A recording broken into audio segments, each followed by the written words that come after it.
amezungumzia umuhimu wa sekta binafsi, kwa sababu sekta binafsi inatajwa pia katika kunufaika na mtaji wa rasilimali watu. Ni kwa namna gani sekta binafsi inaweza kushirikiana na serikali, lakini pia inaweza kushirikiana na wadau mbalimbali kuweza kuongeza nguvu katika swala zima la kupata rasilimali watu ama vijana ambao wana uwezo. Na hapa alizungumzia umuhimu wa hata vyuo vya elimu ya juu kushirikiana na sekta binafsi, kujua kitu gani wanachokitaka kutoka kwa wahitimu ambao wawe na uwezo ama ujuzi wa kufanya vitu mbalimbali. Lakini pia mazungumzo hayo yalijikita katika masuala mbalimbali ya kuangalia hata mataifa ya Afrika kuweza kupambana masuala zima la ufisadi na rushwa. Alizungumza Waziri Mkuu wa Cape Verde namna gani ambavyo mataifa ya Afrika yanatakiwa pambane dhidi ya rushwa, kwa sababu rushwa imekuwa kikwazo katika kuleta maendeleo mbalimbali, lakini pia imekuwa kikwazo pia katika kuwasaidia vijana kuweza kukabiliana na changamoto ambazo zinazowakabili, akigusia kwamba vijana wengi wamekuwa wakisafiri kutoka katika mataifa yao wakielekea katika mataifa mengine barani Ulaya ama Marekani wakienda kutafuta maisha, lakini ukiangalia huku swala zima la ufisadi ndio ambalo limekuwa ni changamoto ya kutoa fursa kwa vijana katika masuala ya ajira, katika masuala mbalimbali. Kwa hiyo hayo ndio ambayo yamezungumziwa hapo jana, na ambayo pia kwa mjumuishi wake wakatoka na azimio la Dar es Salaam. Azimio la Dar es Salaam hilo la mkutano huu mkubwa kabisa wa kwanza wa mtaji wa rasilimali watu, ndio ambao hilo azimio litajadiliwa hii leo na viongozi wakubwa, marais hawa kutoka mataifa ya Afrika, kuweza kupitisha kwa kauli moja kwamba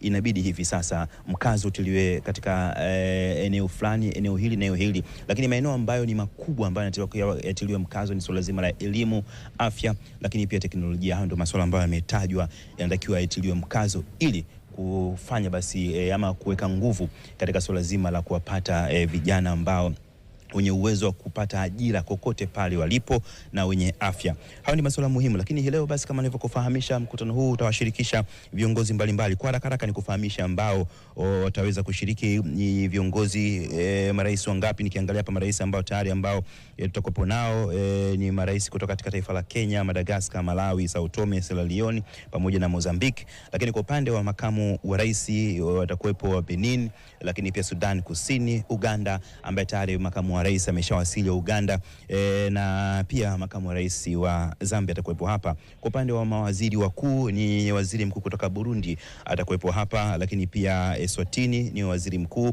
ambaye tayari naye ameshawasili, pamoja na waziri mkuu wa Somalia ambaye tayari naye ameshawasili katika ukumbi huu wa kimataifa wa Mkutano Julius Nyerere. Lakini pia kwa upande wa viongozi wengine ni manaibu waziri wakuu ndio watawasili hivi sasa, kama ambavyo tunavyoendelea kuona ni hao wakiendelea kuwasili hivi sasa. Lakini manaibu waziri wakuu ambao watawasili ni kutoka katika taifa la Cape Verde ambaye tumeshamzungumzia huyo ni naibu waziri mkuu wa Cape Verde ambaye ameshawasili hapo jana, alikuwa katika mkutano. Lakini pia ambaye mwingine ameshawasili ni wa Ethiopia ambaye ni naibu naye waziri mkuu. Na kwa upande wa mawaziri ambao wamefika kutoka katika mataifa mbalimbali, na kama unavyoona picha, hao ndo mawaziri wakiendelea kuwasili na marais, na bila shaka huyu anaingia hivi sasa ni rais wa Madagascar. Rais wa Madagascar anaingia hivi sasa, Rajoelina, rais wa Madagascar anaingia hivi sasa, na akifika basi bila shaka Madagascar ni Andry Rajoelina, huyo rais wa Madagascar anawasili hivi sasa. Moja kati ya taifa ambalo limekuwa lina mahusiano ya karibu kabisa na Tanzania, Andry Rajoelina. Kumbuka wote Tanzania na Madagascar ni wanachama wa Jumuiya ya Maendeleo ya Kusini mwa Afrika SADC, kwa ni mataifa ambayo yanafahamika, na si mara ya kwanza kwa Rajoelina kufika hapa. Na Andry Rajoelina ndio anawasili hivi sasa kutoka katika taifa la Madagascar, na kuweza kujadili kwa kina ni kwa namna gani taifa lake lakini Afrika kwa ujumla wanaweza kushirikiana katika swala zima hili la mtaji wa rasilimali watu. Na kubwa zaidi ambalo pia hii leo tunalitegemea ni kwa namna gani pia nchi za Afrika zinaweza zikashirikiana kwa pamoja. Yani kwamba kijana kutoka Tanzania anaweza kaenda Madagascar, anaweza kaenda Kenya, anaweza kaenda katika taifa lolote la Afrika na akawa na uwezo na akawa ni mtaji katika taifa hilo, lakini pia kwa Afrika nzima na kufanya kazi. Hilo ndilo ambalo pia litazungumzwa, na haliwezi kuzungumzwa hilo bila kugusia masuala ya elimu. Na ndio maana elimu limekuwa ni swala muhimu sana likijadiliwa hapa, likipewa kipaumbele na uzito wa hali ya juu, kwa sababu lazima kijana ambaye anasoma Madagascar na anasoma Tanzania wasipishane kabisa katika swala zima la elimu na hata utendaji wao na hata taaluma yao, kwa sababu Afrika inaweza kubadilishana na taaluma wenyewe kwa wenyewe. Kwa hiyo swala la elimu limekuwa likipigiwa ama likitolewa kipaumbele sana, na hapo jana pia makamu wa rais Dr. Philip Mpango aliweza kulizungumzia na akionyesha Tanzania imepiga hatua katika hilo, kwa sababu hivi sasa kuna mijadala ya kuweza kubadilisha mitaala na mtaala huo ukitajwa kabisa kujikita na kujiegemea ama kuegemea katika swala zima la elimu kwa vitendo. Nilikuwa nakufahamisha sasa wale viongozi ambao wameshaingia hapa nchini na watashiriki mkutano huu, lakini wengine tayari wameshaingia katika ukumbi huu wa mikutano ya kimataifa Julius Nyerere. Kwa upande wa mawaziri tunao waziri wa Botswana ambaye ni waziri wa fedha, lakini waziri wa Afrika Kusini amekuja ni waziri wa elimu. Waziri kutoka Misri aliyefika hapa nchini ni waziri wa elimu. Tunisia amekuja waziri pia wa elimu, ilhali pia Angola amekuja waziri anayehusika na masuala ya jamii. Algeria amekuja waziri anayeshughulika na masuala ya uchumi, maarifa, lakini pia Jamhuri ya Kidemokrasia ya Kongo amefika hapa waziri anayeshughulika na masuala ya fedha. Zimbabwe amefika waziri anayeshughulika na masuala ya kazi na jamii, lakini pia nchi ya Shelisheli amefika waziri anayeshughulika na masuala ya vijana, michezo pamoja na masuala ya familia. Rwanda amekuja, mawaziri wamekuja kuwakilisha Rwanda, lakini pia Ghana amefika hapa waziri anayeshughulika na masuala ya ajira, kazi pamoja na mahusiano ya kazini. Komoro amekuja waziri wa fedha. Gabon amekuja waziri anayeshughulika na masuala ya uchumi, ilhali pia Togo amekuja waziri anayeshughulika na masuala ya elimu. Namibia amefika waziri anayeshughulika na masuala waziri wa nchi niseme ofisi ya rais, lakini Nigeria amekuja waziri anayeshughulika na masuala ya nje ambaye huyu ni waziri wa niseme anayekaimu nafasi hiyo. Lakini pia Ivory Coast amefika balozi wa Ivory Coast, lakini pia Msumbiji imewakilishwa, lakini ikiwakilishwa pia na Graca Machel. Huyu ni aliyekuwa mke wa rais wa kwanza mzalendo wa Afrika Kusini, namzungumzia Nelson Mandela, lakini pia mjane wa Samuel Machel, Graca Machel, na tayari ameshawasili katika kumbi. Kumbuka huyu ni mdau mkubwa sana katika masuala ya maendeleo, ni mdau mkubwa sana katika masuala ya lishe. Amekuwa akiendesha miradi mbalimbali ya lishe, na lishe pia imekuwa ikitajwa hapa ni muhimu sana katika swala zima la kupata mtaji wa rasilimali watu, kwa sababu unapozungumzia lishe unazungumzia pia afya, na uwezo kupata rasilimali watu ambao wako legelege, hawana uwezo wa kazi, lazima wapate lishe. Kwa hiyo lishe nayo imekuwa ni mjadala mkubwa sana katika swala zima la lishe na usalama wa chakula, na hasa katika kipindi hiki cha mabadiliko ya tabia nchi. Kwa hiyo hayo mambo ndio yamekuwa yakizungumzwa sana. Na nikufahamishe tu pia vijana nao walikuwa na mkutano wao hapa hapo jana. Vijana kutoka mataifa mbalimbali ambao wamefika hapa. Kuna vijana kutoka Zambia, vijana kutoka Uganda, vijana kutoka Kenya, Tanzania ndio wengi zaidi ambao ndio wenyeji. Walikuwa na mkutano wao, ni yapi ambao wanayataka viongozi wa Afrika waweze kuzungumza, lakini pia waweze kuyatenda kwa vitendo yale ambayo watayataja ama watayazungumza hii leo katika mkutano. Kubwa zaidi ambalo vijana wanalitaka ni swala zima la uwekezaji katika elimu, na hili ni swala ambalo wanataka liende mbali zaidi, liwahusishe wale watu ambao hawana uwezo kupata elimu, kwa sababu Afrika imejiwekea ifikapo 2063 iweze kabisa kujitosheleza katika swala zima la mtaji wa rasilimali watu. Mataifa yote ya Afrika yameweka kipaumbele hiko, na hata uandikishwaji wa wanafunzi ufike 70% katika swala zima la elimu ifikapo mwaka 2063. Kwa hiyo wamesema endapo uwekezaji ukiwekezwa katika elimu na kumfanya yule ambaye ni maskini aweze kusoma, basi hali itakuwa nzuri. Lakini pia jingine ambalo imezungumzwa ni swala zima la teknolojia.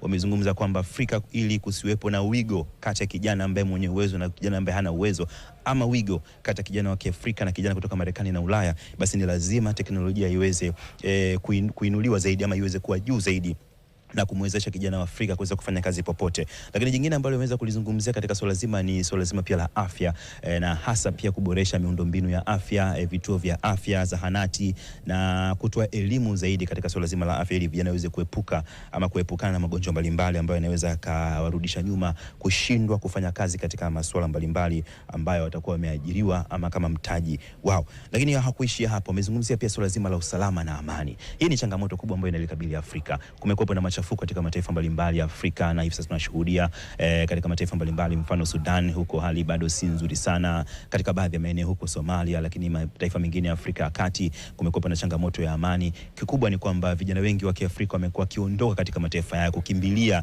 na kutumia usafiri usiokuwa salama kwenda katika mataifa ya Ulaya, Marekani, kuhangaika huko kutokana na kukimbia machafuko katika mataifa hayo. Sasa hiyo ni kupoteza nguvu kazi kubwa ambayo inapotea huko, na wengine wakipoteza maisha. Tumeshuhudia hivi karibuni boti ikizama na ikupoteza maisha ya vijana wengi sana. Kwa hiyo vijana wengi wamejadili kwamba lazima viongozi wa Afrika wahakikishie vijana kwamba wataendeleza demokrasia, wataendeleza mazungumzo ambayo hayataweza kuleta machafuko na fujo katika mataifa hayo, na kuwafanya vijana basi wawe sehemu kubwa ya uchumi wa mataifa yao, na kuepukana na vita ambavyo vimekuwa ni vita vya wenyewe kwa wenyewe. Kwa hiyo hilo ni swala pia la amani limekuwa ni muhimu sana, na vijana wakijadili kwa kina kwamba ni lazima amani iwepo. Bila amani basi haya ambayo yanazungumzwa hapa ya mtaji wa rasilimali watu yatakuwa ni mambo ambayo hayawezi kufanya kazi, itakuwa ni sawa na kutwanga maji kwenye kinu. Hayo ndo ambayo yamezungumzwa na vijana katika mkutano huo mkubwa, na hii leo pia wapo hapa watakuwa wanasikiliza vijana hao kutoka katika taasisi mbalimbali. Na kikubwa ambacho pia kingine kinamulikwa katika mkutano huu ambao ni wa kwanza ni kufahamishe kufanyika Afrika, lakini pia ni wa kwanza kufanyika hapa Dar es Salaam Tanzania. Kikubwa ni kingine ambacho kitazungumzwa ni swala zima ni kwa namna gani basi Afrika itaweza kuunganisha nguvu zake kwa pamoja, namna kutafuta muunganiko, kwa sababu kumekuwa pia na changamoto. Kumbuka Afrika imekuwa ikigawanyika katika kila kanda, wengine wakitua jumuiya SADC, lakini wengine wakiwa jumuiya ya Afrika Mashariki, wengine wakiwa katika IGAD, wengine wakiwa ECOWAS, pembe ya Afrika, na jumuiya pia zingine za kaskazini mwa Afrika. Kwa hiyo hilo nalo ni moja wapo ambalo pia ni kwa namna gani wanaweza wakaziunga pamoja hizi jumuiya za kikanda na hatimaye basi kuweka kuwa na nia moja. Hayo ndio mambo ambayo pia tunayategemea, na bila shaka utakuwa unashuhudia picha za ukumbini hapo, tayari washiriki mbalimbali wakiwa wamefika hapo ukumbini na kuweza kushuhudia kutoka mataifa mbalimbali. Ama kwa hakika imekuwa ni siku, ama hizi siku mbili jana na hii leo zimekuwa ni siku zenye shughuli nyingi Dar es Salaam, kwa sababu ya mkutano huu mkubwa ambao umekuwa ukiwashirikisha watu kutoka mataifa mbalimbali. Hivi sasa basi katika eneo hili ambalo nipo hapa nje katika ukumbi wa kimataifa Julius Nyerere, kinachoendelea ni kuwapokea viongozi ambao wanafika katika maeneo mbalimbali. Viongozi wanaofika katika maeneo mbalimbali wamekuwa kifika hapa na magari yakiendelea kufika, tukiendelea kupokea marais, lakini pia wawakilishi kutoka mataifa hayo. Kama nimekuambia tayari wameshafika. Rais wa Sao Tome ameingia, rais wa Sierra Leone ambaye aliingia hapo jana usiku kwa ndege, na tayari ameshaingia katika ukumbi huu wa mikutano, lakini pia wameshafika Graca Machel, mmoja kati ya ni kiongozi lakini pia ni mjane na alikuwa mke wa Rais Nelson Mandela, pamoja na mjane wa Graca Machel. Naam, ni viongozi wengine wakifika hapo hivi sasa. Hiyo ni Kenya. Hivi sasa ni Kenya anafika hapa, nizamu ya Kenya. Kumbuka Kenya ni majirani kabisa na Tanzania, na kumekuwa na uhusiano mkubwa na kuna washiriki wengi kutoka Kenya, na mapema tu tulizungumza na kijana kutoka Kenya, Marcelina Nasserin, akizungumzia ni kwa namna gani wamefika hapa na yale ambao wanayategemea. Na hivi sasa basi nizamu ya kiongozi kutoka Kenya, na anamzungumzia rais wa Kenya William Ruto, ndio anaingia hivi sasa katika ukumbi huu wa mikutano ya kimataifa Julius Nyerere. Rais William Ruto, na jua ya kwamba mataifa mengi Afrika ikiwemo Kenya, vijana ni wengi, zaidi ya nusu ni vijana. Rais William Ruto amekuwa akielezea ni kwa namna gani ambavyo vijana nao inabidi washiriki katika swala zima la uchumi. Na unakumbuka bila shaka katika kampeni alikuwa anazungumzia swala zima la hasla, yani ni kupambana, vijana wapambane.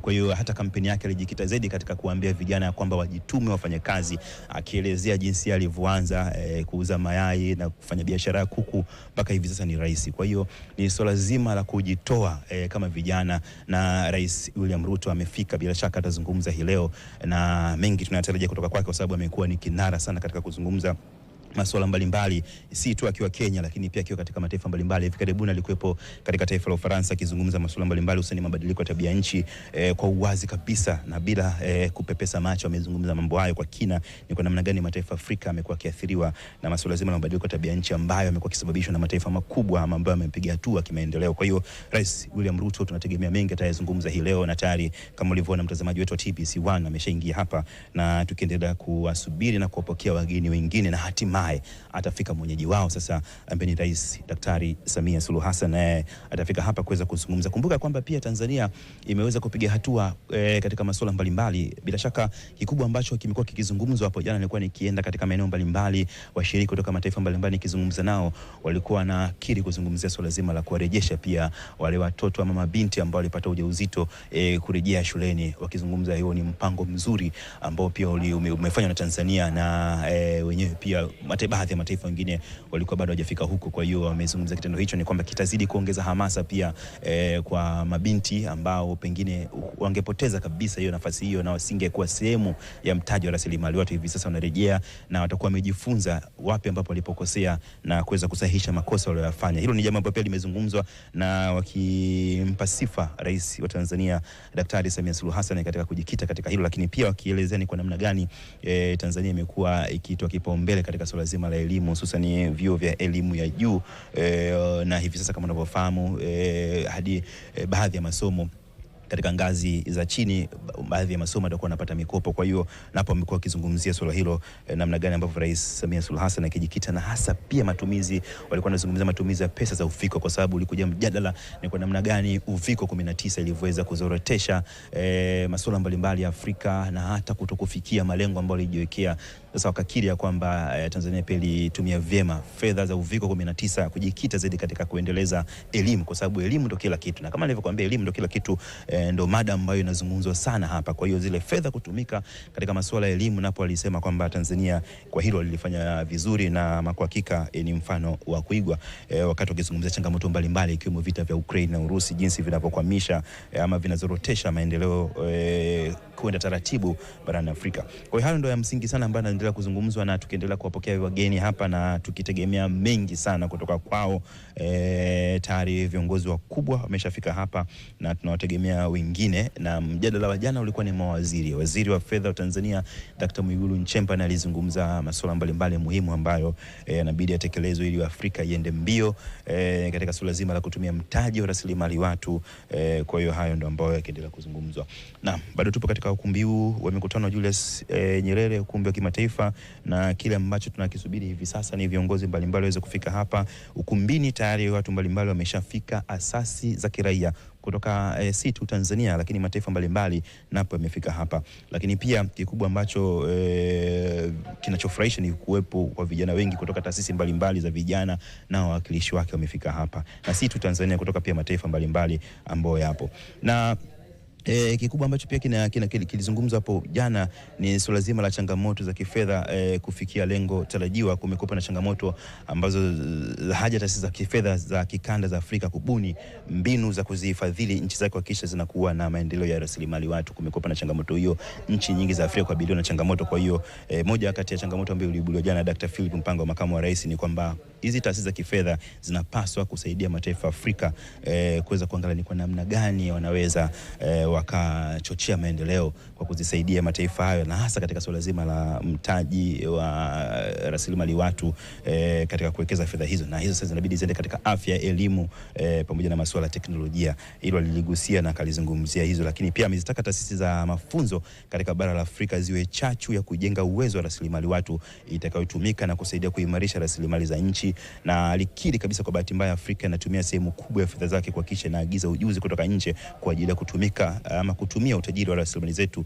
za ndani. Na hilo liliweka bayana kwamba kumekuwepo na watu wengi kutoka nje Afrika wakiajiriwa Afrika, kitu ambacho kidogo kini changamoto, kwa sababu kwa nini tuwapate wataalamu wetu umumu ndani? Mtaalamu unamtoka katika taifa jingine la Afrika na anapata nafasi, ama mtaalamu anatoka Tanzania na kwenda katika nchi nyingine na anapata nafasi. Kwa nini atoke nje Afrika? Kwa hiyo hilo alizungumza Dr. Philip Mpango, nalo inabidi ni sehemu ya mjadala mpana uwepo, na lilijadiliwa hapo jana matumizi ya rasilimali watu ndani ya Afrika. Na kama unavyofahamu Dr. Philip Mpango ni mtaalamu wa masuala ya fedha na uchumi, kwa hiyo alizungumzia. Lakini mapema kabisa Dr. Mpango pia amesema ripoti ya Umoja wa Mataifa ya maendeleo endelevu imebainisha mazingira magumu yanayopitia nchi za Afrika kufikia malengo ama lengo hilo la maendeleo endelevu, hasa katika swala zima la rasilimali watu. Na kama unavyofahamu lengo la kwanza katika yale malengo endelevu ni swala zima la umasikini. Kwa hiyo mataifa mengi ya Afrika yamekuwa yakabiliwa na swala zima la umasikini uliokithiri. Kwa hiyo lazima kuhakikisha kupambana. Kuna malengo mengine, lengo la elimu na swala zima pia la malengo ya afya.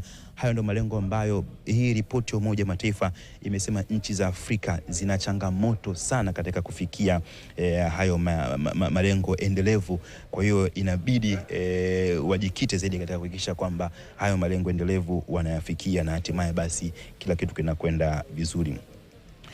Naam, na Dr. Mwigulu Nchemba, waziri wa fedha, yeye aligusia hasa katika swala zima la sekta ya elimu kufanywa kuwa nguzo muhimu ya maendeleo ya rasilimali watu. Dr. Mwigulu Nchemba yeye aligusia hilo, lakini pia kwa upande wa waziri wa elimu, sayansi na teknolojia Profesa Adolf Mkenda ambaye alipata nafasi mapema kabisa kabla Dr. Mwigulu Nchemba, yeye amesema maendeleo ya rasilimali watu si wingi wa binadamu, kwa sababu watu wamekuwa kichanganya kwamba maendeleo ya rasilimali watu kwamba ni wingi wa binadamu katika taifa, bali ni kile kinachowekezwa ndani ya watu ili wawe tija. Kwa hiyo watu wengi wamekuwa kichanganya, na hata katika baadhi ya watu katika mijadala wengi wanafikiria kwamba unapotaja mtaji wa rasilimali watu basi kuwa na idadi kubwa ya watu wengi katika taifa, lakini si hilo, bali ni kile ambacho kipo ndani ya watu ili basi wawe na tija. Unaweza kuwa na watu wengi lakini hawana tija katika taifa. Sasa hilo ndio la msingi, kwamba hawa watu walio wengi unawawezesha vipi? Na hiyo ndio changamoto ambayo imeonekana Afrika. Kuna baadhi ya mataifa yanakuwa na watu wengi, kwa sababu wanasema ifikapo takriban mwaka 2050 Afrika inaweza kuwa na watu kuanzia bilioni 1 hadi bilioni 5 kutokana na kasi ya ukuaji wa idadi ya watu wengi katika mataifa Afrika. Mataifa Nigeria yakitajwa kwa ongezeko la watu litakuwa ni kubwa. Tanzania pia nayo ikitajwa kwamba itakuwa na watu wengi zaidi. Kwa mfano unavyojua hivi sasa Tanzania inashika nafasi ya 5 Afrika kwa kuwa na watu wengi zaidi duniani. Kwa hiyo inatajwa pia kuwa itakuwa na watu wengi ifikapo mwaka 2050. Changamoto inakuja sasa, hawa watu wengi wana kitu gani kichwani, ama wana kitu gani ndani yao ambacho kinatija katika suala zima la mtaji wa rasilimali watu? Kwa hiyo hilo ndio ambalo aliweza kulizungumzia Dr. Adolf Mkenda, waziri wa elimu, sayansi na teknolojia. Na lakini pia amesema ili kuimarisha sekta ya elimu ambayo ndio msingi wa maendeleo ya rasilimali watu, ni muhimu kuwekeza zaidi katika elimu kuanzia kwa watoto wadogo, na hilo ndio ni muhimu sana. Lakini kwa upande wa waziri wa hazina nchini Kenya, Profesa Njuguna Ndung'u, ambaye alizungumza hapo jana, yamesema kuna haja ya kuona lishe bora kwa nchi za Afrika ili kuwa na vijana wenye nguvu na uwezo wa kuwa rasilimali watu yenye tija. Hata hivyo, waziri huyu amezitupia mzigo taasisi za elimu barani Afrika kwa kusema kuwa zinazalisha wataalamu wasio na sifa za kutumika katika rasilimali watu, na hilo limekuwa ni changamoto. Tumeshuhudia hivi karibuni baadhi ya vyuo hapa nchini wakikutana na wadau wao, nizungumzie sekta binafsi, kuzungumzia swala zima ni wanataka kitu gani kutoka kwa wahitimu wao. Kumekuwa na jitihada hizo kutoka vyuo mbalimbali vya hapa, na hilo ndio limekuwa ni changamoto, lakini baadhi ya vyuo vimeshaanza kufanya hivyo, kukutana na wadau wa sekta binafsi ambao wanapeleka wahitimu wao kwenda kufanya kazi. Ni kitu gani wanataka kutoka kwa wahitimu ili waweze kuwafundisha na hatimaye wawe na tija. Lakini hilo lilibainishwa na Profesa Njuguna Ndung'u, ambaye alikiri kabisa kwamba bado kuna changamoto kwa wahitimu wengi hawaajiriki, na hilo amelizungumza. Kwa hiyo bado ni changamoto. Lakini pia kwa upande wa waziri wa jinsia, watoto na jamii kutoka Ghana, Lariba Abudu, yeye amesema elimu, afya na ujasiriamali ndio msingi muhimu katika hilo, na alikiri kabisa kwamba wanawake wote waliopo humu ama waliopo barani Afrika ni wasomi na wanaendelea kusoma, kwa sababu kusoma ni suala zima la mchakato. Ni baadhi tu ya maeneo ambayo nilikuwa nakupitisha yaliyojadiliwa hapo jana, ambayo pia leo tutashuhudia baadhi ya mambo yataibuliwa, kwa sababu jana ulikuwa ni mkutano wa kuweka msingi. Leo basi ndio mkutano ambao utabainisha kabisa jinsi mambo yanavyokwenda. Viongozi wanafika, mtazamaji, msafara viongozi wanafika hivi sasa, na nitakufahamisha ni nani ambaye anaingia katika ukumbi huu wa mikutano wa Julius Nyerere hivi sasa. Lakini tayari marais washaingia kadhaa. Rais wa Kenya William Ruto ameshaingia, rais wa Sao Tome naye ameshaingia, lakini pia rais wa Madagascar Andry Rajoelina naye ameshaingia, na nitakufahamisha huyu hivi sasa anaingia ni nani. Lakini tayari pia mawaziri wakuu, waziri mkuu wa Somalia ameshafika, na viongozi wengine ambao wamefika, na hii sasa itakuwa inatupeleka katika kuanza rasmi kwa mkutano huu mkubwa Afrika. Dunia nzima inaitazama Tanzania hii leo, kwa sababu huu ni mkutano si tu unahusu Afrika, lakini pia dunia nzima. Na bila shaka ni ugeni kutoka Msumbiji hivi sasa unaingia hivi sasa. Ni ugeni kutoka Msumbiji, taifa rafiki na Tanzania. Ni bila shaka ni president, ni Rais Filipe Nyusi, anafika hivi sasa. Rais Filipe Nyusi akiingia katika ukumbi huu, na naye alifika hapo jana. Rais Filipe Nyusi huyu si mgeni Tanzania, amefika hapa mara kadhaa, na ni mzungumzaji pia mzuri hata wa lugha ya Kiswahili, Rais Filipe Nyusi, na anaingia katika ukumbi wa mikutano wa kimataifa Julius Nyerere tayari kabisa kuanza kwa mkutano huu, na atazungumza mengi kuhusiana na swala zima ya kile ambacho yeye pia watu wa Msumbiji wanafikiria, lakini pia akizungumza pia hata masuala ya kikanda, kwa sababu pia huko nyuma alishawahi kuwa mwenyekiti ama kiongozi niseme hivyo wa jumuiya ya kikanda katika kupishana kwa viongozi wa Afrika kuwa viongozi wa jumuiya ya kikanda kusini mwa Afrika SADC. Rais Filipe Nyusi, taifa ambalo ni rafiki sana na Tanzania, majirani hawa. Tanzania tukipakana nao kusini mwa Tanzania, lakini wenyewe wakipakana na sisi kaskazini katika eneo la Cabo Delgado huko, na sisi tukiwa katika eneo la Mtwara. Kwa hiyo tutategemea mengi kutoka kwa Rais Filipe Nyusi. Historia ya Tanzania na Msumbiji ni kubwa na ni pana tokea enzi za mapambano ya uhuru. Alikuwepo hapa viongozi mbalimbali wa Msumbiji, Eduardo Mondlane alikuwepo hapa, lakini pia namzungumzia Samora Machel, wote harakati zao zilianzia hapa. Ukienda Mtwara, maeneo mbalimbali, Mikindani, ukienda Mbeya, ukienda katika kambi zile za Morogoro kule Dakawa, Dodoma, pia wapigania uhuru wa Msumbiji walifika hapa na wakahakikisha kwamba nchi yao inakuwa huru, na hatimaye hivi sasa ipo huru. Kwa hiyo uhusiano ni mkubwa kati ya Tanzania na Msumbiji. Yale ambayo yanatuhusu katika swala zima la mtaji wa rasilimali watu pia yanafanana. Licha kwamba kuna utofauti wa lugha kidogo, Kireno na Kiswahili, lakini bado kuna baadhi ya maeneo ukienda Msumbiji Kiswahili kinazungumzwa vizuri kabisa huko. Kwa hiyo tutategemea bengo kutoka kwa Rais Filipe Nyusi atazungumza, lakini pia namna gani ambavyo tutashirikiana nao katika swala zima la mtaji wa rasilimali watu. Nilikuwa nakufahamisha hapo awali kwamba viongozi ambao tayari wameshawafika ni mawaziri, tayari wameshaingia humu ndani, na tukiendelea kuwasubiri wengine. Rais Daktari Samia Suluhu Hassan atafika hapa kuweza kujadili. Kwa hiyo hii itakuwa ni siku ndefu niseme hivyo, lakini ni siku yenye kuangalia kwa kina mkutano huu ambao unaotazama kama nilivyosema hapo awali, na si tu Afrika bali dunia nzima kwa ujumla.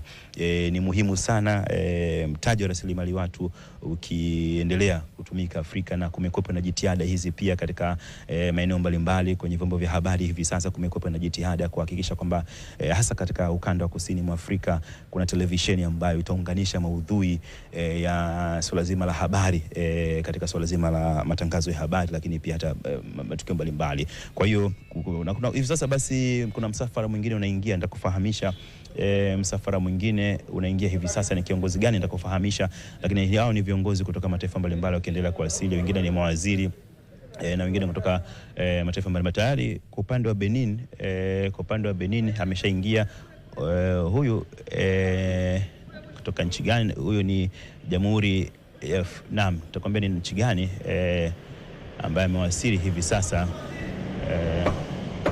kama ni nchi gani.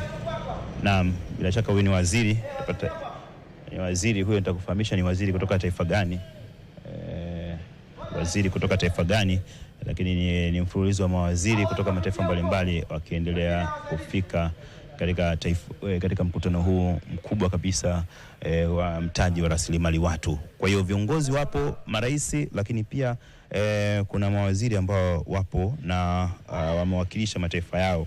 Kwa hiyo ni viongozi, naweza nikasema ni swala la viongozi mchanganyiko ambao wapo hapa. Mawaziri nikiangalia idadi yao ni kubwa pia. Mawaziri idadi yao ni kubwa ambao wamefika hapa kutoka katika sekta mbalimbali, lakini sekta ambayo imetoa mawaziri wengi ni swala zima la elimu pamoja na vijana, kwa sababu huo ndo mkutano mkubwa sana. Na muda si mrefu nitarejesha matangazo haya kwa mwenzangu Ahmed Salum ili naye aweze kutufahamisha, tukiendelea pia kuwasubiri viongozi wengine hapa katika nje ya ukumbi wa mikutano wa kimataifa Julius Nyerere. Viongozi mbalimbali wakiendelea kuwasili na tukiendelea kumsubiri Rais Dr. Samia Suluhu Hassan. Na marais nikiendelea kukumbusha ambao wamefika hapa hivi sasa tayari ni Rais wa Kenya William Ruto, Rais wa Madagascar Andry Rajoelina, Rais Chakwera kutoka Malawi, Rais wa Sao Tome naye amefika hapa tayari. Hayo ndo marais ambao wamefika hapa, bila kumsahau Rais wa Sierra Leone naye amefika hapa.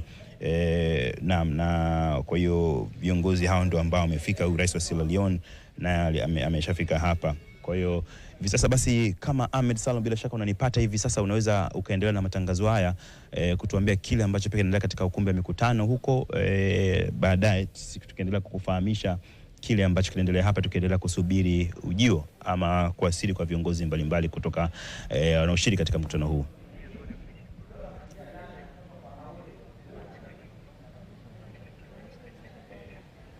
Mkutano cha kimataifa cha Julius Nyerere hapa jijini Dar es Salaam. Na mtazamaji wa TBC, bado tunasubiri viongozi wakuu wa mataifa ya Afrika waendelee kuwasili hapa katika kituo hiki cha kimataifa basi cha ukumbi wa mikutano Julius Nyerere ama JNICC jijini Dar es Salaam. Na Anwar amezungumza mengi, ni kufahamishe tu jana wakati wa ujio wa Rais Lazarus Chakwera majira jioni hivi saa 1:30 hivi kwa saa za Afrika Mashariki, alikuja na wananchi wengi raia wa Malawi ambao wanaishi Tanzania. Walikwenda katika uwanja ule wa ndege Terminal 1 kuhudhuria, kumshangilia, kumpigia makofi, kumchezea ngoma za asili ambazo za makabila mbalimbali ya huko Malawi, wakionyesha basi kufurahishwa na kumuona rais wao ya Tanzania, ardhi ambayo wao wanaishi kwa amani kabisa na utulivu. Ni baadhi ya viongozi hao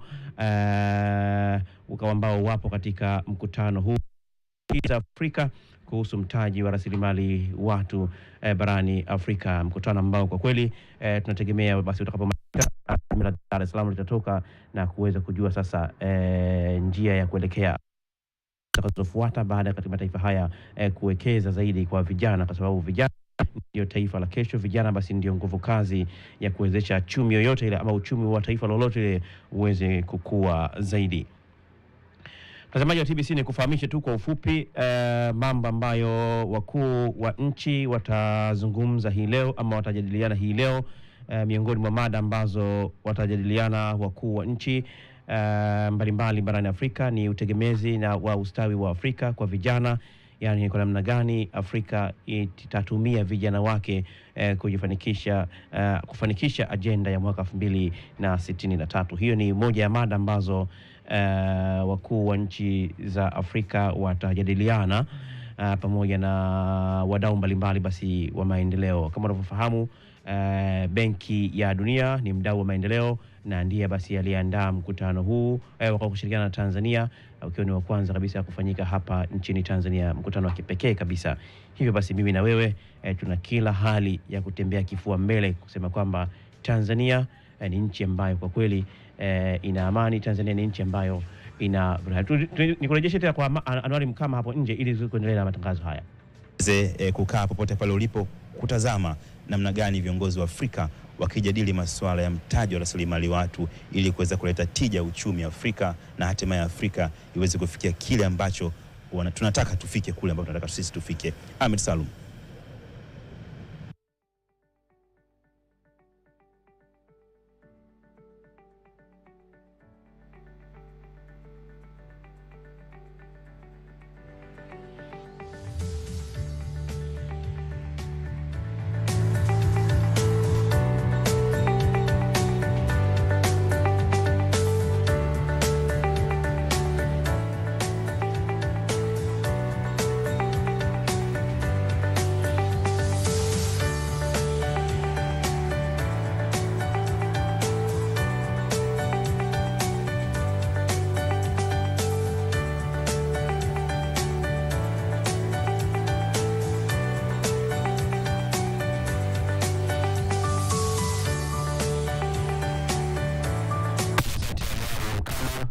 Hapo nje niko na kufahamisha mtazamaji wa TBC.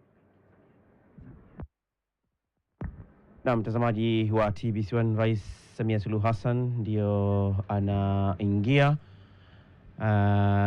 na anaingia katika ukumbi huu wa mikutano wa Julius Nyerere. Yeye basi, kumbuka mtazamaji wa TBC, ndiye atakayetoa hotuba ya ufunguzi wa mkutano huu ambayo ni siku ya pili leo ya wakuu wa nchi za Afrika kuhusu mtaji wa rasilimali watu barani Afrika. Kumbuka nakwambia kwamba Afrika kidogo iko nyuma katika kuwekeza zaidi kwa vijana wake. Namwona mkuu wa mkoa wa Dar es Salaam Albert Chalamila ambaye amekuwa kwa kweli amekuwa kila mgeni aliyeingia hapa nchini alikuwepo pale uwanja wa ndege wa kimataifa wa Terminal 1 kuweza kumkaribisha, na amekuwa akifanya kazi kuanzia asubuhi mpaka usiku, ile mgeni wa mwisho kabisa ambapo wanasema leo huyu basi atakuwa ni wa mwisho mpaka mwingine kesho.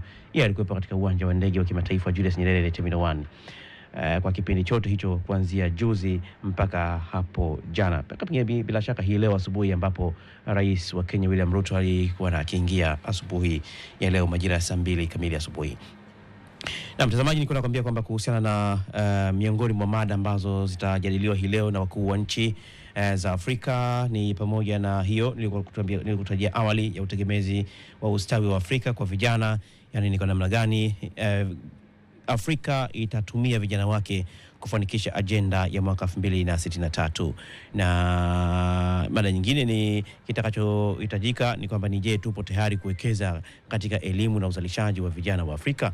Hilo ni jambo lingine ambalo pia viongozi ama hawa wakuu wa nchi za Afrika wataweza kuzungumzia ama kujadiliana ili basi waweze kupata jawabu la kuweza waziri huyo wa mambo ya nje na ushirikiano wa Afrika Mashariki Dr. Stagomena Tax, na ikiwa namuona hapa amekwisha ingia tayari katika ukumbi huu wa mikutano ya kimataifa, na William Lukuvi ambaye pia naye yuko hapa amekwisha tayari fika kutoka na mawaziri mbalimbali tu wengi wa Tanzania na vile vile na mataifa mengine ambayo watakuwepo hapa katika ukumbi huu wa mikutano wa Julius Nyerere jijini Dar es Salaam. Kama ndio kwanza unajiunga nasi, karibu katika matangazo mbashara kabisa ya kutoka katika kituo cha kimataifa cha mikutano cha Julius Nyerere hapa jijini Dar es Salaam.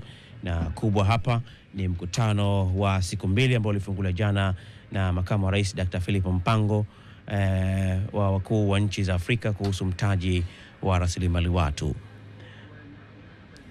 Kingine ambacho watajadiliana wakuu wa nchi ni kitu gani hasa kinahitajika kufanya ili kuwapa vijana basi ujuzi na kuhakikishia ajira. Hilo ndio swala ambalo lingine pia viongozi hawa wa Afrika watalijadili ama watajadiliana hasa, na hilo katika swala zima la ajira na ujuzi, ili kwa kweli limekuwa ni ajenda kubwa ya mataifa mengi tu barani Afrika, ambapo vijana wengi wanalalamika kwamba wanafanya kazi ama wanamaliza elimu yao lakini bila kupata kazi. Kwa hiyo swala la uhakika wa kupata ajira itakuwa ni ajenda pia ambayo viongozi hawa wa Afrika watakuwa wakizungumzia. Kufahamisha pia mtazamaji wa TBC katika swala la ujuzi wa kidigitali, Afrika imejitahidi kwa kiasi kikubwa hasa kutoka mwaka 2010 toka mwaka 2010 kusambaza huduma ya internet katika mataifa yake.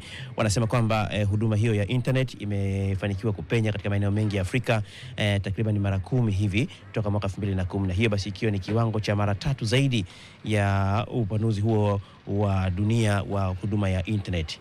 Wanasema kwamba kwa mujibu wa utabiri ambao wataalamu wanatabiri ni kwamba uchumi wa kidigitali wa Afrika utafikia bilioni 180 dola za Kimarekani ifikapo mwaka 2025 na dola bilioni 725 za Kimarekani ifikapo mwaka wa 2050.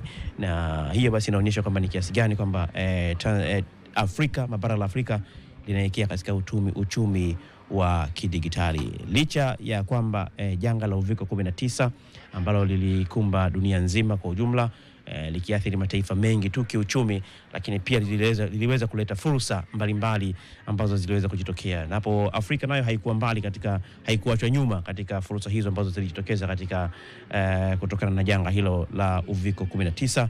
Mfano mkubwa ni biashara mtandaoni ambayo hiyo inafanikiwa kupitia hiyo teknolojia ya kidigitali, lakini pia kuna baadhi ya makampuni ambayo wafanyakazi wake wafanya kazi kupitia wakiwa nyumbani, yani teleworking kwa lugha ya Kimombo. Kwa hiyo basi hizo ni fursa ambazo zilifanikiwa kupitia janga la uviko 19. Lakini pia kuna huduma za fedha mtandaoni ambazo Tanzania hapa tumekuwa tukizitumia sana. Ukitaka kuhamisha pesa unatumia tu mitandao ya simu, unapeleka fedha zako kupitia either ni simu kwa simu ama kwenda kwenye taasisi zingine za kifedha, ama pengine kulipia kodi ama kulipia huduma zingine. Basi hizo zote hizo zinafanikiwa kupitia hiyo teknolojia ya kidigitali. Hivyo basi ni muhimu kwa viongozi hawa wa Afrika kuweza kujadiliana na kuona namna gani ya kuweza kuwapatia ujuzi sahihi vijana wao ambao wataweza basi kushindana katika soko la dunia la ajira, ili katika hiyo nyanja ya uchumi wa kidigitali. Kwa upande huo wa masuala hayo ya kidigitali, bado pia kazi inahitajika kufanyika, hasa kwa upande wa wanawake. Wanasema kwamba asilimia 43 tu ndio ambayo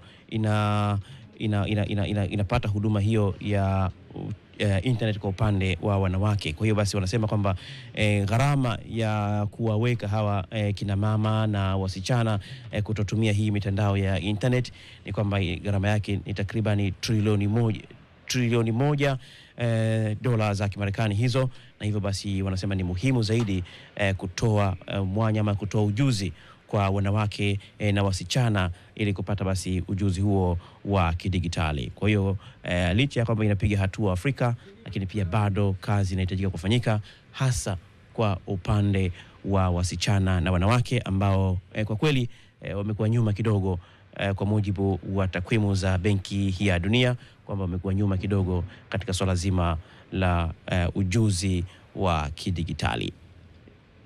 Lakini si wanawake tupu ama na wasichana, ukichukua kwa dunia nzima, ukiangalia ule uwiano ni asilimia 40 tu ya idadi ya watu Afrika ndio wanapata huduma ya internet, ama kulinganisha na kiwango cha wastani cha dunia ambacho ni asilimia 66. Kwa hiyo unaona namna gani kwa kwamba bado Afrika inahitaji kufanya vitu ili basi kiwango hicho ama idadi hiyo iweze kuongezeka zaidi. Na tunavyofahamu kwamba kwa sasa dunia inaelekea katika uchumi wa kidigitali, na kasi inayokwenda ni kasi kubwa kweli kweli kwa mataifa hayo ambayo yameendelea.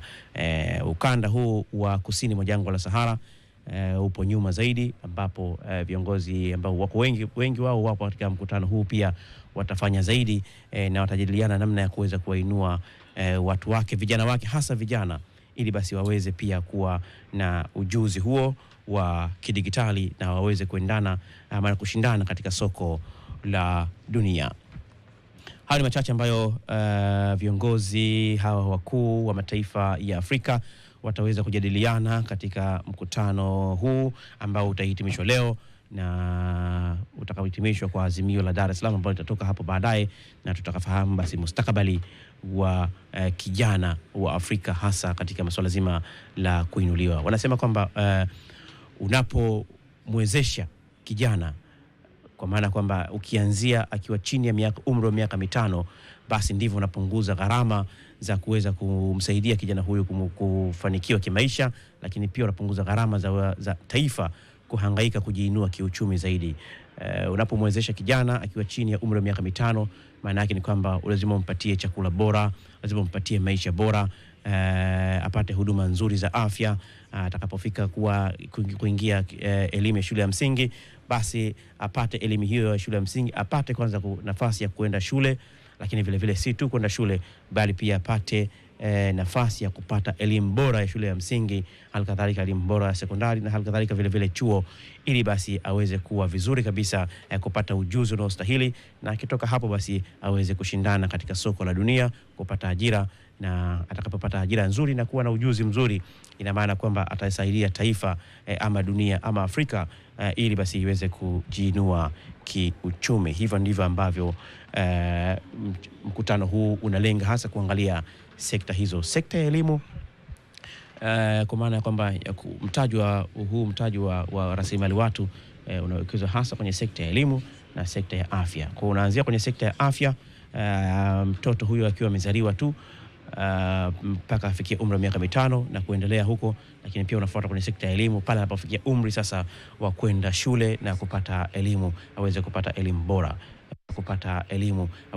elimu bora.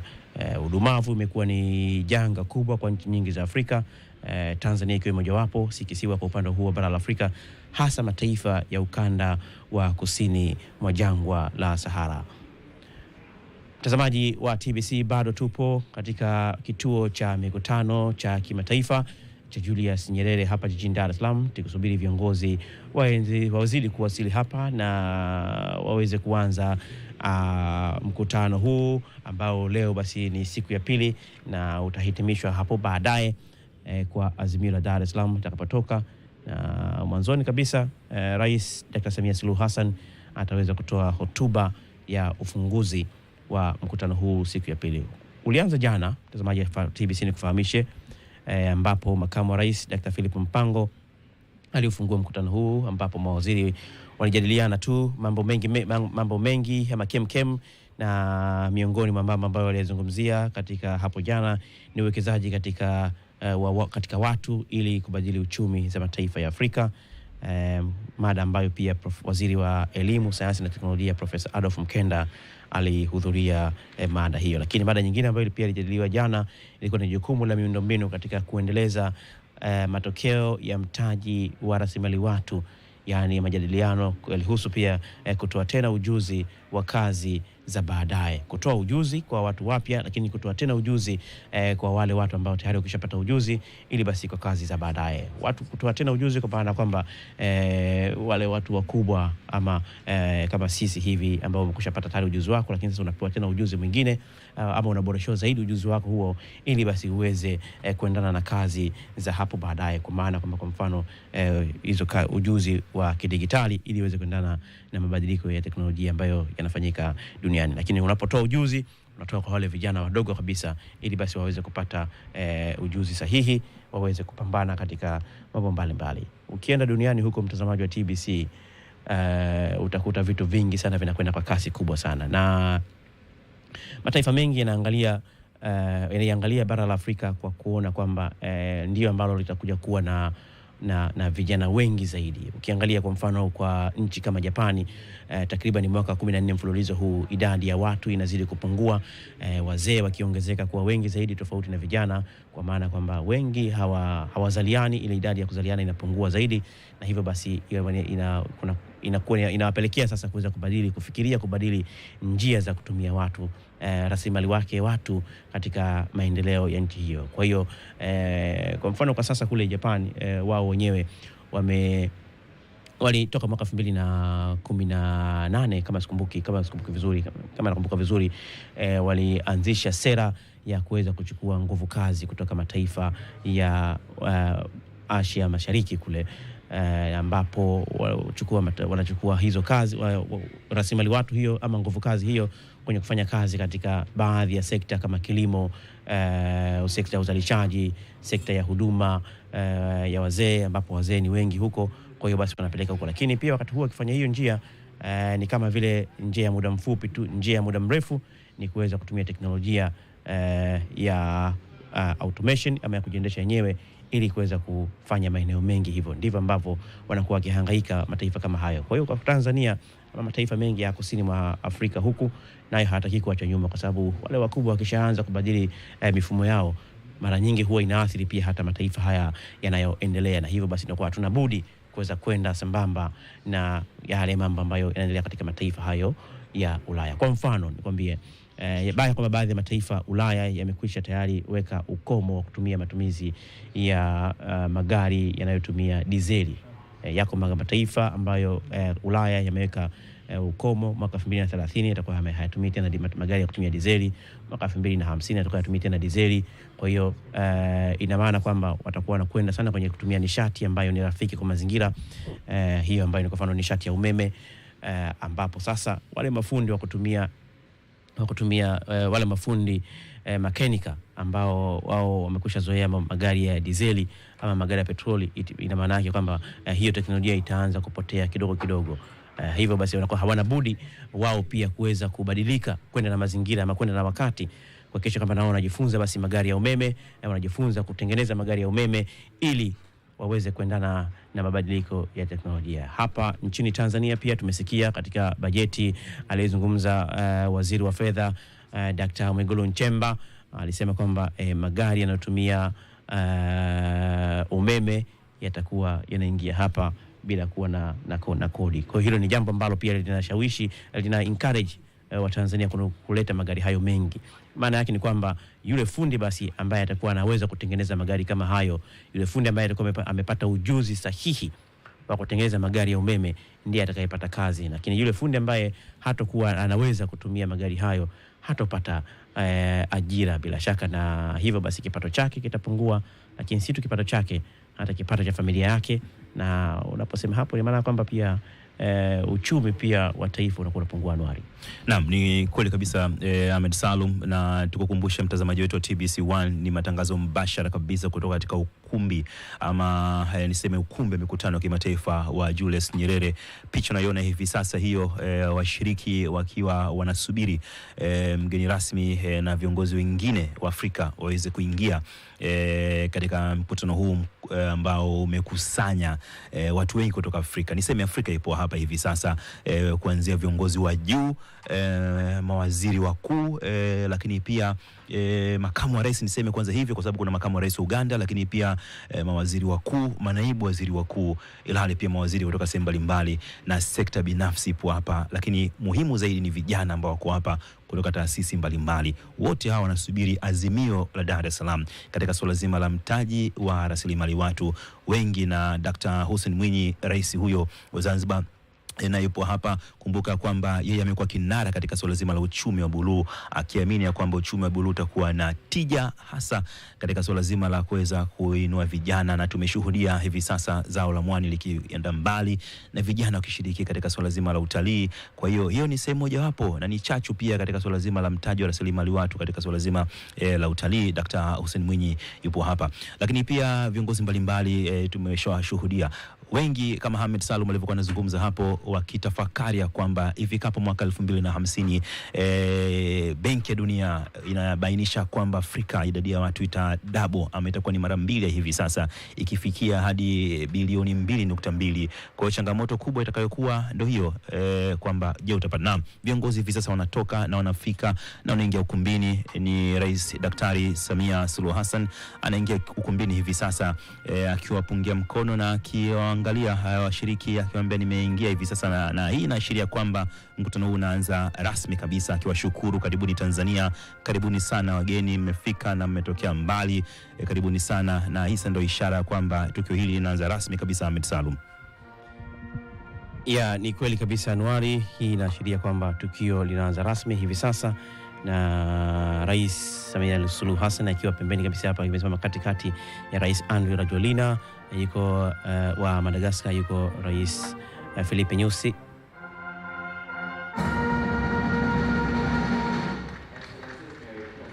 Standing as the brass band leads us into the anthems for Tanzania, East Africa Community and the African Union.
kindly be seated.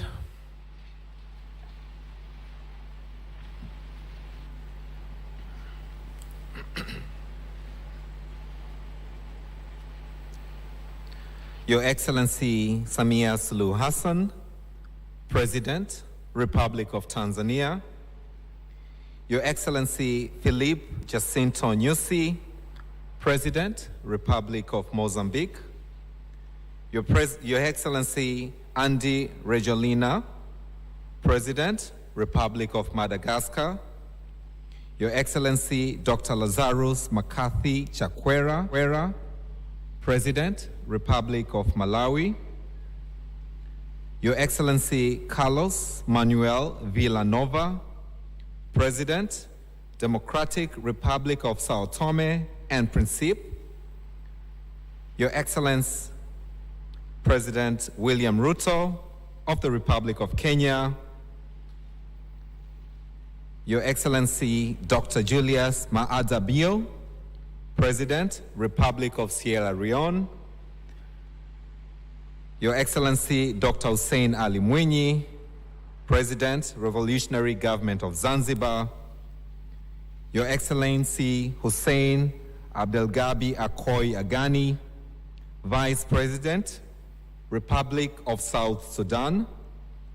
Your Excellency Mariam Chabi Talata, Vice President, Republic of Benin.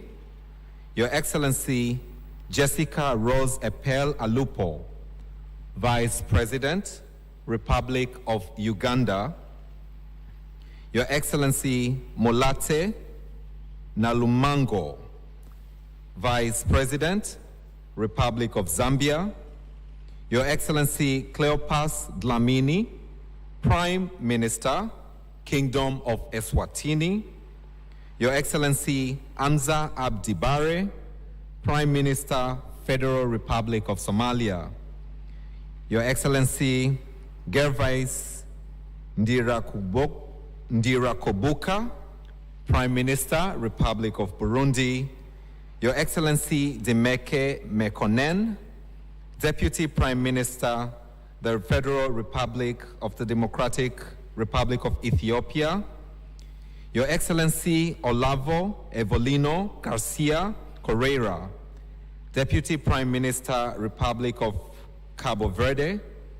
Your Excellency Abdurrahman Abdulrazak, Chair, Nigeria Governors Forum.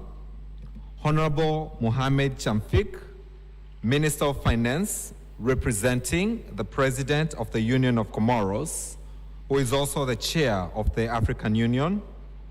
I would also like to recognize the presence of Madam Victoria Kwakwa, Vice President for East and Southern Africa of the World Bank.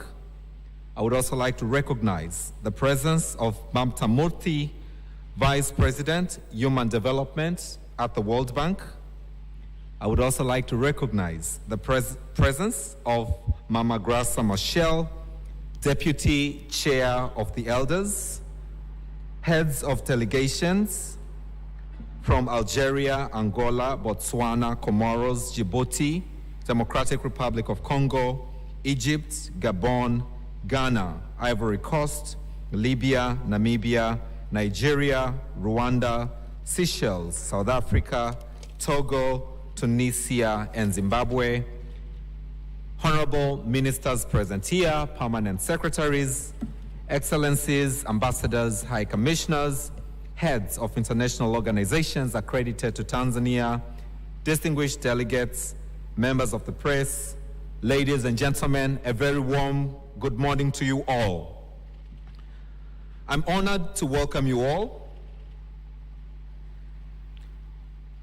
to the Africa Human Capital Heads of State Summit, which aims at celebrating our country's achievement in improving human capital, to exchange effective approaches, and to commit to accelerate progress to equip young people to perform to their full potential to contribute to the economic prosperity of our beautiful continent. Your Excellency, it is now my pleasure to invite and pass the floor to the World Bank's Vice President for Eastern and Southern Africa, Dr. Victoria Kwakwa, for a welcoming address. Can we put our hands together for Dr. Victoria Kwaka as she comes for our welcoming address?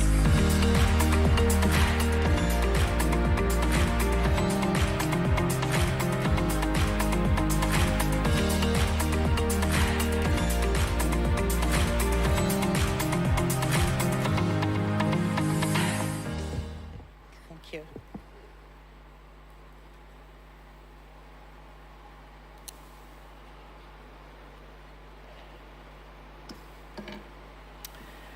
Thank you. Your Excellency, Dr. Samia Suluhu Hassan, President of the United Republic of Tanzania, Your Excellencies, Heads of State and Government represented here today, Your Excellencies, Vice Presidents, Deputy Prime Ministers, Excellencies, Heads of Delegations, Honorable Ministers, ladies and gentlemen, good morning. And warm greetings to all of you. It's a great pleasure and honor to be here together at the inaugural Africa Human Capital Heads of State Summit. I want to thank you, President Samia, and your government for your gracious hospitality in hosting the summit in partnership with the World Bank.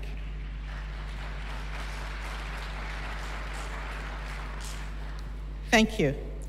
I'd also like to recognize the kind technical and financial support of our partners, the Bill and Melinda Gates Foundation, the Global Finance Facility, the Government of Korea, and the MasterCard Foundation. I want to thank Your Excellencies for coming together to support building a coalition and adopting a consensus on human capital in Africa. We're here with a common and urgent concern and a common sense of responsibility. Africa is facing a human capital crisis. Even before the COVID-19 pandemic, a child born in sub-Saharan Africa could expect to be only 40% as productive as she would be with full education and full health. An intuitive indicator of the crisis is the learning poverty rate, which measures the share of children who cannot read and understand a simple text by age 10. In sub-Saharan Africa, about 89% of children are learning poor. This means that almost 9 out of 10 children are not acquiring the foundational literacy required for further learning. It is no surprise then that for education alone, at the midpoint of the implementation of the Sustainable Development Goals, we're seriously off track in Africa. Some indicators, such as primary school completion, which has increased from 46% in 2000 to nearly 64% in 2021, and youth literacy, which stands at nearly 78% as of 2021, have the potential for recovery. However, others such as access to quality early childhood development and preschool for all, which stands at about 50%, will need a significant and concerted effort to be achieved. This summit is an important opportunity to come together to discuss what we can do to improve human capital outcomes and achieve results at scale. For African nations, the cost of inaction will be extremely high and potentially destabilizing. Without navigating this human capital crisis successfully, African societies and economies risk being trapped in a detrimental cycle of stagnant growth, soaring poverty rates, and increasing inequality. This situation could potentially escalate the drivers of fragility and conflict as uneducated and low-skilled youth grow increasingly disillusioned. There is also a lot at stake for the global community. By 2050, Africa will represent almost 40% of the children 0 to 14 years and a quarter of the working age population in the world. Improvements in Africa mean improvements for the world. Improving human capital is not for the faint of heart or the impatient. If you allow me to be blunt, human capital is less visible than building a road and requires a longer-term commitment and investments. Yet when we are successful, we transform the lives of generations of children and youth, and the economic return is even higher. And change is possible. During this crisis, we have already experienced success and huge potential. The following examples that I will give are not exhaustive, but illustrate that progress is happening and continues to be possible. On the early years, countries like Rwanda are among the few to meet the Sustainable Development Goal target on malnutrition. It was done through efforts that included an innovative early childhood development intervention, a combination of home-based and community-based modalities. Rwanda dramatically increased its access to early childhood services in only 2 years, from 17% in 2020 to 62% in 2022. The stunting rate is also coming down. When it comes to learning outcomes, Kenya stands as a testament to the power of steadfast commitment to challenging reforms, ranging from curriculum development, provision of textbooks, and effective teacher management. Over the course of many years, through consistency and focus, the country has experienced a decade of substantial progress in learning, including a 50% improvement in reading. In Africa, teacher salaries account for more than 2/3 of government spending in education. Edo State in Nigeria sets a good example of how to increase efficiency of spending, leveraging technology and private sector partnerships. An innovative program equips teachers with tablets and scripted lessons for real-time progress tracking and continuous improvement. An extensive monitoring system fine-tunes resource allocation and has boosted teachers' attendance rates dramatically to 83%. Edo State demonstrates that even on limited budgets, education can deliver maximum value by efficiently harnessing teachers' potential. Innovations through partnerships across sectors have also enabled and accelerated the pace of change.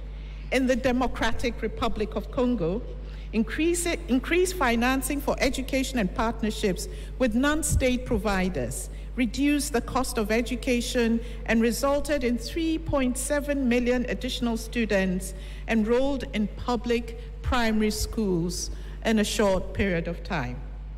Empowerment of women and girls is critical for human capital. Zambia shows us how to use social protection programs to protect the human capital of girls. They mitigated the effects of the rising food prices through cash transfers provided through digital payments that enabled 59,000 girls to access secondary education. And we know that representation matters. The 20 member countries participating in the Africa Centers of Excellence initiative across sub-Saharan Africa share our commitment to creating a network of women leaders and innovators in STEM and education fields. Under the leadership of our host, Her Excellency President Samia, Tanzania has also made enormous strides in ensuring that every child, and particularly adolescent mothers, can complete secondary schooling. The country is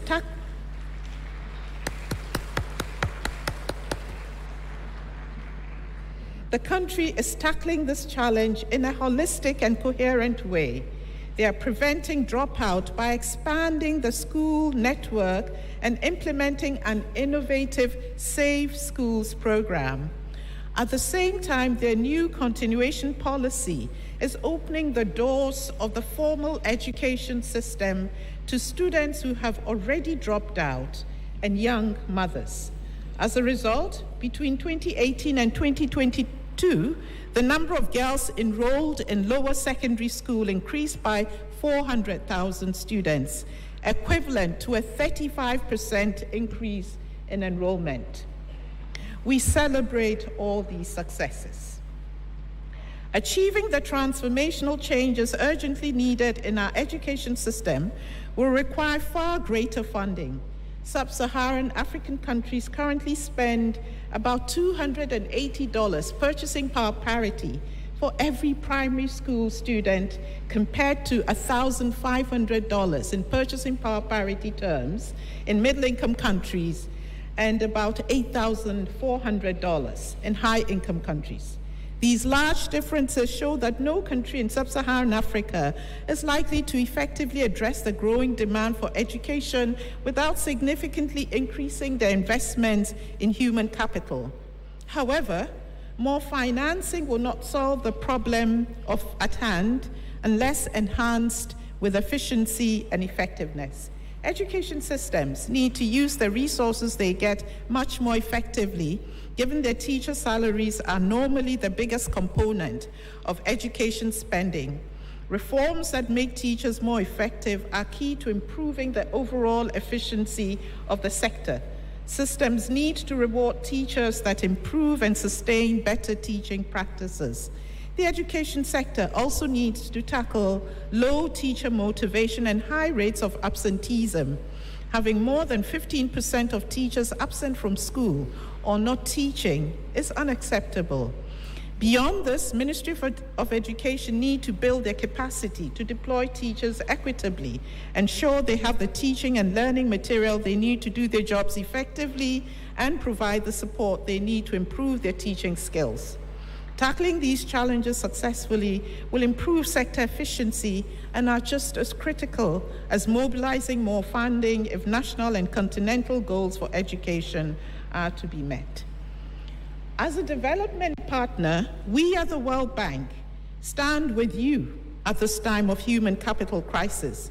In addition to the Africa Human Capital Plan that we launched in 2019, we have prepared a new strategy for education in Western and Central Africa and an operational business plan for the Eastern and Southern African countries. We have also increased our financing for human capital. And our commitment to education spans several sectors, including interventions in health, social protection, water and sanitation, transportation, and other sectors that contribute to improving access and quality of schooling for all. Nevertheless, it is your national strategies, your ideas and financing that are the foundation of future progress. It is essential that we formulate a clear and actionable plan that explicitly outlines what it will take to achieve the goals. To make progress, we must break the silos and foster collaboration amongst all stakeholders. We need to develop a platform for action that transcends sectoral boundaries and unites government agencies, domestic partners, and external allies, including the pivotal private sector. That is why events like this one provide a critical opportunity for cooperation and collaboration.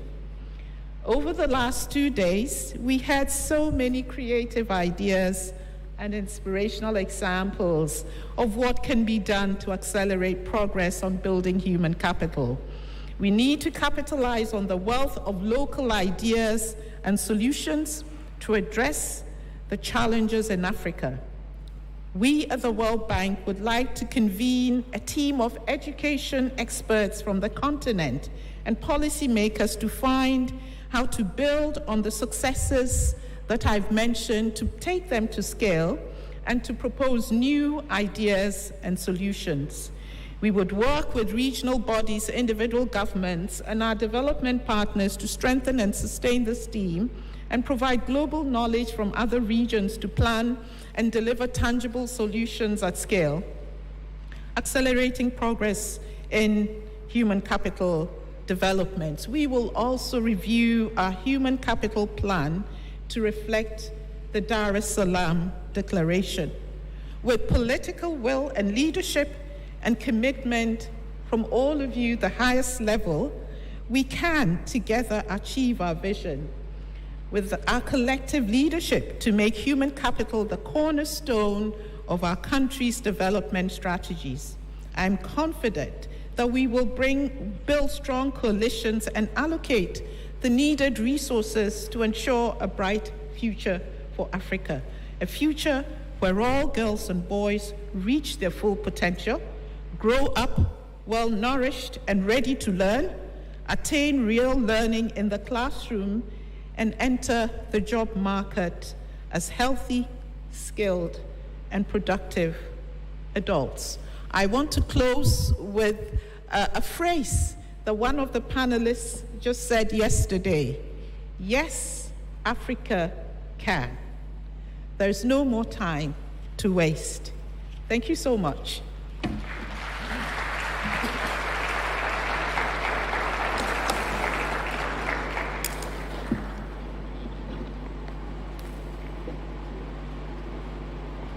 Na mtazamaji wa TBC1, huyo ni makamu wa rais wa Benki ya Dunia katika eneo la kusini na mashariki, akizungumza masuala mbalimbali. Dr. Kwaka amegusa masuala mengi, lakini akipongeza Tanzania kuwa mwenyeji wa mkutano huu, lakini pia akizungumza jitihada za Benki ya Dunia kushirikiana na mataifa ya Afrika katika suala zima la elimu, lakini pia kuwekeza zaidi katika mtaji wa rasilimali watu. Tuelekee kwa mshereheshaji, tuendelee kile ambacho naendelea hivi sasa. Foreign Affairs and East Africa Cooperation of the United Republic of Tanzania for her introductory remarks. Can we put our hands together as she comes to the podium?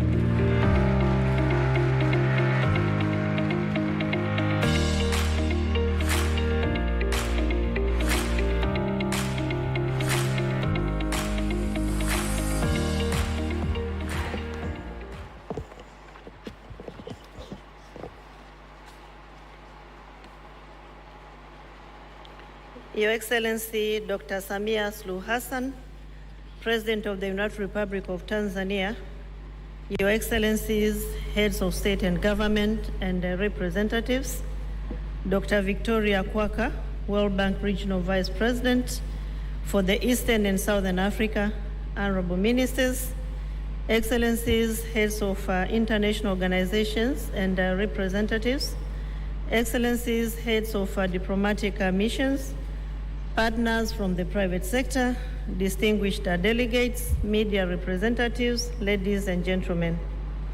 It is a great honor and privilege to stand before Your Excellencies to deliver introductory remarks on this special and a momentous occasion of the 2023 Africa Heads of States Human Capital Summit with a theme: accelerating Africa's economic growth, boosting youth productivity by improving learning and skills. That is taking place here in Dar es Salaam, the hub of peace. Your Excellencies, we gather here in recognition of the pivotal role that human capital plays in shaping the present and future of our African societies and economies and the global community at large. Human capital is defined as the knowledge, skills, abilities, and the health of individuals, and is the wealth of any nation. It is the driving force behind innovation, productivity, and the sustainable development. Investing in people is not only a moral imperative, but also an economic necessity. May I therefore take this opportunity to thank Her Excellency, Dr. Samia Suluhu Hassan, President of the and the World Bank for affording the United Republic of Tanzania an opportunity to host it. On this note, may I, on behalf of the President of the United Republic of Tanzania, welcome Your Excellencies and all distinguished delegates to Tanzania and in particular to this very important summit. Your Excellencies, the journey to the African Human Capital to host the summit. Preparations were then launched by Her Excellency Dr. Samia Suluhu Hassan, the President of the United Republic of Tanzania. Others were invited to join the government of Tanzania in preparing for the summit. We are grateful that the invitation sent by Her Excellency the President of the United Republic of Tanzania to African heads of state and the government, international partners and other stakeholders have been honored graciously. The summit is being attended physically by more than 1,000 participants representing 44 governments and other partners, and the virtual attendance through various platforms has also enabled extended participation of about 1,300 participants, making a total of 2,300 participants attending this summit. The United Republic of Tanzania values your attendance and the participation, Your Excellency, in Tanzania. This positive response is a testimony of the seriousness attached to human capital development and the role it plays in boosting socio-economic growth of our continent. The summit comes at a time of a global powerhouse. To achieve this aspiration, human capital development is a critical component requiring massive and coordinated efforts by African countries and other partners. This summit is therefore a significant step towards achieving Agenda 2063 and also our pursuit to accelerate the realization of sustainable development goals. The summit provides a platform to unleash the power of human capital and the concrete commitments. With the intensive preparations and commitment, as my sister, Madam Victoria said, the political commitment that we have witnessed, we are set for a very successful summit. With these introductory remarks, it is with great humility the summit. Karibu sana Mheshimiwa Rais.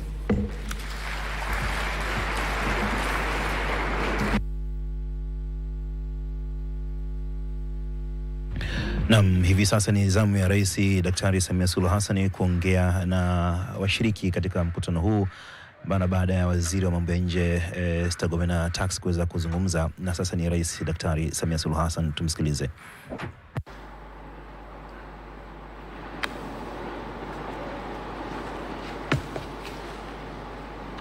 May I request the delegates to use their translation tools, because I'm going to talk on my national language.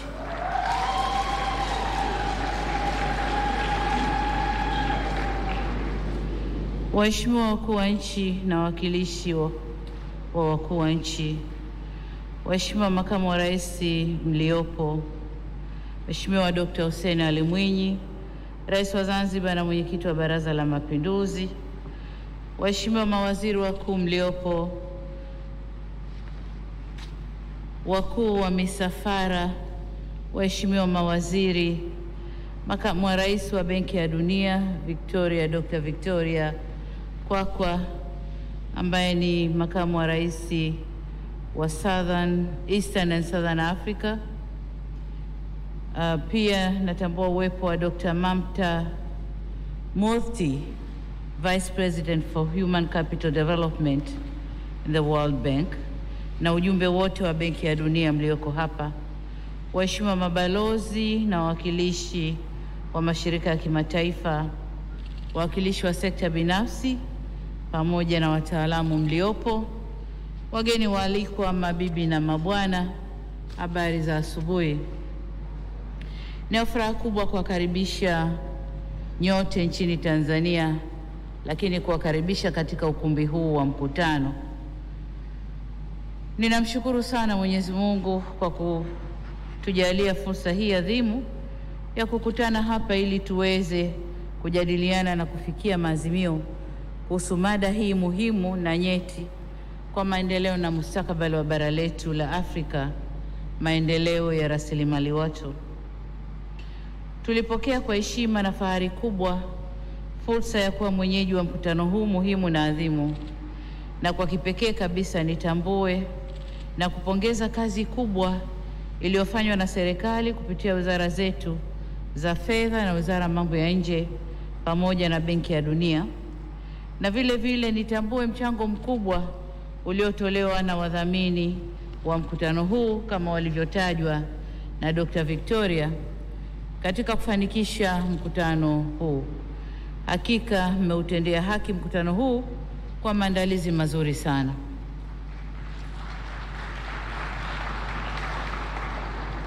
Natambua tuna wageni wengi waliosafiri masafa marefu kujiunga nasi leo, na nitumie fursa hii kuwapa pole kwa machovu ya safari na kuwakaribisha Tanzania. Natumai mmepokelewa vyema na mmekirimiwa kwa mila na desturi zetu za Kitanzania. Karibuni sana. Vile vile nitumie fursa hii kuwashukuru waheshimiwa viongozi na washiriki wote kwa kubali mwaliko wangu na kuungana nasi katika mkutano huu muhimu unaobeba kauli mbiu inayosema kuchochea ukuaji wa uchumi Afrika, kuongeza uzalishaji wa vijana kupitia mafunzo na ujuzi, yani accelerating Africa's economic growth, boosting youth productivity by improving learning and skills. Waheshimiwa viongozi, tunakutana leo kujadili ajenda ambayo ndiyo moyo wa mataifa yetu: uwekezaji katika rasilimali watu, hususan vijana. Mkutano wetu huu wa leo utaamua ni aina ipi ya uwekezaji unahitajika ili kuleta tija na kuchochea maendeleo ya bara la Afrika. Hakuna muda mwingine sahihi wa kujadili haya zaidi ya huu tulionao. Kwa kipindi cha zaidi ya muongo mmoja sasa, bara la Afrika limepitia ukuaji na uimarikaji mkubwa wa uchumi au uchumi zake katika sekta tofauti. Hali hii ya ukuaji wa uchumi ilifanya bara kuja na misamiati kadhaa, ikiwemo Africa is rising, lakini pia it's African century. Misamiati hii ilitokana na vuguvugu la harakati mbalimbali zilizokuwa zikifanyika ili kulikwamua bara letu la Afrika kutoka kwenye utegemezi wa kiuchumi. Kulifanyika jitihada za maksudi kuhakikisha bara hili linajenga uchumi zake kwa kutumia rasilimali zake ili kuweza kujiletea maendeleo.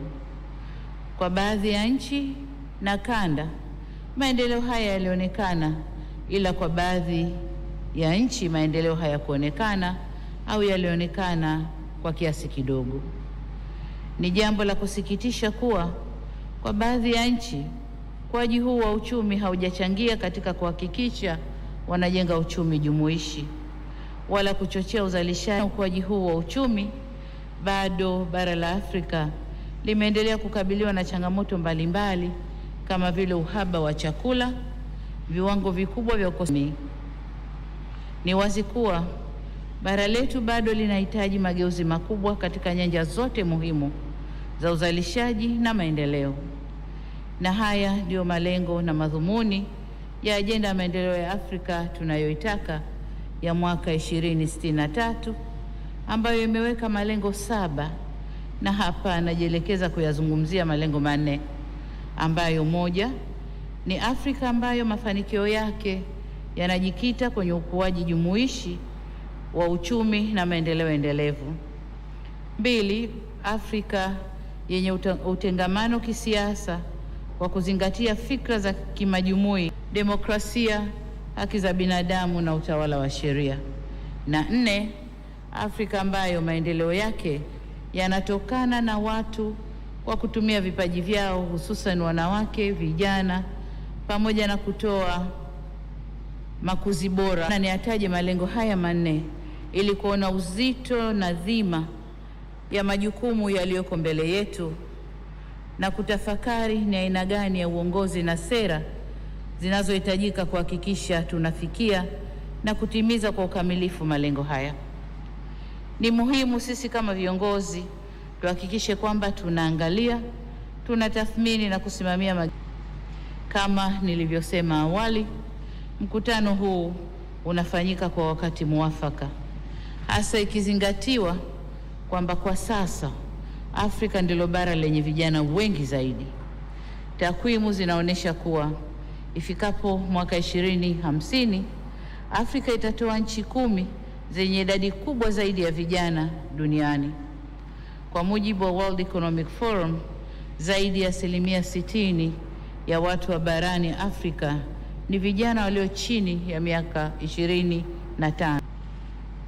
Afrika itakuwa na 42% ya vijana wote duniani, na umri wa wastani wa nchi za Afrika ni chini ya miaka 20.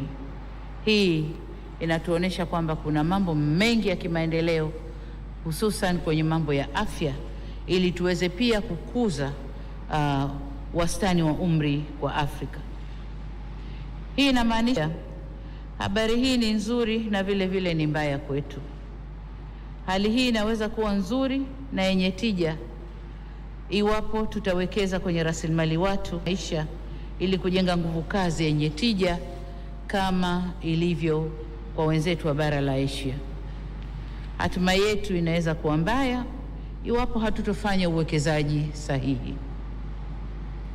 Tusipofanya hivyo, tutaongeza idadi ya vijana wasio na ujuzi, wasioajirika na vijana wa kujiingiza kwenye vitendo viovu vya kihalifu na uvunjifu wa amani. Je, bara tulilolirithi kwa waasisi wetu waliotafuta uhuru wa Afrika ndilo bara tunalotaka kuwarithisha vizazi vijavyo au wajukuu wetu? Je, Afrika tunayoijenga leo ni yenye uchumi endelevu au uchumi unaodumaa? Tukipata majibu hayo, tutalijenga bara letu vyema zaidi. Vile vile majibu ya masuala haya yatatupa mwelekeo wa sera zetu. Ni wazi kwa viongozi wenye maono hujenga sera zao kwenye maendeleo ya watu na kufuatiwa na maendeleo ya vitu. Na hapa mniruhusu ninukuu maneno ya baba wa taifa hili la Tanzania miaka michache kabla kufariki kwake, Mwalimu Julius Kambarage Nyerere, wakati akihutubia mkutano wa Umoja wa Mataifa jijini New York. Alisema, na hapa namnukuu, kwamba development is people.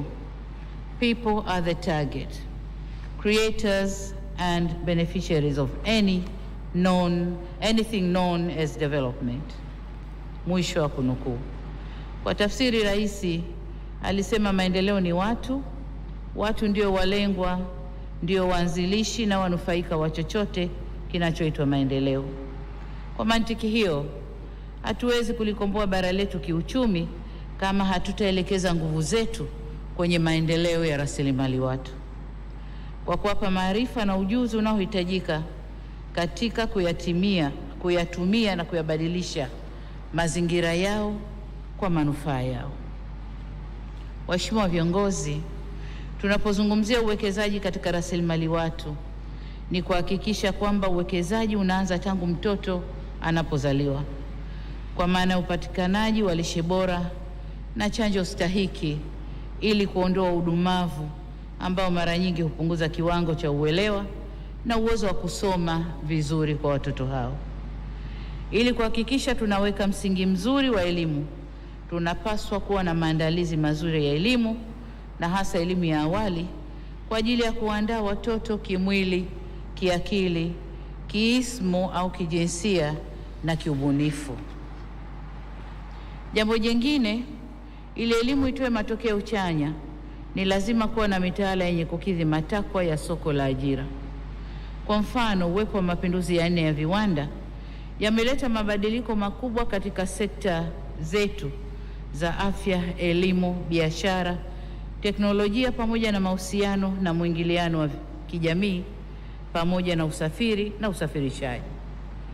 Hivyo basi, ni wajibu wetu kuhakikisha Afrika hatuachwi nyuma. Tunazitumia fursa hivi vizuri. Hatuachwi nyuma kama ilivyokuwa kwenye mapinduzi haya ya matatu yaliyopita. mapinduzi ya kwanza, ya pili na ya tatu.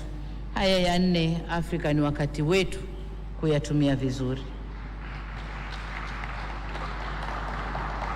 Mwasisi wa taifa huru la Afrika Kusini, hayati mzee Nelson Mandela, alisema, na mimi namnukuu, "Education is the most powerful weapon you can use to change the world." Akimaanisha kuwa elimu ndio silaha yenye nguvu zaidi inayoweza kutumika kubadilisha ulimwengu. Na hapa nichukue fursa hii kueleza umma huu baadhi ya hatua ambazo nchi yetu Tanzania imechukua ili kukuza na kuendeleza rasilimali watu. Moja, tumeamua kutenga fedha nyingi kwa ajili ya afua mbalimbali za lishe na huduma za afya ya uzazi wa mama na mtoto. Na katika hili, mimi kama rais wa nchi nimeingia mikataba na wakuu wa mikoa, kila mkuu wa mkoa kuhakikisha anawajibika ipasavyo katika eneo hili. Lakini la pili ni kuanzisha vituo vya elimu ya awali, yani Early Childhood Development Centers, ambao tunaendelea kuvieneza nchi nzima. La tatu ni mapitio na maboresho ya sera ya elimu, mitaala na programu za mafunzo ili ziendane na mazingira pamoja na mahitaji ya sasa ya maendeleo. La nne ni uanzishwaji wa mfuko wa kusaidia kaya maskini ujulikanao kama Tanzania Social Action Fund, TASAF. Lengo la mfuko huu ni kupunguza umaskini na kuboresha upatikanaji wa huduma za afya na elimu. Tangu mwaka 2000 zaidi ya kaya milioni 1 zimenufaika na zaidi ya miradi 731 ya miundo mbinu mbalimbali ya elimu, afya, maji safi na salama, kilimo na mazingira, njia za usafiri na usafirishaji zimetekelezwa. Jengine ni uanzishwaji wa programu ya elimu bila malipo kwenye ngazi za elimu ya awali, elimu ya msingi na hadi sekondari. Watoto wetu wanasoma bila kulipa.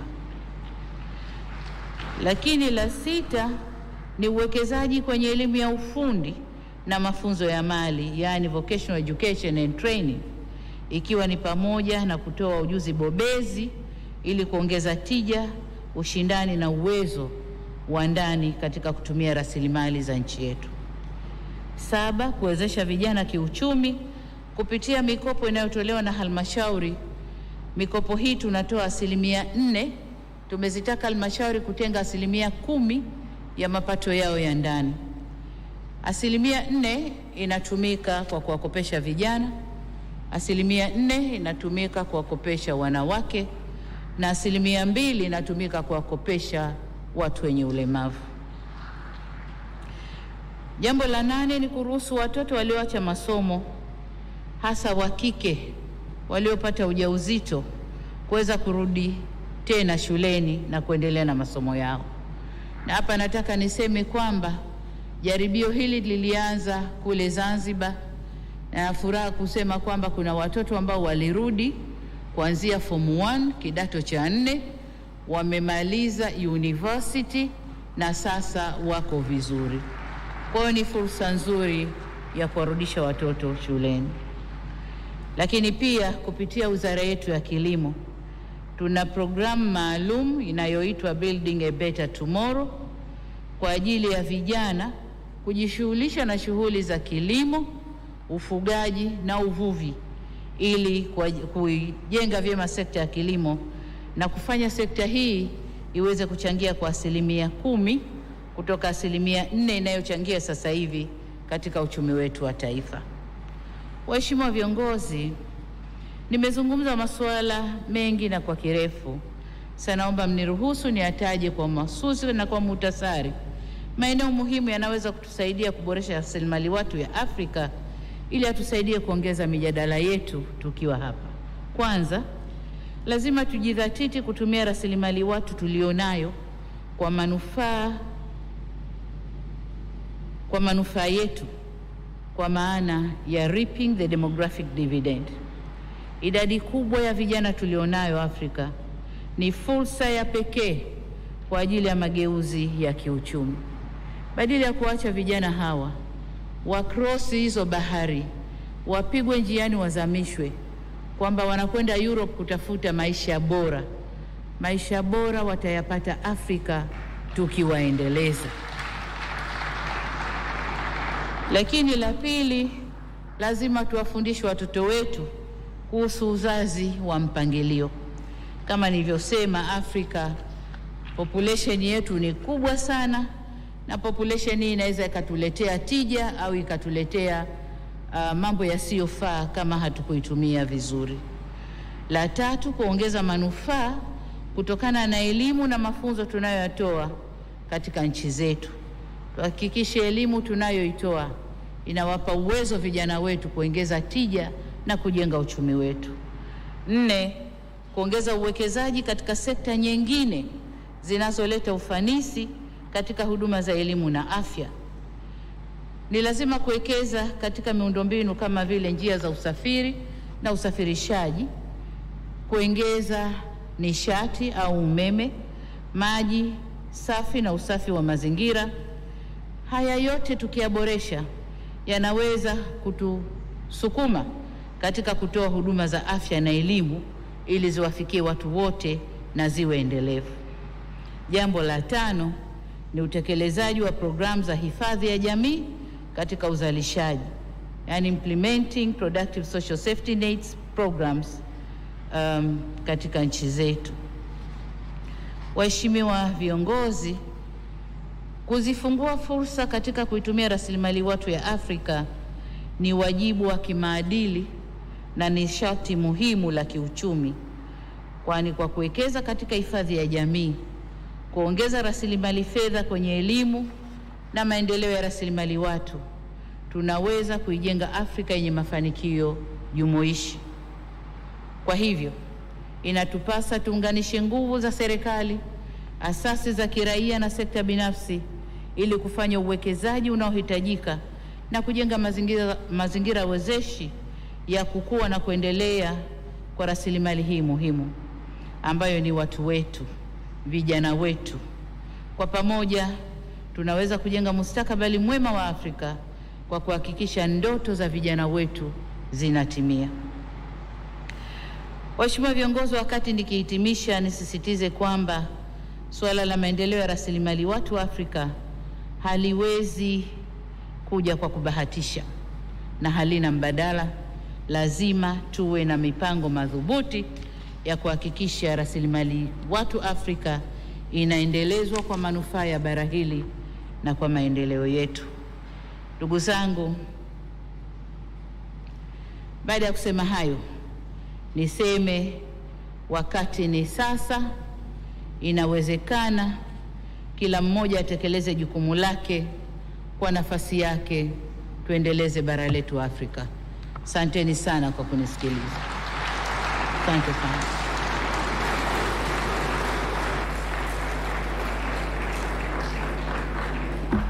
Rais Dr. Samia Suluhu Hassan akimaliza kuongea hapo na akizungumza na mshereheshaji, anasema kabla sijakupa muktasari wa yale ambayo ameyazungumza. Now it is possible. The time is now. Thank you so much, Your Excellency, for your leadership and for bringing the continent together for this important Human Capital Heads of State Summit here in Dar es Salaam, Tanzania. Excellencies, up next we have a video that is going to set the stage on how focusing on learning and skills will help propel human capital-led economic growth in Africa. After the video, I will have the honor to invite World Bank Vice President for Human Development, Dr. Mamta Murty, to give us a deeper reflection of this video.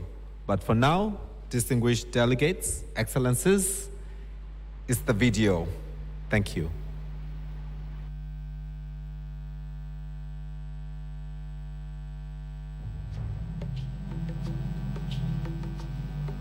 The last 30 years saw a largely positive economic story for sub-Saharan Africa. Economies grew, and the proportion of the population living below the poverty line declined. Africa made great progress in health outcomes and life expectancy has grown over the last 50 years. Child mortality declined, and the chances of a 15-year-old surviving to age 60 improved. Senegal and Ghana reduced stunting, which is defined as impaired growth and development of children due to poor nutrition, repeated infection, and inadequate psychological stimulation. Stunting affects learning, productivity, and leads to low wages in adulthood. Liberia, Rwanda, and Malawi were able to reduce under 5 mortality by 2/3 in the last 2 decades.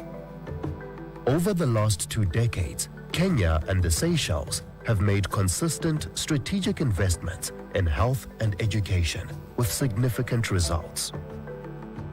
Select countries record higher secondary school access and completion rates than the regional average. This raises the future productivity of current cohorts as measured by the Human Capital Index. Paired with favorable demographics, these countries are well positioned to reap a demographic dividend driven by high levels of human capital to accompany other investments. However, there were significant differences across the countries in national income, natural resources, fragility and conflict, and urbanization, among others. A key feature of Africa's growth experience has been the diversity driven by regional heterogeneity, with some countries growing faster than others. As these developments progressed, its population grew from around 180 million people in 1950 to more than 1 billion now, and is projected to grow to slightly more than 2 billion people by the late 2040s. Although the region has grown economically, this was not enough to deliver rapid per capita income growth. Africa is still the poorest region and lags in key human capital indicators like learning, out-of-school children, stunting, and the proportion of youth with appropriate skills. Still, a significant proportion of children on the continent cannot read, more than half of whom are women, which further limits their participation in the labor market. Africa is at a critical juncture in its economic growth journey in a rapidly changing world, driven by technology and digital advancement. Jobs will be digitally focused and require new skills. While global populations will continue to grow, the overall growth rate is slowing, and the world's population is aging. However, Sub-Saharan Africa's unique demographics offer both hopes and risks. With timely strategic investment, Sub-Saharan Africa has a real opportunity to use its biggest asset, its people, as a key driver for growth. Hope can be seen through a potential economic and demographic dividend with changing dependency ratios.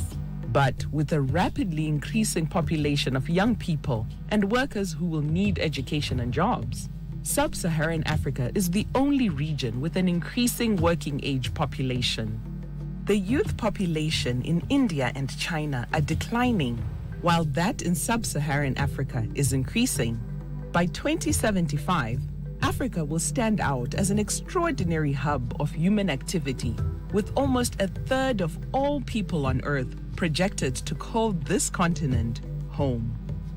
The working age population is surging at remarkable speeds. By 2035, there will be 450 million more workers joining the labor market, with only 100 million jobs being available at the current rate. Sustained economic growth, fueled by a youthful population, will not be realized automatically. It requires private sector partnerships and bundles of multi-sector, time-sensitive policies for job creation. These policies must equip youth with relevant skills. These will be policies that keep people at the center. Strategic and sustained human capital investments can accelerate economic growth, build resilient systems, and strengthen social cohesion. The East Asian tiger countries, like South Korea, Malaysia, and Singapore, demonstrate that sustained strategic investment in human capital contributed to between 1/3 and half of all economic growth. The miracle of the East Asian growth story highlights the importance of investing in people. There was an assumption that these economies grew before the governments had enough resources to invest in people. But there is clear evidence that investments in public health and education predated faster economic growth. A healthier, better educated population will contribute to faster economic growth. As families become more assured that their children were likely to survive and thrive, they chose to have smaller families, ensuring that households and governments could increase investment. More educated parents were better skilled and could contribute more to the labor market. The experience of East Asian tigers makes our understanding of what drives development more complete. The old consensus was that investments in physical capital, such as dams, roads, this variability was attributed to supporting economic policies, including trade, regional integration, and enterprise ownership. We have learned that robust economic growth and development are a combination of smart physical infrastructure investment. We've covered how investment in human capital accelerates economic growth. So let's take a closer look at the next important accelerator in human capital: resilient systems. Robust development means countries are building national systems that can withstand shocks like economic downturns, debt crisis, conflict, learning losses, epidemics, droughts, and floods. Despite sub-Saharan Africa's last 20 years of variable economic growth, the region has seen frequent shocks and setbacks. The COVID-19 pandemic is not the first health shock in the region.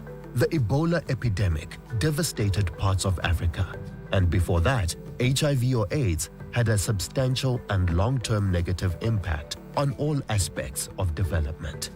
Shocks at any stage of life, be they economic, climate-related, or health-focused, increase population vulnerability and erode human capital.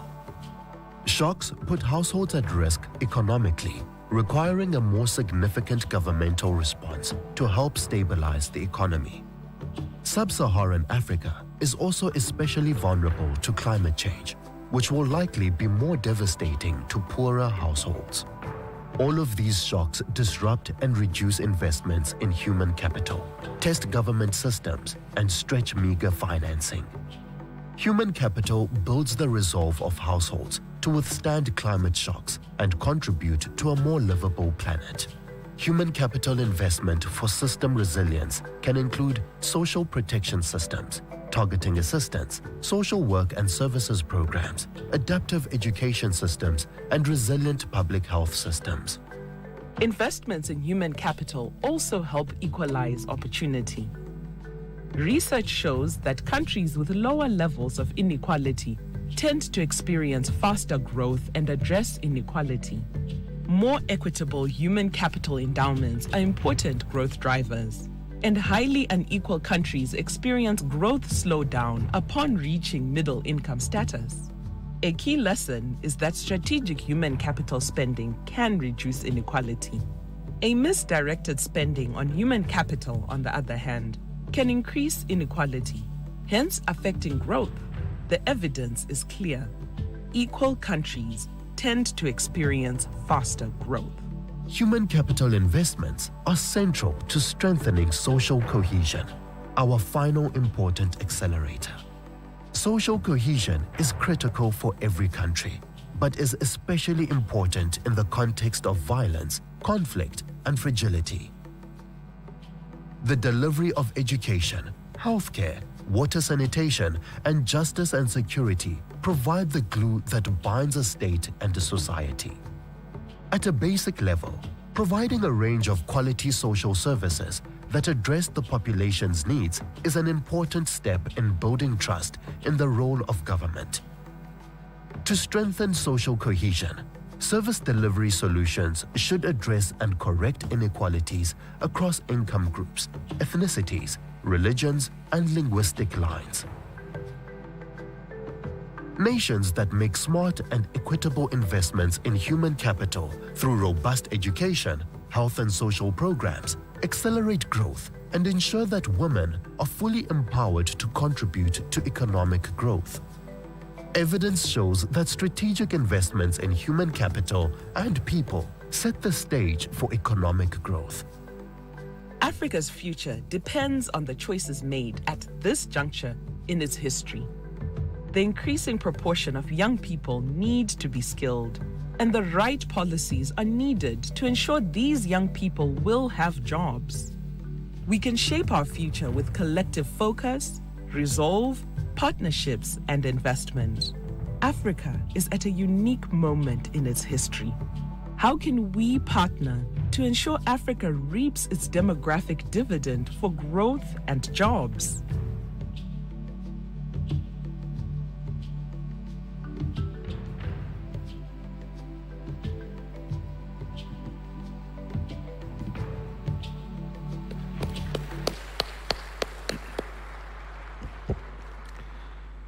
Thank you very much. And from the video, and as we gather to celebrate these achievements and successes that our nations have made so far, I would now like to invite to the podium Dr. Mamta Murthy to give more context onto human capital and approaches to accelerate progress onto our continent. Distinguished delegates, Your Excellencies, ladies and gentlemen, let's put our hands together for Dr. Mamta Murthy.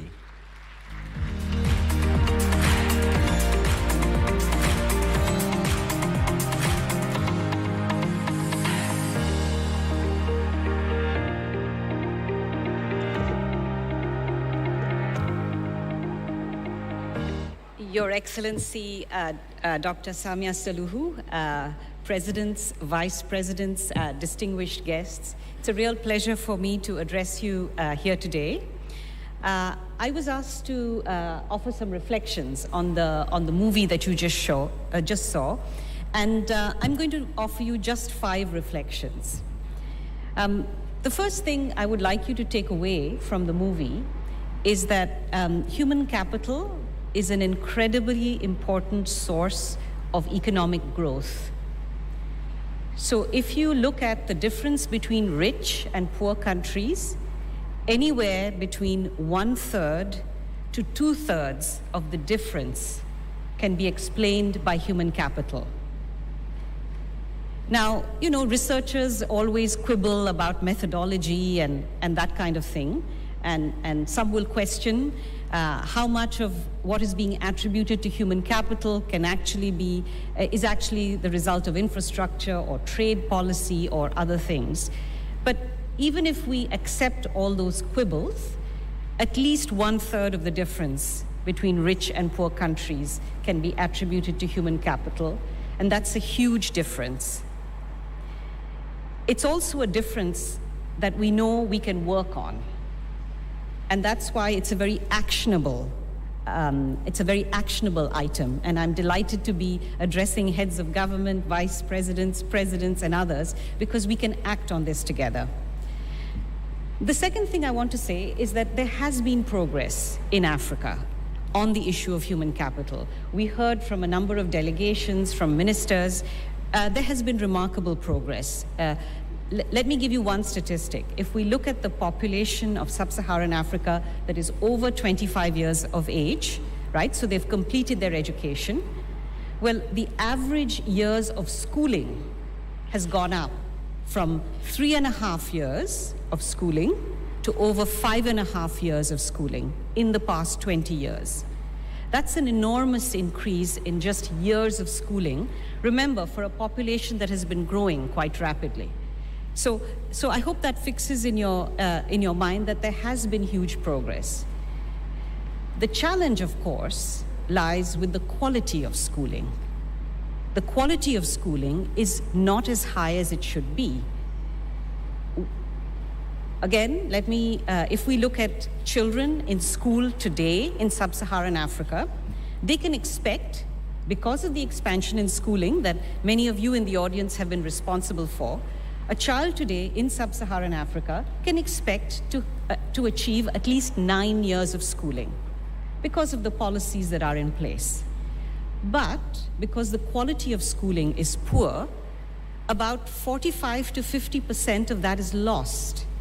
So the equivalent number of years of schooling is not 9, it's 4.5. It's about half of that, because very little is being learned in school. Children can progress through school, but it doesn't mean that they leave school having learned everything they should. To contrast that with another continent that I know well and Victoria knows well, East Asia and the Pacific, an average child today in East Asia and the Pacific can expect to go through 12 years of schooling. There too, there are issues with quality. So about 30% of that schooling is lost because the quality is not high. But if you take away 30% from 12, that's still 9 years of schooling. So in Africa, there are two challenges, both to increase the years of schooling and to improve quality. That's a double challenge. That's a difficult challenge because it's a double challenge. It requires resources and it requires improving learning in school. I'm going to come to the resources, but let me first talk about improving learning in school, because as I said before, this is an actionable thing. This is something that can be done. There is a lot that has been learned within Africa and from outside Africa on how to improve learning in school.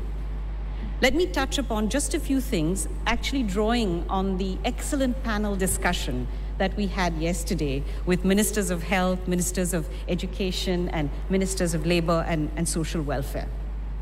I'm going to mention only 3 things. These are not silver bullets, but they are ideas I want you to take away. First, learning happens in school, but children have to be prepared to learn before they come to school. When we're talking about learning in school, it's very important to build the foundations. And the foundation of learning, all learning, is being able to read. Being able to read is the thing that needs to be emphasized in the early years, in primary school. And there's a lot that can be done by simplifying the curriculum and focusing it on the foundational elements of reading. And there are many countries in Africa that are doing this. There's Kenya, there's Mozambique, there's Niger, there's Edo State of Nigeria, there's Rwanda. These are very good things to be doing and are worthy of replication. But beyond wanting to teach the fundamentals, it doesn't help if the teacher is not in the classroom, if the teacher is not supported in delivering learning in the classroom. And some of the ministers yesterday spoke about this. Teacher presence and support to the teacher for delivering the foundational elements of learning in the classroom are extremely important. And finally, there is the issue of language, and President Suluhu mentioned this in her remarks. Africa is a continent of many languages. Many children come to school speaking a language at home and then being expected to read in a different language in school. So there is an issue around teaching reading in the mother tongue, which is still a challenge in the continent. So I leave you with just these 3 ideas: foundational learning, emphasizing reading, supporting the teacher to deliver learning in the classroom, both by being present and by being supported with the right coaching, with the right in-service training, with the right materials. And finally, the language of instruction, the first language that the child encounters in school. Now let me talk about readiness for learning. Children arrive in school, but they need to be ready to learn. And that is where nutrition in the early years, that's where cognitive development and stimulation before entering school matters. This is the reason why pre-primary school matters and early childhood development matters. Many countries have made progress in trying to expand early childhood development, but it's not enough. Yesterday, we heard a very good example from the minister from Rwanda who talked about low-cost, community-based expansion of early childhood development. This is very promising. This expansion can occur rapidly, and it can have an impact on both nutrition and cognitive readiness to learn when children enter school. One doesn't need a Mercedes-Benz of early childhood development. One needs the right interventions in early childhood development in order to have readiness for school. The last point I want to make is really about post-basic education and secondary and TVET and higher education. We had some discussions about this yesterday. If human capital is built through early childhood development, through good basic education, young people still need skills that are relevant for the labor market. We've seen a lot of expansion in post-secondary education, which is not particularly relevant to the needs of the labor market.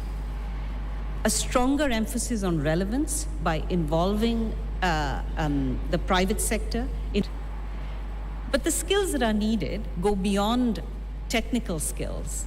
They also the skills that are needed are also behavioral.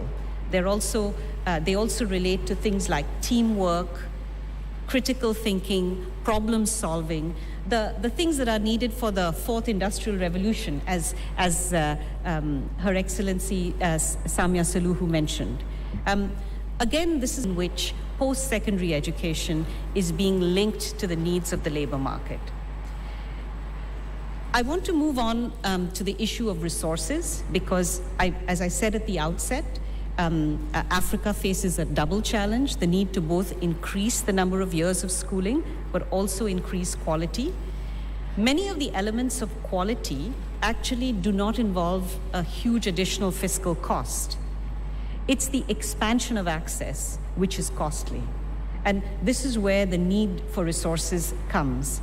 Now, there's the majority of resources for the expansion and access to education will have to come domestically.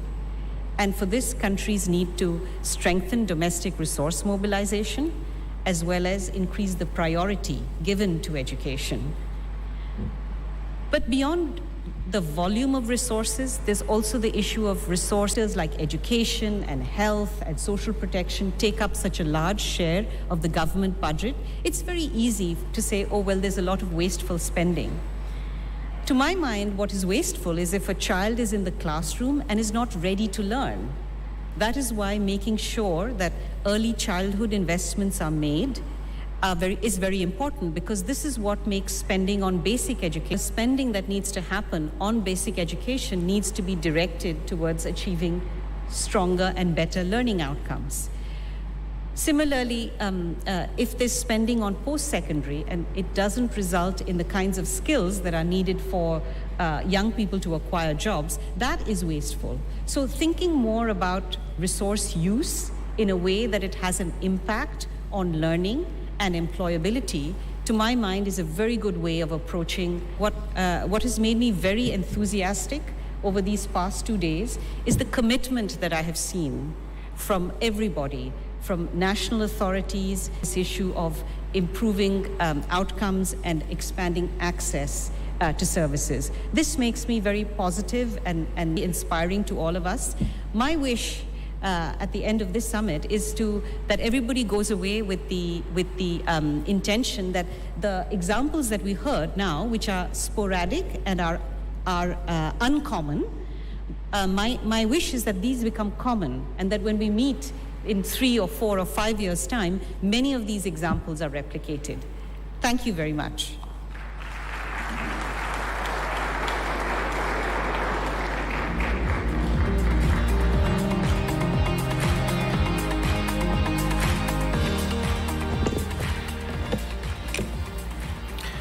Thank you so much, Dr. Morty, for your insightful thoughts that provide a lot of things to ponder on for the coming couple of hours, but also it really sets up well for the next panel discussion, where we are going on its youthful demographics. How can Africa utilize its young population fully to achieve Agenda 2063?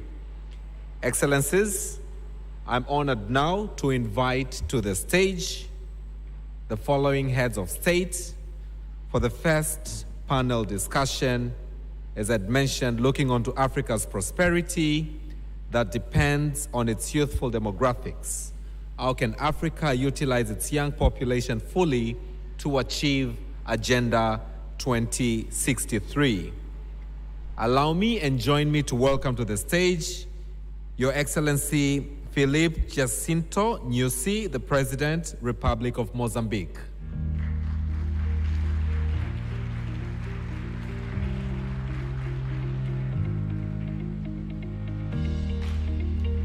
And as he comes, may I also invite His Excellency Dr. Lazarus McCarthy Chakwera, President, Republic of Malawi. Excellencies, delegates, late President, Democratic Republic of Sao Tome and Principe. The stage, and let's put our hands together for His Excellency Olavo Avelino Garcia Correira, Deputy Prime Minister, Republic of Cape Verde.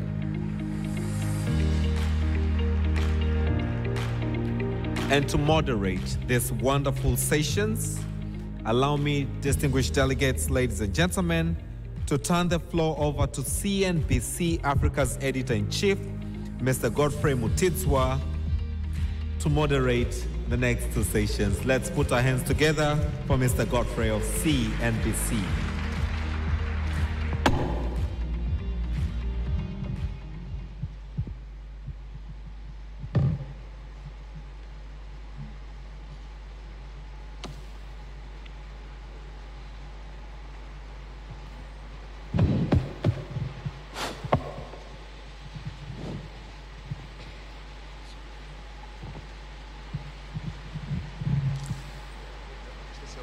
A very good morning, ladies and gentlemen, Your Excellencies.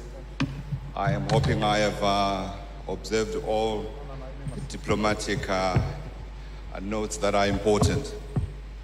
I'm a storyteller, and I'm very privileged here, and I really feel a sense of belonging to our country. Yes, our country, Africa.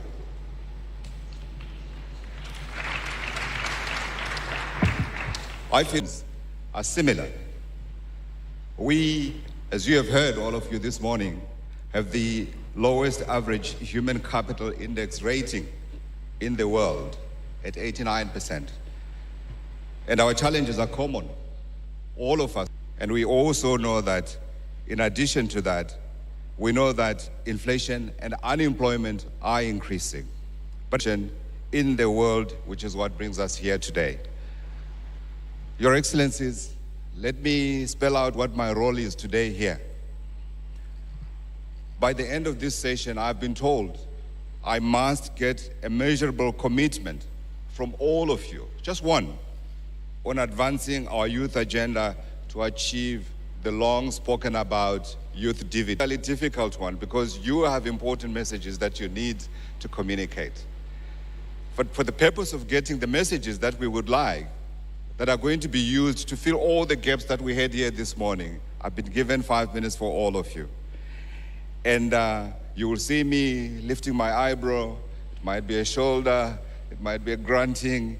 I will certainly do my best to try to live within the 5 minutes. But I do not want to leave the important messages that you need to leave with me here.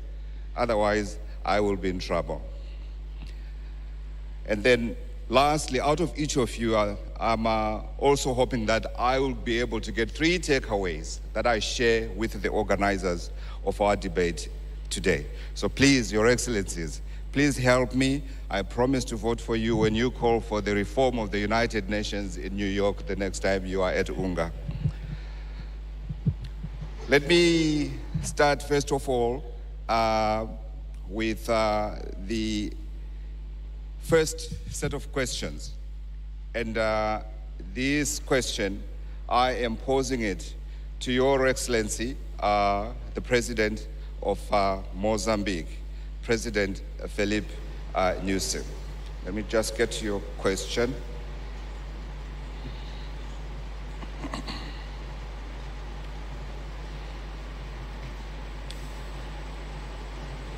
My notes are letting me down here.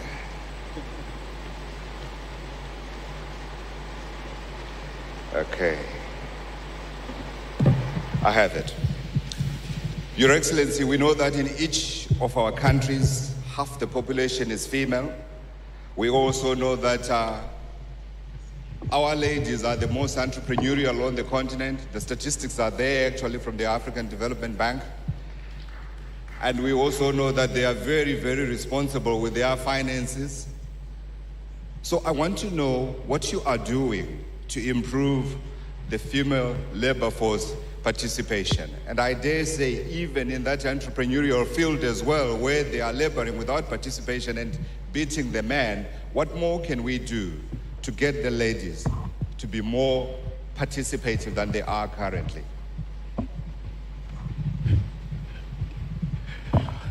Thank you. Allow me also to use the official language of Mozambique, Portuguese. Samahani ndugu zangu, nitasema Kireno leo kwa shauri, nataka wananchi pia Mozambiki wasikie. Asanteni.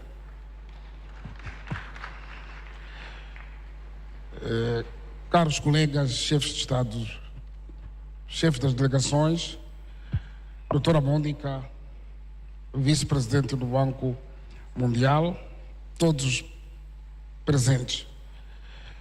Primeiro quero agradecer a oportunidade que os organizadores, neste caso concreto a Tanzânia e o Banco Mundial, nos dá para podermos partilhar experiências no âmbito de capital humano.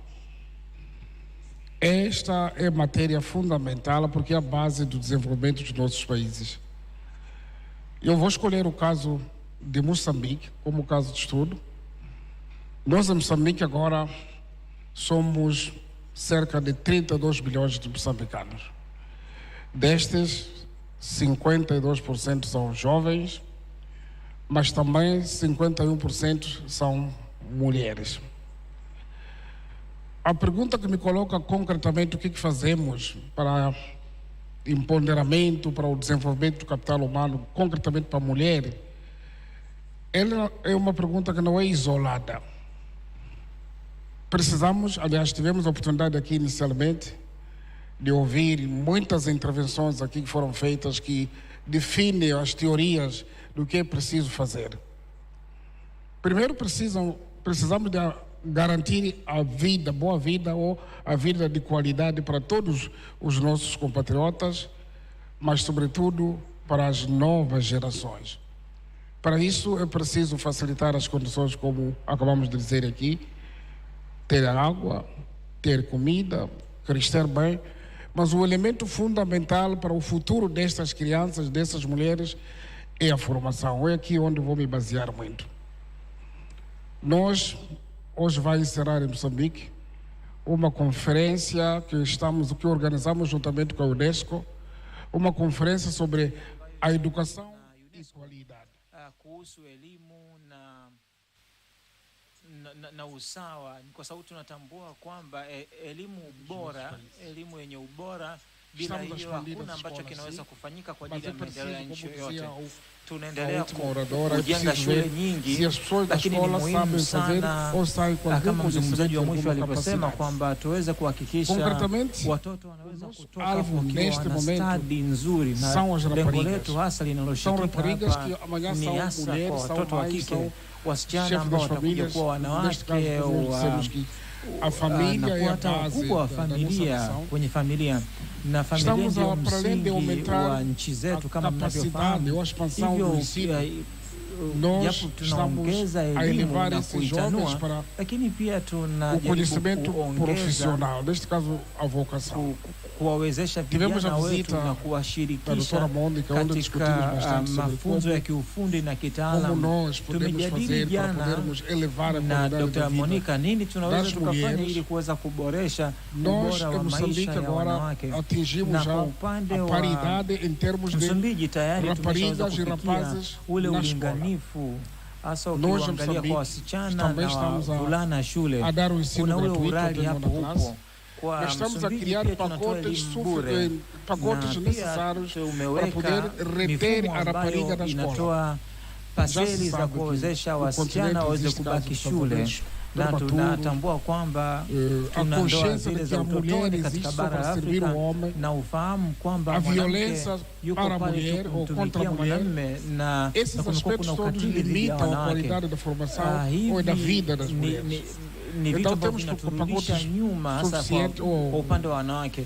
Hivyo tumeamua wazi kabisa kutengeneza muundo maalum wa mafunzo kwa ajili ya wasichana shuleni na kuwezesha kushinda changamoto na vikwazo kama vile chakula, vitabu kwa ajili ya shule na kadhalika na kadhalika. Hata katika elimu ya juu tumeweka utaratibu unaojaribu kuwatia moyo hasa kwa maana ya asilimia femininas, como concebemos aqui na UER, porque tudo pode ser feito, como a enfermagem. O ensino técnico profissional, grande parte são mulheres. Por quê? Por causa das mulheres que aderem à enfermagem. Mas existem aqueles cursos masculinos, entre aspas, que não existem cursos masculinos. Precisamente são aqueles cursos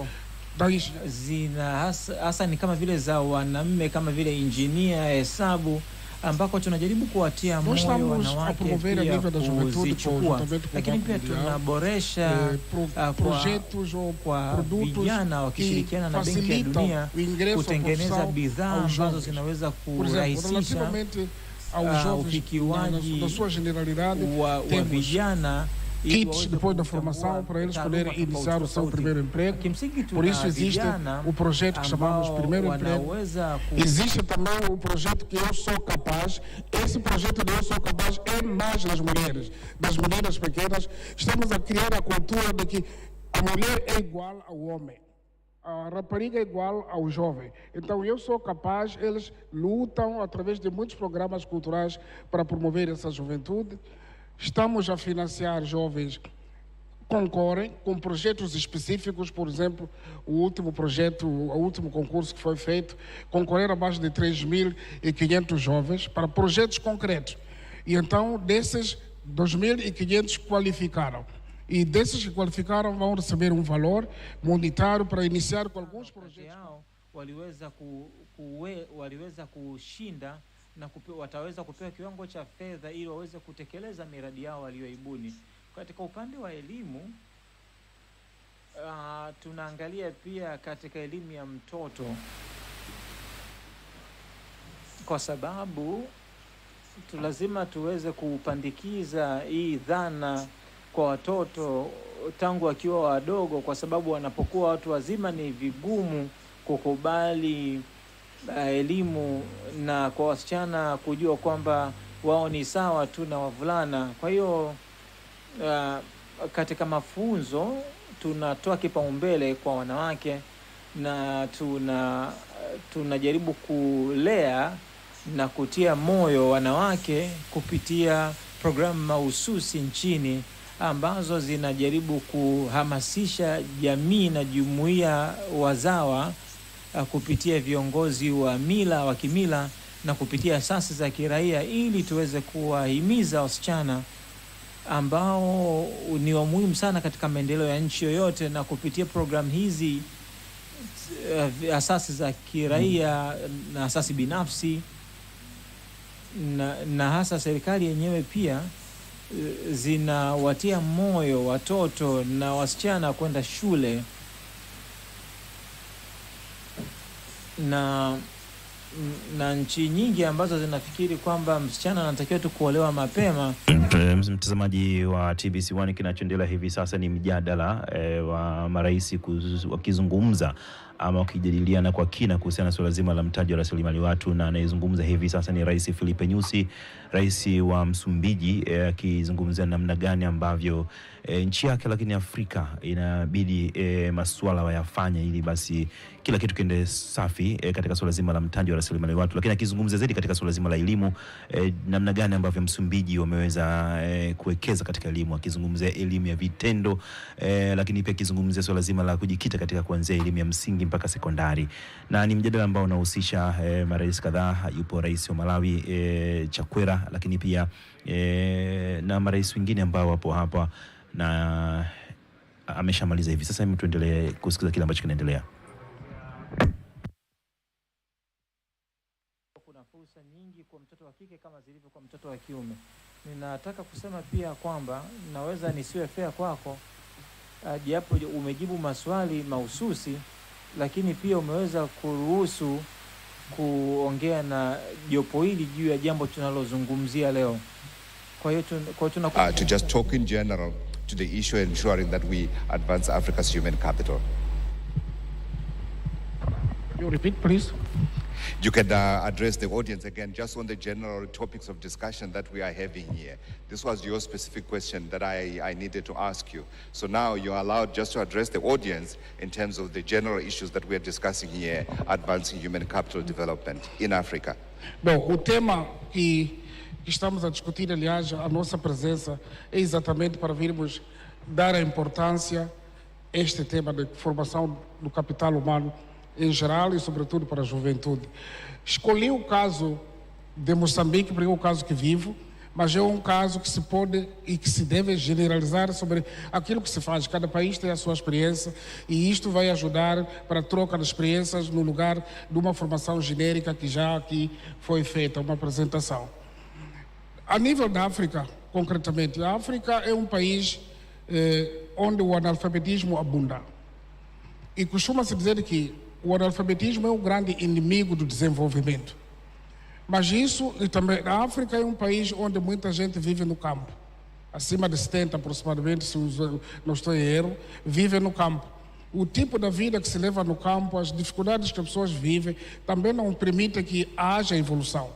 Então, para mim, o tema que nós aqui estamos a dizer, a África, o capital humano, o investimento no capital humano, é exatamente por termos a consciência de que não estamos à altura de participar do desenvolvimento na velocidade que pretendemos, para podermos ter as condições para a vida, para podermos ter a vida naturalmente, ter água, ter energia, ter escola, hospitais, etc. E o capital humano é extremamente fundamental para isso. Por isso que eu disse, rasilimali watu ni kitu cha muhimu sana. Ndio maana nilikuwa ninasema tunahitaji kuwekeza katika mafunzo, tunahitaji hasa mafunzo ya ufundi, elimu, na lengo hapa ni kuondoa kushindwa kusoma na kuandika, kwa sababu kama tukiwekeza katika mtaji wa rasilimali watu na kuamini kwamba mwanamume na wanawake wana uwezo sawa, basi tutaweza kushinda changamoto nyingi sana na vikwazo vingi ambavyo tumejaribu kuvisema. Sisi tumesema Tanzania, Afrika ni bara tajiri na ambalo limenyonywa na watu kutoka nje ya bara, lakini sisi katika nchi zetu, katika bara letu, tunaweza kutumia rasilimali ambazo tunazo, na sio tu kutumia tu bara letu kwa ajili ya kunyonya rasilimali, lakini sisi wenyewe tuweze kufanyia kazi nchi zetu. Na kwa hiyo tunahitaji kuwa na huo ufundi, na serikali zetu lazima ziweze kujizatiti kisiasa kuwekeza katika elimu,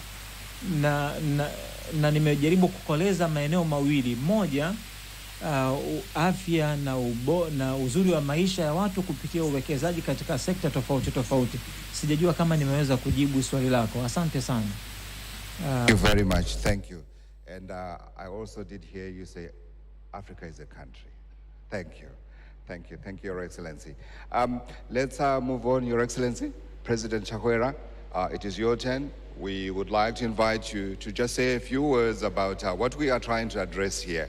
The issue of ensuring that we are able to actually say, perhaps in 10, in 20 years, we've been able to adequately resource our children for them to be active participants in a changing economy in particular.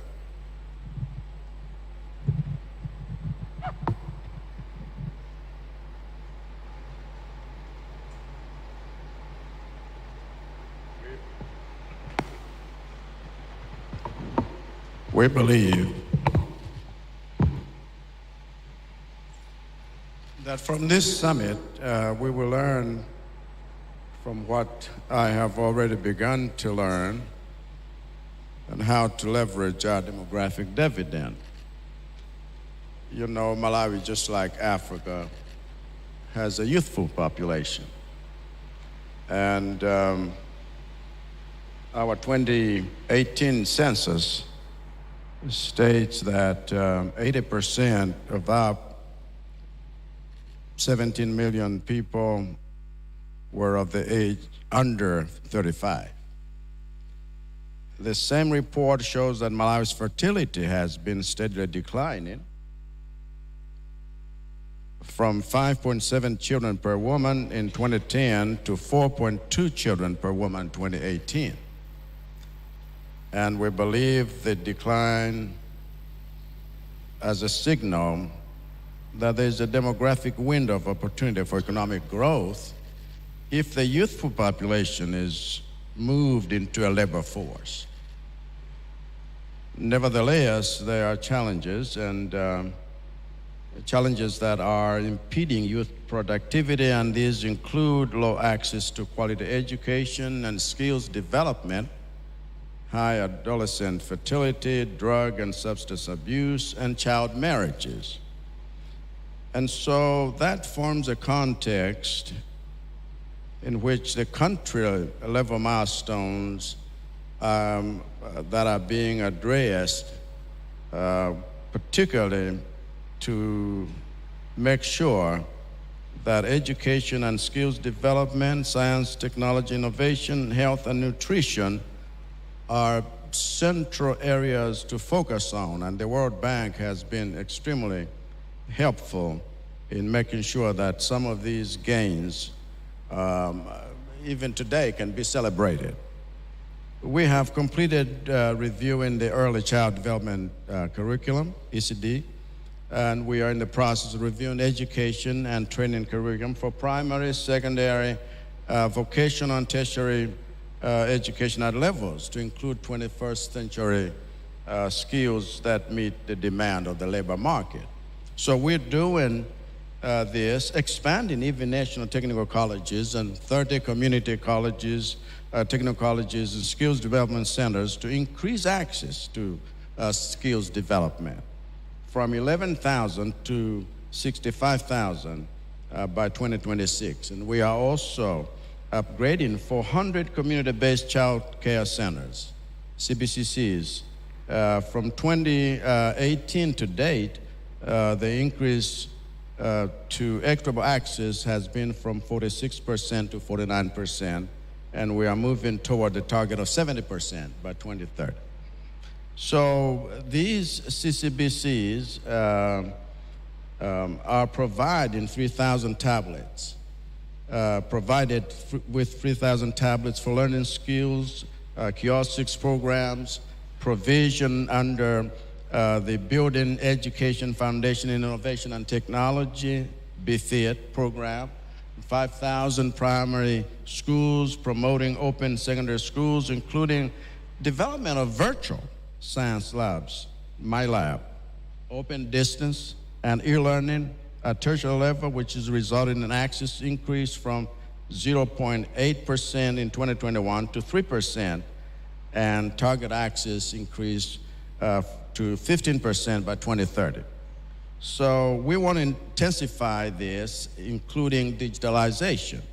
In our effort to provide employable skills, we are implementing graduate internship program, and over 14,000 graduates have benefited since 2018.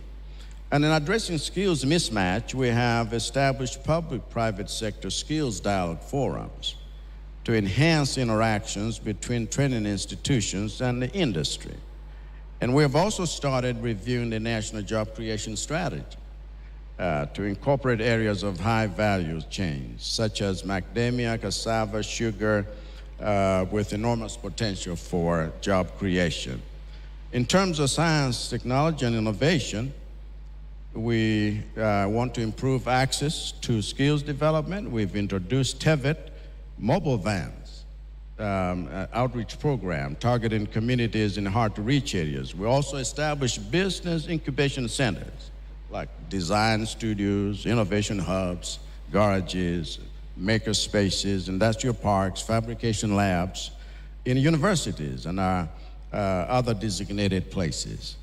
This aims at providing hand-holding services to micro, small, and medium enterprises, SMEs, young innovators, and inventors. We've constructed special labs infrastructure in universities. And for national priority areas like mining for mineral exploration, identification and beneficiation, radio analytical lab for the standards body. And finally, we have rolled out the Unified Beneficiary Register, UBR, for e-payment, so that we can consolidate, make sure that social protection and productive programs such as social cash transfers, bursaries, vulnerable students, and climate-smart enhanced public works, and affordable input program, AIP, can be consolidated to reduce targeting costs. In health and nutrition, we have reduced adolescent fertility rate from 15.2% in 2019 to 13.6% in 2021 through youth-friendly services, and we are targeting to hit 12% by 2030. Through the example of Chipatala Chapafoni, as like you can get help using your phone for medical services. And we have also made strides in improving health outcomes. For instance, life expectancy has increased from 55.6 years to 64.7 years between 2010 and 2020. Maternal mortality ratio from 439 deaths per 1,000 live births to 349 deaths per 1,000 live deaths in 7 years. Yeah. And our target is 110 per 1,000 by 2030. Sure. So the reduction in under 5 mortality rate also from 84.2 deaths per 1,000 live births in 2010 to 38.6 deaths per 1,000 live births in 2020. So we can go on, and these reductions, we believe that by 2020, we believe that by 2030, we will have reduced more, so that stunting, stunting that was 35.35% in children under 5 years in 2020 is now 20.65 points lower than it was in 1992. Yeah. So this is the thing, and now we have the action plan to move forward. But food security, job creation, and wealth creation, these are things that we want to focus on. Yeah. Ladies and gentlemen, His Excellency, President Chakwera. Thank you, Mr. President. So clearly you've put together the plans, which sets up very nicely my next question, which is around the environment that African governments, including yourselves, find yourself in, where resources are scarce and you need partnerships for you to be able to move forward. So my question to you is, how are you going to be able to meet this challenge, given the challenge around resources? And I'm asking the question very much aware that, of course, the World Bank is here, and many other partners that are willing to work with African governments to try to make sure that you are able to meet the goals and the targets that you have so eloquently spelled out. So thank you very much, Mr. Martin. And that is a critical question. But we are addressing this in terms of 4 dimensions: fiscal targeting and spending, and then managing the population, and thirdly, increasing domestic revenue, and fourthly, building strategic and sustainable partnerships. And in terms of fiscal targeting and spending, efficient allocation and utilization of available resources, because in order for us to ensure efficiency in allocation of resources and improve planning, we have adopted the metrics commitment, control, and quota allotments. All government contracts are now processed from the system, which has reduced arrears for government and improved planning. Ministries, departments, and agencies, MDAs, are now able to plan properly to the quota allotment in funding. And this is, of course, not pleasing to everyone, but we have to make sure we prioritize. This has improved accounting of government assets at both central and local levels by tagging government assets. We've also linked integrated financial management information systems, or IFMIS, to the human resource management system to address the problem of payroll fraud. However, there's need to build the capacity of the officers at all levels and tag all government assets countrywide in order for us to fully roll out the initiative. But in fiscal targeting, we have prioritized fiscal targeting in order to achieve more with the little resources we have. Sectors that have a multiplier effect are targeted, and more resources are allocated towards those sectors. For example, we are heavily investing in the education sector, as witnessed in the continued support towards the new Global Compact on education financing, where we are sustaining allocation of at least 15 to 20% of national budget. Our government will therefore continue prioritizing sectors that advances human capital, including health, youth, education, labor, and gender, and then manage the population. We believe that we are doing it because now we can see a decline in terms of fertility rates, and through youth-friendly services, we've seen from 15.2% in 2019 to 13%, 0.6 in 2021, and so these we will include. But we have to increase domestic revenue base, and we are also using digitalization to achieve the same.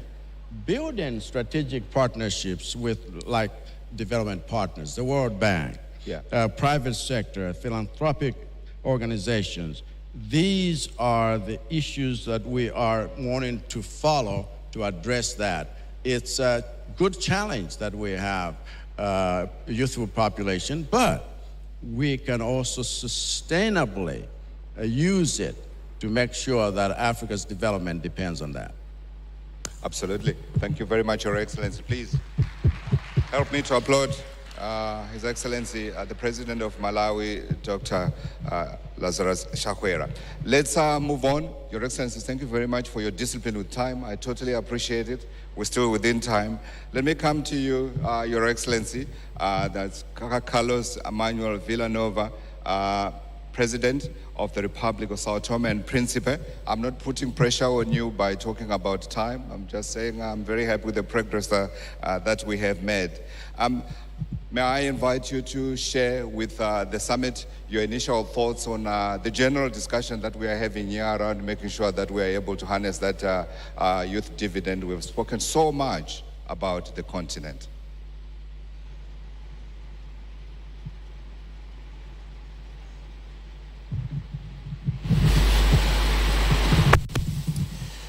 Muito obrigado. Eu tomo também a liberdade de me expressar na minha língua oficial e peço a todos os presentes que possam usar os equipamentos disponíveis para nos poder acompanhar. Bom, cumprimento as excelências dos senhores presidentes da República e chefes de Estado aqui vice-presidentes, chefes de delegação, wa serikali, wajumbe wote, mabibi na mabwana, ni kweli kabisa kwamba tuko hapa kujadili. É muito importante para os nossos países, para o continente. Todos os que me antecederam, todos os debates já e discussões havidas mostram-nos que muito do que estamos aqui a fazer são comuns a todos os nossos países. O capital humano de que dispomos é enorme, é como a água, é vida, mas também pode matar. E, portanto, nós temos que saber lidar com este capital humano. Kufahamu namna ya kushughulikia mtaji wa rasilimali wetu ambao tunao na kuona thamani yake, na hii inahitaji kuakisi mabadiliko mbalimbali na kuweka mtu katika kiini cha maendeleo. Kwetu Sao Tome, naweza nikasema takwimu zinatupatia idadi muhimu inayoonyesha kwamba nusu ya watu wetu ni wana umri chini ya miaka 35. Kwa hiyo hii inamaanisha kwamba mali hii inatakiwa iweze kutumika vema, na ikitumika vema, kama nilivyosema hapo awali, kama haitatumika vema itakuwa tatizo. Tunachokihitaji sasa ni kutekeleza mabadiliko na sera za kimkakati zitakazotuwezesha kuwahamasisha tangu mwanzoni tunachokiita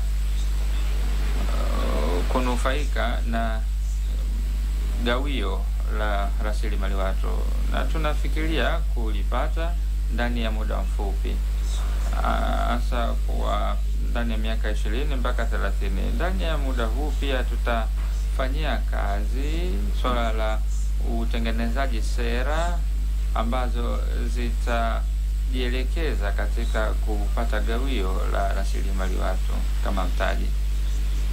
Hili pia linatupeleka katika kutafakari juu ya rasilimali watu, mahitaji na mabadiliko ambayo tutakayoyafanya na kuweza kutekeleza tangu mwanzo mabadiliko ya viongozi ili kutekeleza hatua mbalimbali za kisera ambazo viongozi, acha niangalie nukuu zangu, ambazo zitatuongoza katika sera za uwekezaji ambazo pia tunasema ni fursa. Kwa mfano, nchini kwetu Sao Tome, utalii ni sekta ambayo inaweza ikanufaika na uchumi wa kitaifa, lakini pia katika uwekezaji wa ndani ya nchi, katika ubadilishaji wa bidhaa za kilimo. Kwetu sisi ni nchi ndogo ambayo ina watu wengi, kwa hivyo hatuwezi kufikiria swala la kuzalisha mazao ya chakula kwa wingi, lakini tunaweza hasa kwa kuuza nje ya nchi, kwa sababu hatuwezi. Kwa hiyo wakati hatuwezi pia kutatua tatizo letu la ndani. Kwa hivyo tunatakiwa tutoke kwenye kilimo kimoja na kuendelea na mazao mengine kama kahawa ambayo inafanyika kwa njia ya kibiolojia, ambapo pia ni faida kubwa katika ubora wa mazao. Na lingine ni kwamba hii tayari ni mchakato katika ndani yetu, nchi yetu, ili kuweza kuchakata mazao ili kuweza kuendelea kutoa nje ya mipaka ya nchi yetu kama zao la chocolate. Lakini pia kuna falsafa ambayo tunaweza kusema ni mpya za kuzitambulisha kama pilipili na vanila. Nós então transformamos e entramos na produção de licores à base de frutas. Bom, isto para dizer que também é uma forma de criar, de inovar e permitir que nessa camada jovem que temos certo incentivo de empreendedorismo. Por quê? Porque o governo São Tomé e Príncipe, em alinhamento com as políticas econômicas do país, introduziu nas escolas sera za ndani ambazo tumetambulisha ndani ya nchi zetu, shule zetu, somo la ujasiriamali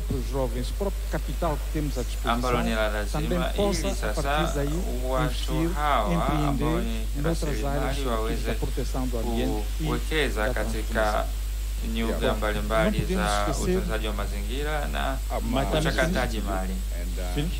Yes, please, if you can round up. Ok, to conclude. Yes, Your Excellency. Ok, e a educação, é claro, eu gostaria de falar um bocadinho mais da educação para dizer que é uma aposta. Nós precisamos de ter uma educação de qualidade para o desenvolvimento nacional.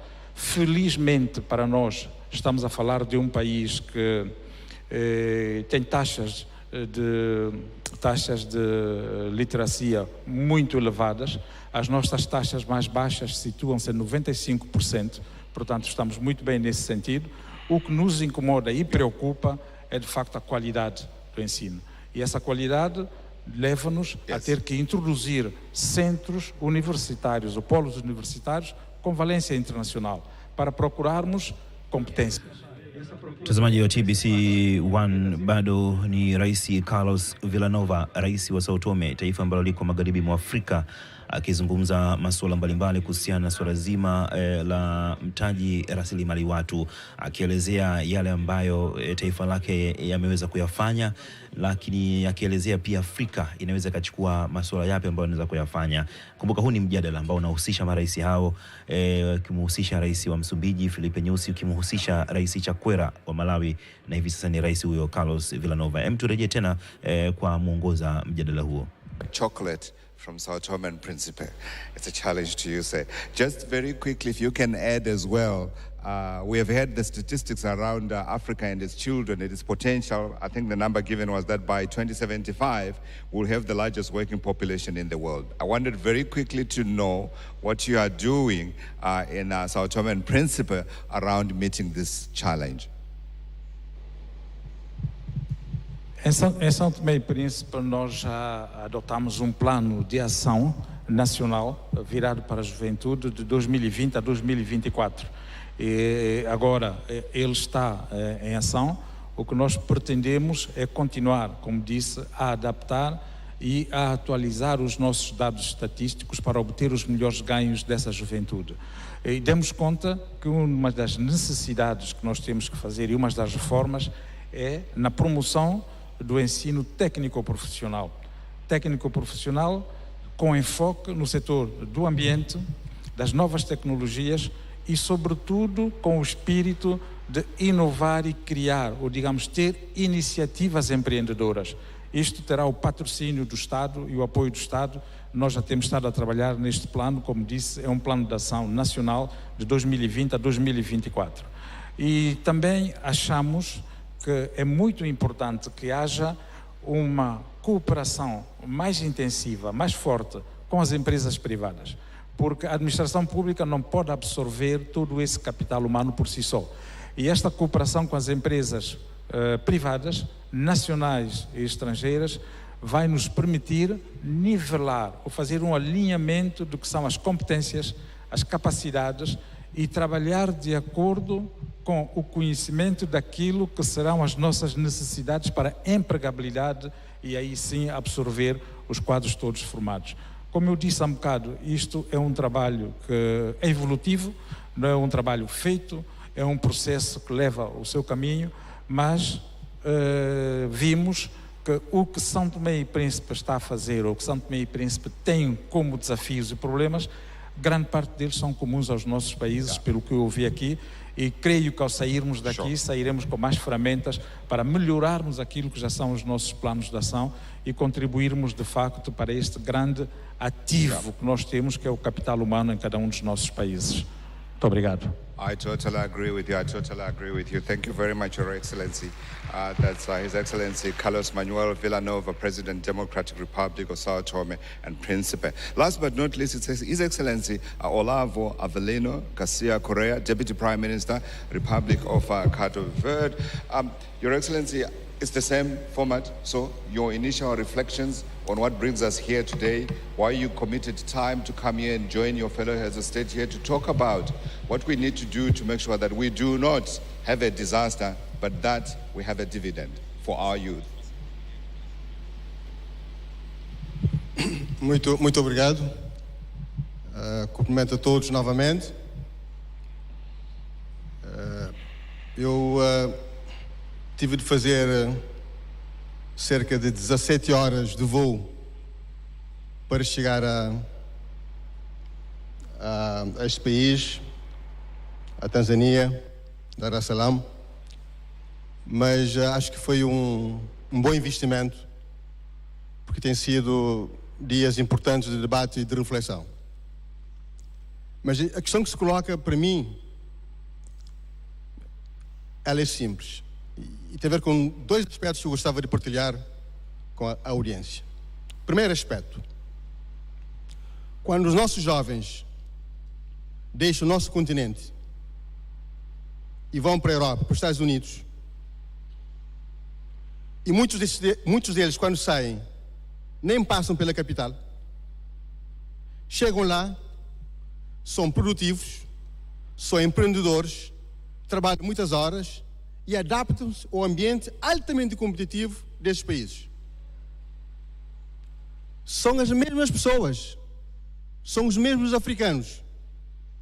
Portanto, o problema não está no africano, o problema não está na pessoa, o problema está no ambiente, o problema está no contexto, o problema está na governança, o problema está na liderança. E se nós olhamos para aquilo que debatemos hoje e ontem, o que é que há de novo em termos de conhecimento? Que precisamos de mais qualidade na educação? Isso sabíamos há muito tempo. Que precisamos de mais inclusão em relação à educação? Também sabíamos. Mas o problema é, o que é que tem de ser mudado para que a África mude? E se nós não reconhecermos onde é que está o problema, vamos continuar a fazer as mesmas coisas, da mesma forma, eventualmente com mais dinheiro, mas os resultados vão ser os mesmos ou até piores. Para mim, eu acho que enquanto nós não reconhecermos que somos nós, os africanos, que somos responsáveis pela situação da educação e da juventude em África, não daremos um passo melhor do que estamos a dar até agora. E não podemos culpabilizar o Banco Mundial, o Fundo Monetário, a União Europeia, porque quando há um problema em casa, não podemos culpabilizar os vizinhos, nem os amigos. Somos nós os responsáveis, as lideranças africanas, que precisam de uma governação mais aberta, mais responsável, mais servidora, mais criadora de oportunidades. Para mim, este é o ponto. Enquanto isto não for assumido responsavelmente, porque se nós não mudarmos a nossa forma de fazer e de atuar, não podemos esperar que as coisas mudem no futuro. Porque eu não quero ver apenas alguns casos de sucesso em África. 3, 4 países. Dou os parabéns. Mas eu estou preocupado com o futuro do meu continente, dos 54 países africanos. É isso que tem de mudar. Eu peço a todos que refletamos sobre isto. Isso é o primeiro ponto importante. O segundo ponto importante tem a ver com a juventude. Eu vou terminar aqui. A juventude africana não precisa de esmolas, não precisa de caridade, não precisa desse tema apoio em termos de esmolas. A juventude precisa de 3 coisas importantes: precisa de educação, precisa de formação de excelência e precisa de oportunidades para empreender, para criar empregos para si e para os outros. Portanto, os jovens não precisam de nós. Nós é que precisamos dos jovens para transformarmos o nosso continente.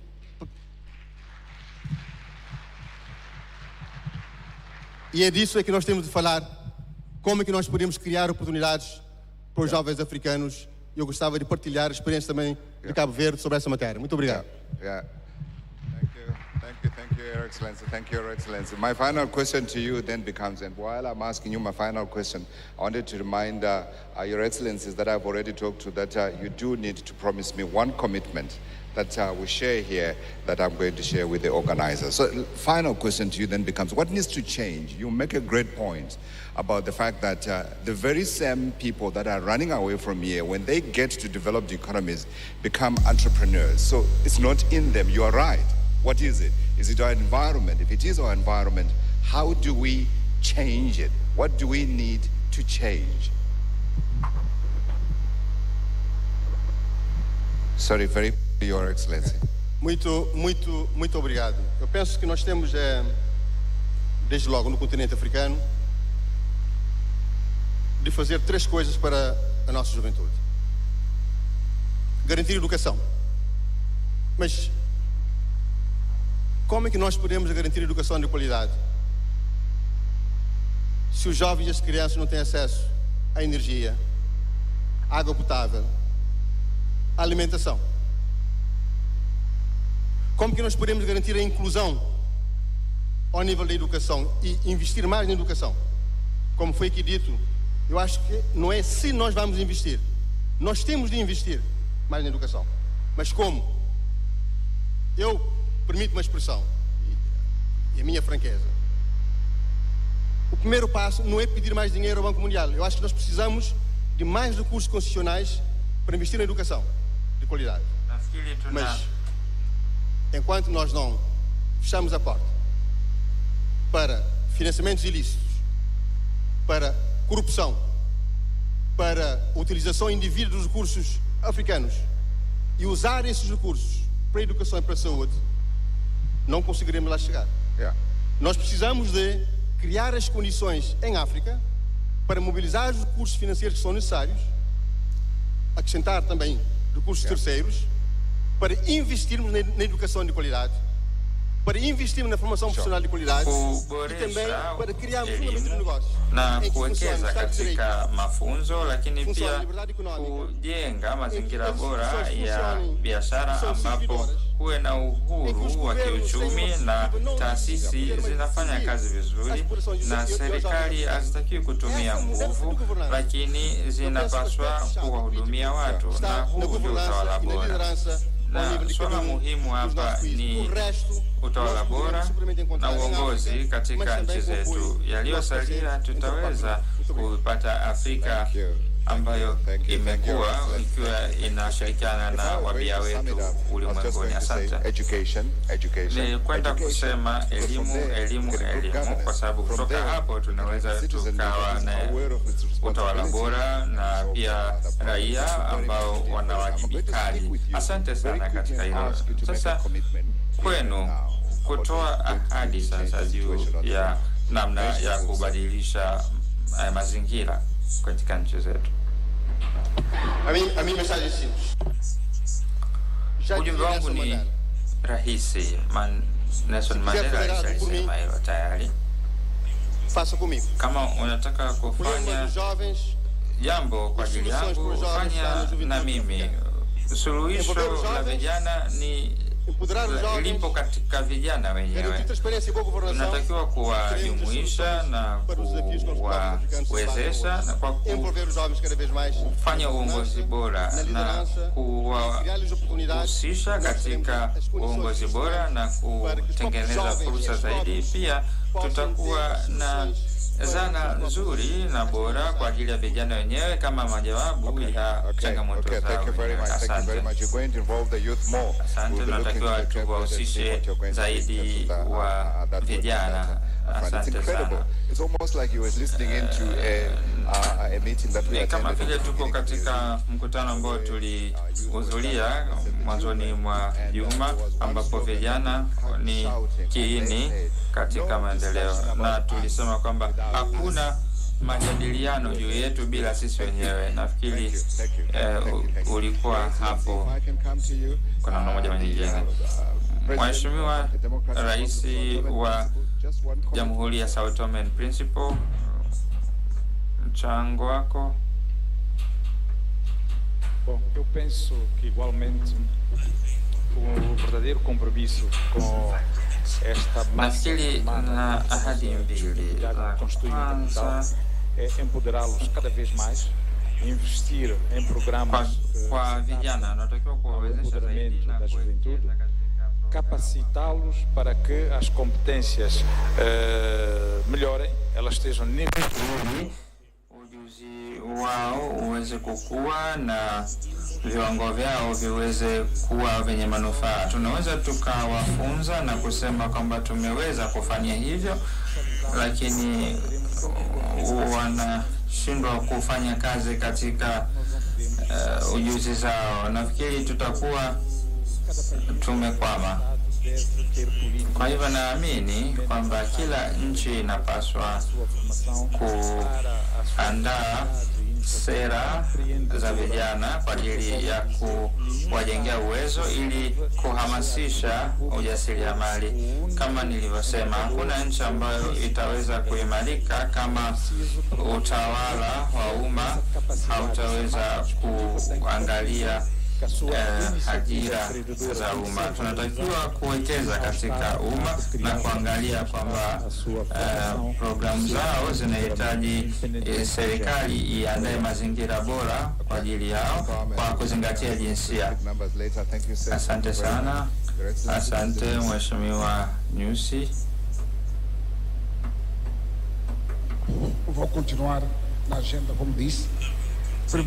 Nitaendelea na agenda kama nilivyosema. Kwanza kabisa tunatakiwa kuwa na kujidhatiti kisiasa kwa kudumu na si kwa muda mfupi, na hii ni muhimu. Tunahitaji kuwekeza pia kwa vijana katika nyanja zote. Tunapozungumzia mafunzo, kwamba hata baada ya mafunzo kile ambacho tumefunza, hasa mazao ya mafunzo, tunahitaji kukubali. Existe essa ciência, esse conhecimento, essa tecnologia nos nossos países. Vamos buscar o conhecimento. Não devemos ter um receio de ir buscar o conhecimento para podermos amanhã sermos melhor do que mesmo aqueles que nos ensinaram. Obrigado. Kwa sababu kesho yake tutakuwa vizuri zaidi. Asante. I did mention that we are nilisema kwamba tumejidhatiti kuhakikisha kwamba, and I do not need to repeat that, but I want to say two things. First, we must demonstrate as leaders and parents that we believe in our children. Our children are not a curse. They are not a mistake. We must demonstrate so that they grow up not with an Afro-pessimism, but with an optimism that this is a place that we can live in, work in, prosper in, and become truly developed. That will help set their mind to thinking, this is it. Second of all, those of us that have the capacity and the ability to make sacrifices need to do it now, because investment is a sacrifice. And so in demonstrating belief in our children, in the youth, it means that we are willing then to say no to certain things so they can have a future and a generation looking forward to truly a 2063 that's possible. And it can be done intentionally. So what we are trying to do now is to say between 15 to 20%, let that be invested in education, in multiplier ministries, departments that do produce multiplier effects.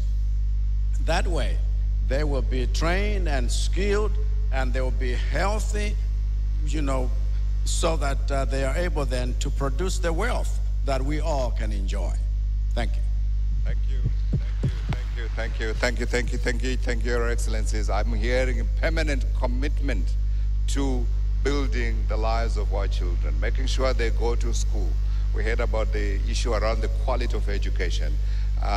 So we are broadcasters, so we record everything you've been saying here, and we shall be bringing it back to you. Thank you very much for your attention.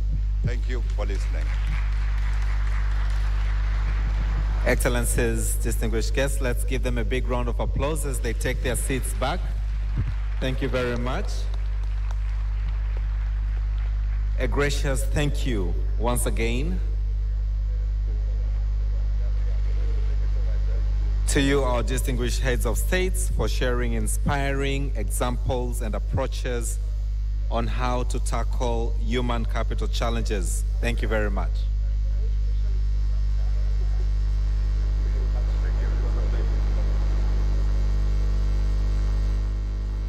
We are now going on to a panel discussion 2, which is going to discuss, are we ready to invest in education and productivity of young Africans? Are we ready to invest in education and productivity of young Africans? And this will be discussed by the following heads of states. Ladies and gentlemen, let's put our hands together for the host, Her Excellency Samia Suluhu Hassan, President, United Republic of Tanzania. Karibu.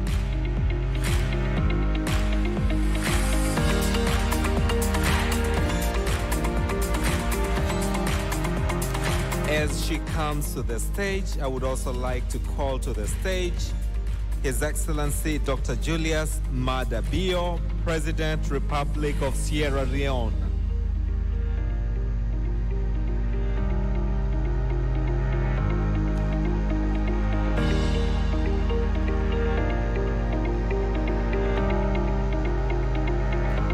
As has reached the stage, I would like to bring to the stage Her Excellency Mariam Chabitalata, Vice President, Republic of Benin.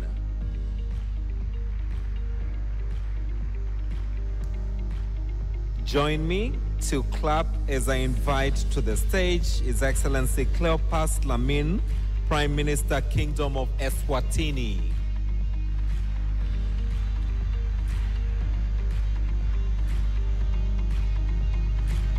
I'm also delighted to invite to the stage His Excellency Hamza Abdi Bare, the Prime Minister, Federal Republic of Somalia.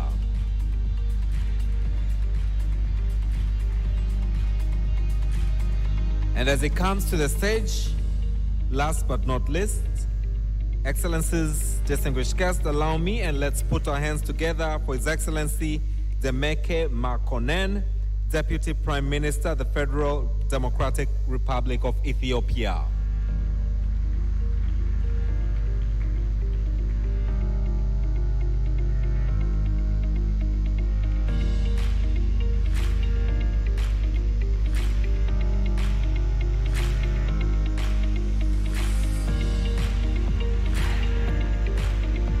Another bigger round of applause to Excellencies on the stage as I invite Godfrey from CNBC to proceed with the plenary. Thank you.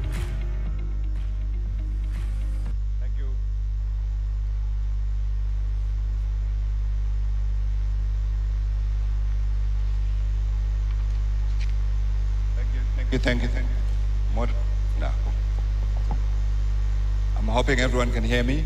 Yes, it appears to be working. Your Excellencies, thank you again for coming through and spending time with your colleagues, if I may say, and of course your partners who are crucial in tackling the question that is before us. And if I may remind you again of the format, I've been tasked to make sure that we can get through all of you to make a point. One, a commitment to this summit about what you're going to do to advance the issue of human capital development on the African continent. And then secondly, I've also been tasked to make sure that I'm able to get 3 recommendations that I can take away from this session as well, that I share with our organizers. And to be able to achieve all of that, I'm giving you 2 things. Number 1, first of all, to address the general topic that we're talking about here today. And then secondly, to talk to very specifically to the points that have been given to me for me to ask you. So, reminding you again, our session is on ensuring that the issue that's been brought up, the issue of education, are we ready to create young Africans that are productive and that are able to participate as much as they can in our economies? Your Excellency, President Samia Suluhu Hassan, if I can start with you, your thoughts on this gathering that you have brought about, because clearly you identified something that needs to be done.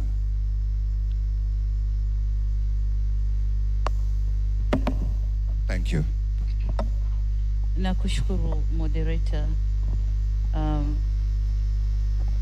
Kwanza nishukuru kualikwa kwenye panel hii, lakini pia nishukuru kwa swali, na nikijibu swali lako kwamba we ready to invest in education, niseme ndio, yes, we are ready to invest in education. Na kama nilivyosema kwenye hotuba yangu kwamba ni kuwekeza kwenye education peke yake au kwenye elimu ndio kutafanya tujenge society, vijana ambao watakuwa wanajielewa na kujua nini wanapaswa kufanya kwenye nchi zao na hatimaye bara lao.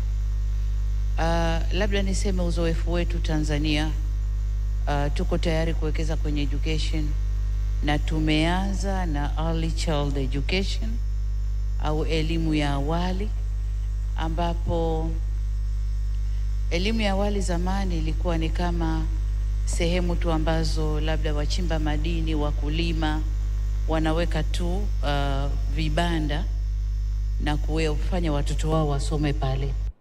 Lakini kama serikali tumeona hiyo opportunity, na sasa tumejenga shule za kisasa kabisa ambazo watoto wale sasa wanasoma, na ni watoto wa kuanzia miaka 2.5 mpaka miaka 5, sababu miaka 6 anaanza kuingia primary education. Lakini pia tumetumia fedha nyingi kuwekeza kwenye shule za msingi. Kama nilivyosema, population ya Tanzania ni kubwa na inakuwa kwa kasi. Kwa hiyo kila mwaka tunatumia fedha nyingi kuwekeza kwenye kujenga shule zaidi za msingi, lakini vile vile za sekondari. Lakini pia katika kuwekeza kwenye education tuna level ya sekondari ambayo inaanza kwenye form 1 mpaka form 6, na kwenyewe kwa sababu elimu ya msingi inatoa watoto wengi, lazima sekondari nayo itapokea wengi. Lakini pia tumewekeza kwenye vyuo vikuu. Tanzania ina vyuo vikuu kama 52, 30 ni proper vyuo vikuu na vilivyobaki ni vyuo vya kati au colleges ambazo zinafundisha mambo tofauti tofauti, hasa mambo ya teknolojia. Lakini katika kuwekeza education tunaangalia pia sasa sifa za walimu. Kwanza wingi wa walimu. Tunaangalia teachers students ratio. Kusema ukweli bado tuko nyuma. Tunajitahidi kuajiri, lakini bado kutokana na wingi wa watoto bado tunapambana.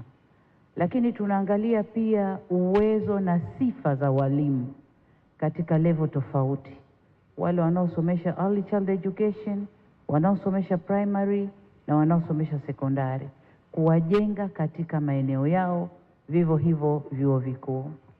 Lakini tunaangalia pia mazingira ya elimu, na kwenyewe nako kuna cost implication. Pesa nyingi inatumika kwenye kujenga mazingira ya elimu ili mwanafunzi awe na raha na mwalimu awe na raha kusomesha. Kubwa tunaloliangalia mbali ya ujenzi wa madarasa, lakini usafi wa mazingira, water and sanitation katika maeneo ya shule. Kwa muda mrefu nyuma, watoto wa kike ambao walishafika umri wa kuvunja ungo kuwa wakubwa, walikuwa wanakimbia shule kwa sababu mazingira hayakuwa mazuri kwa wao wakati wa haja zao kujisafisha na mambo mengine. Lakini sasa tunajenga vyoo vizuri, tunapeleka maji maeneo ya shule, tumeweka mazingira mazuri kiasi ambacho wasichana wakati wote wapo shuleni.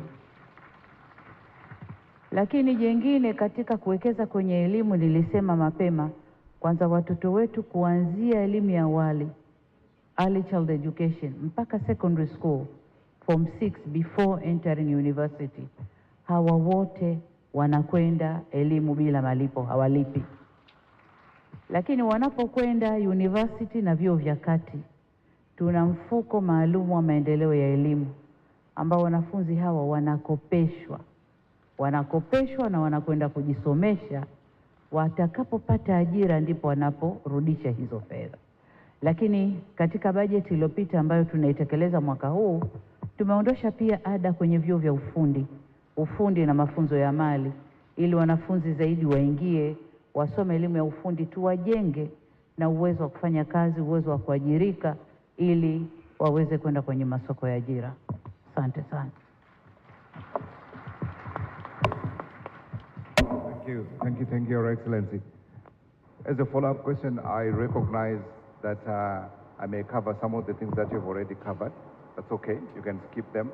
But in addition to what you have said and your commitment around girls, I wanted to focus a little more on what policy actions you are going to be taking to create an environment where youth can flourish, where that child, that girl, that boy does not feel the need to cross that dangerous sea into Europe and decides to practice their entrepreneurship here, like we heard from the from the Deputy Prime Minister. Asante sana. Ni kweli kwamba katika kuwafanya watoto wetu wapende kukaa nyumbani, kama ilivyosema, la kwanza tunawaingiza kwenye vocational training and vocational studies, mafunzo ya mali na mafunzo ya ujuzi, ili wawe na skills. Na tunaangalia mafunzo ya amali, mafunzo ya ujuzi kwa sasa hivi, kwa maendeleo tulionayo katika wimbi la mapinduzi ya 4 ya viwanda, watoto wetu wanahitaji nini. Kwa maana hiyo tunajenga vocational schools kule waliko. Kwa mfano sasa hivi tuna mradi wa kujenga vocational schools 64 katika kila wilaya ya nchi hii, kutakuwa na vocational schools. Lakini pia tuna folk development schools ambazo hizi zinapokea wanafunzi ambao wamedrop darasa la 7 au form 4, na wanakuwa wanafundishwa elimu mbalimbali ya ujuzi, skills development, ili waweze kupitia mikopo niliyosema hapa inayotolewa na halmashauri zao, waweze kuchukua mikopo na kuweza kujiajiri wenyewe. Lakini kubwa zaidi tunalolifanya ni rural electrification. Tunapeleka umeme vijiji vyote, ili wanafunzi waweze kusoma vizuri kwanza, waweze kufanya practical zao kwenye vocational training, lakini pia waweze kufungua shughuli zao za kujiajiri kule waliko, badala ya kurashi kuja mijini au kutaka kuingia tamaa kwenda Ulaya kutafuta green pastures. Tunajitahidi kuprovide kila kinachokuwa lazima ili wabakie hapa.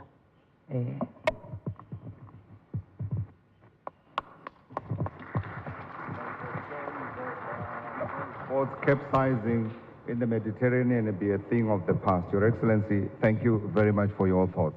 Thank you. I'd like to move on now and invite His Excellency Dr. Julius Maada, President, Republic of Sierra Leone. Again, Your Excellency, the format is the same. Your initial thoughts on this summit and what we need to do as a continent to ensure that, I don't know if you remember. Do you remember the Lions on the Move? McKinsey Institute, Lions on the Move, a report that they released, I think, in 2014, if I am not mistaken, which spells a rosy picture of Africa that was going to be growing and creating jobs for its people. And then I remember another big report, UNICEF, put together again, Generation 2030, I think, report that was called, again, spelling out this huge opportunity for us to realize as Africans. But warning, If we do not change our trajectory in terms of investment in our children, we will be going nowhere. And I'm saying to you, sir, as you address us today, we are in danger of having a disaster and not the dividend. But let me get your thoughts. Thank you very much. My government is a human capital development government. That was how I termed it even before I started my campaign, because we realized from the in-depth studies that we did before even I embarked on my political journey that illiteracy, high illiteracy, was a serious hindrance to development in Sierra Leone. So I identified human capital development, and I've taken it through the first term of office. For me, it's not a matter of whether we are ready or not. The need is upon us. And for certain things, you don't have to be ready to embark on them. It is existential if we have to succeed in this 21st century, if we have to move from being at the receiving end of the fourth industrial revolution. Kuwa omba nadhani tunatakiwa kufanya katika mapinduzi haya ya kiviwanda, tunatakiwa kuhakikisha kuwekeza kwa namna endelevu ili kutokana na kile tulichonacho kama mtaji rasilimali watu. La sivyo tunapoteza muda, na katika karne hii ya 21 hasa katika kipindi hiki cha mapinduzi ya kiviwanda. Na namaanisha nini? Niliweza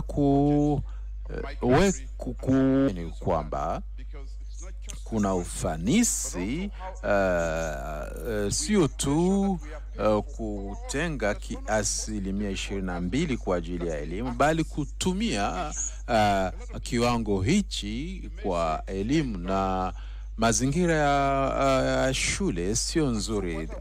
Kwa mfano $10 sio haitoshi. Tuliweza kuhakikisha kwamba watoto wote wanasoma katika kipindi cha miaka 5 iliyopita, na mbali na elimu kwa wote, kuna tatizo la idadi kubwa ya changamoto, vikwazo vinavyowafanya kutokwenda shule. Wanaweza kuanza shule ya msingi lakini hawamalizi. Kwa mfano, hatutoi tu ada, ila pia tunawapa nyaraka muhimu, na aghalabu hawana rasilimali kwa ajili ya kujifunza. Tuliweza kutoa katika mashule 12,000 kuwapa nyaraka, vitabu, na iwe shule hizi ziwe za kiserikali au za watu binafsi. Pili, kuna tatizo la huduma, kuna tatizo la utapiamlo. Tunatoa chakula kwa watoto wa Sierra Leone. Sio tu hatua hii ilitoa matokeo au matunda makubwa yenye mafanikio, bali pia yaliweza kuwa na athari chanya kwa ajili ya afya zao. Na sio tu kuwa na kuweza kupata elimu, bali kumaliza mbio hizi za kuweza kusoma. Na katika ukanda huu wa Afrika Magharibi tunatoa na kuhakikisha kwamba wanafunzi wanamaliza masomo, na tuna mfumo wa elimu bila ada. Angalau katika kipindi cha miongo miwili, kwa mara ya kwanza wanawake waliweza kwa mfano kuingia katika mafunzo ya uhandisi. Wanawake Sierra Leone walikuwa watu muhimu katika malezi na walifanya vizuri, na wanawake ndio waliofanya vizuri.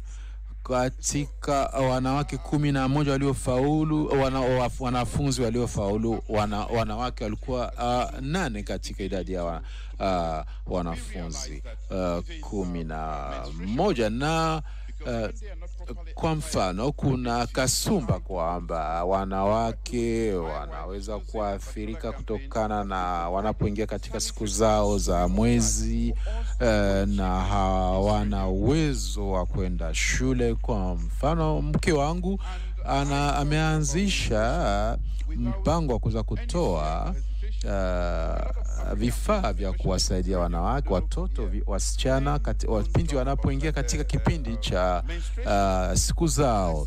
Na hapa tuzungumzie tu hali hii ni mchakato wa kawaida wa kibiolojia, na ikiwa tusiwafiche watoto, tusiwatenge, wezi kuwaunga mkono katika changamoto wanazokumbana nazo, hasa katika kukabiliana na wanapoingia katika siku zao. Na mke wangu anafanya, na serikali pia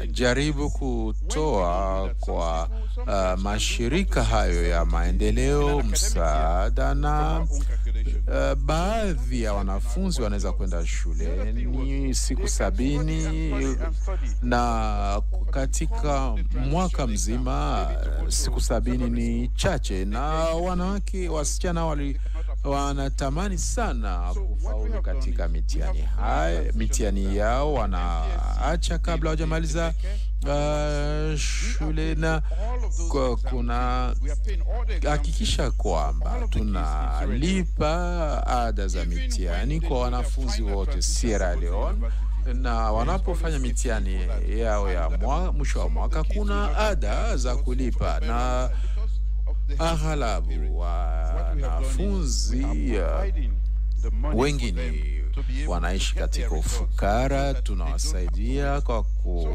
ili waweze kupata mafanikio makubwa. Kwa kweli, na elimu ni ghali.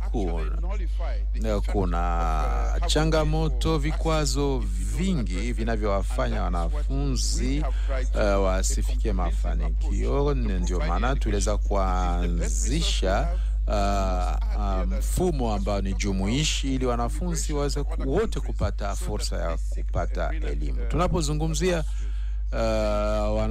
vijana wanapoenda kutafuta maisha bora huko Ulaya na au ghaibuni, nadhani ongezeko la watu la vijana inatakiwa kuwa ni baraka, ila kuna wakati inakuwa ni shida. Nadhani tunahitaji vijana ambao wana ujuzi wa kiufundi, wanajua kusoma na kuandika, na ikiwa tufanye hatua yoyote, hatuwezi kuchota katika mtaji huu wa rasilimali watu, na tunatakiwa kufanya hivi, na vijana wetu watakuwa ni baraka kwetu. Asanteni sana mheshimiwa. Nadhani sisi tunatakiwa kutafakuri, na ikiwa ulipozungumzia kwa mfano kile tunachoita wanasichana wanapoingia katika siku zao, wanapoona siku zao, nadhani nafurahi sana kuona uliweza kuwa bayana, bila uoga, bila kuficha, hasa na jinsi gani tunahakikisha kwamba wanafunzi wote wanapata elimu. Uliweza kuzungumzia kwa mfano changamoto za wasichana na faida tunaweza kupata kuchota kupitia elimu tunayotoa kwa vijana wetu. Kwa mfano katika nchi yetu tuliweza kukabiliana na hali yetu, tuliweza kuhakikisha kwamba kwa usawa wa fursa katika bara letu la Afrika na nchi zetu. Kuhusu elimu, nadhani tuna kitu tunaita sera ya serikali jumuishi, na ikiwa wewe ni mtoto Sierra Leone unatakiwa kwenda shule, uwe na ulemavu, uwe maskini, uwe mwanasiasa wa mrengo upi, nadhani unatakiwa, watoto wote wanatakiwa kupata elimu. Na kabla ya hapo kulikuwa na pingamizi kuwazuia wasichana wasiende shule. Nadhani ni fikra ambayo ni kuukuu, ni njia nyingine ya kuweza kuwafanya kuwa ya ukatili, unaoadhibu, na wanafunzi wanakuwa ni mzigo kwa jamii. Na labda nilijaribu kubadili taswira hiyo niliposhika madaraka.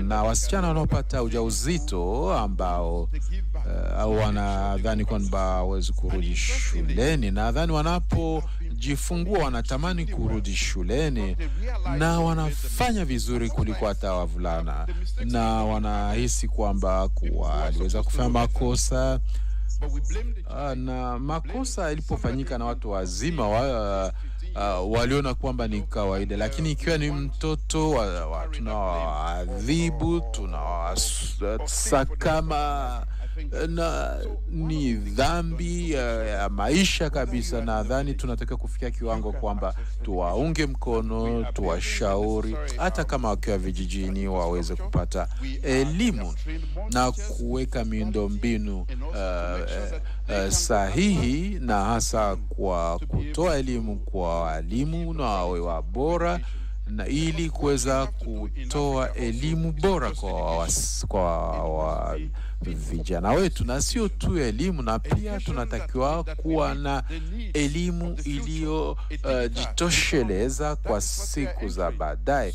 Na katika ulimwengu huu wa tehama, tulipokuwa shuleni, ikiwa kile ambacho tunachowalazimisha watoto wetu wafanye, hawatafanya vizuri. Nadhani tunatakiwa kuona mbele zaidi na kuhakikisha kwamba watoto wetu wanapata ujuzi ambao utawawezesha washindani katika siku za baadaye. Wewe kama ni mzazi, mimi ni daktari, mwanao unataka awe daktari, tunatakiwa kuvunja kasumba kama hii. Na 30%, kwa mfano 30% ambao ni viongozi wa serikali yangu ni vijana. Na kwa kweli ni jambo pia niliweza kupitisha sheria inayohusu Giwi. Ni sheria ya Giwi inahakikisha kwamba angalau 30% ya serikali na bunge wanatakiwa kuwa wanawake, kwa sababu mimi ndiye niliyopitisha sheria hiyo. Na pia hatua tunaofanya, 35% katika makampuni wanatakiwa kuwa wanawake. Tunatakiwa kuhakikisha kwamba wanawake wanachangia ipasavyo kwa maendeleo ya watu wao, na angalau tunaelekea 50% wanatakiwa angalau kwa namna hiyo tunaweza, ili tufikie ndoto zote hizi. Ikiwa tuweze kufanya haya yote, tutaweza kupoteza juhudi zote hizi. Na unatakiwa kuwasikiliza vijana ambao wanashiriki katika warsha mbalimbali, na vijana wanaomba kwamba waweze kupata nafasi katika serikali zote katika bara la Afrika. Asanteni sana, na muomba Mheshimiwa makamu wa rais wa serikali ya Benin, ni kitu gani ambacho mnachokifanya wakati huu, na kabla ya kupa nafasi. Asante sana. Nitaanza kwa kutoa shukrani za dhati kwa Rais wa Jamhuri ya Muungano wa Tanzania kwa kuweza kutukaribisha, na toa heshima kwa wakuu wa nchi na maraisi na pia natoa shukrani za dhati, na pia mawaziri wakuu, na mada ambayo tuunganisha hapa. Je, tuko tayari kuwekeza katika mtaji rasilimali watu? Natoka nchi ndogo, ukizingatia geography.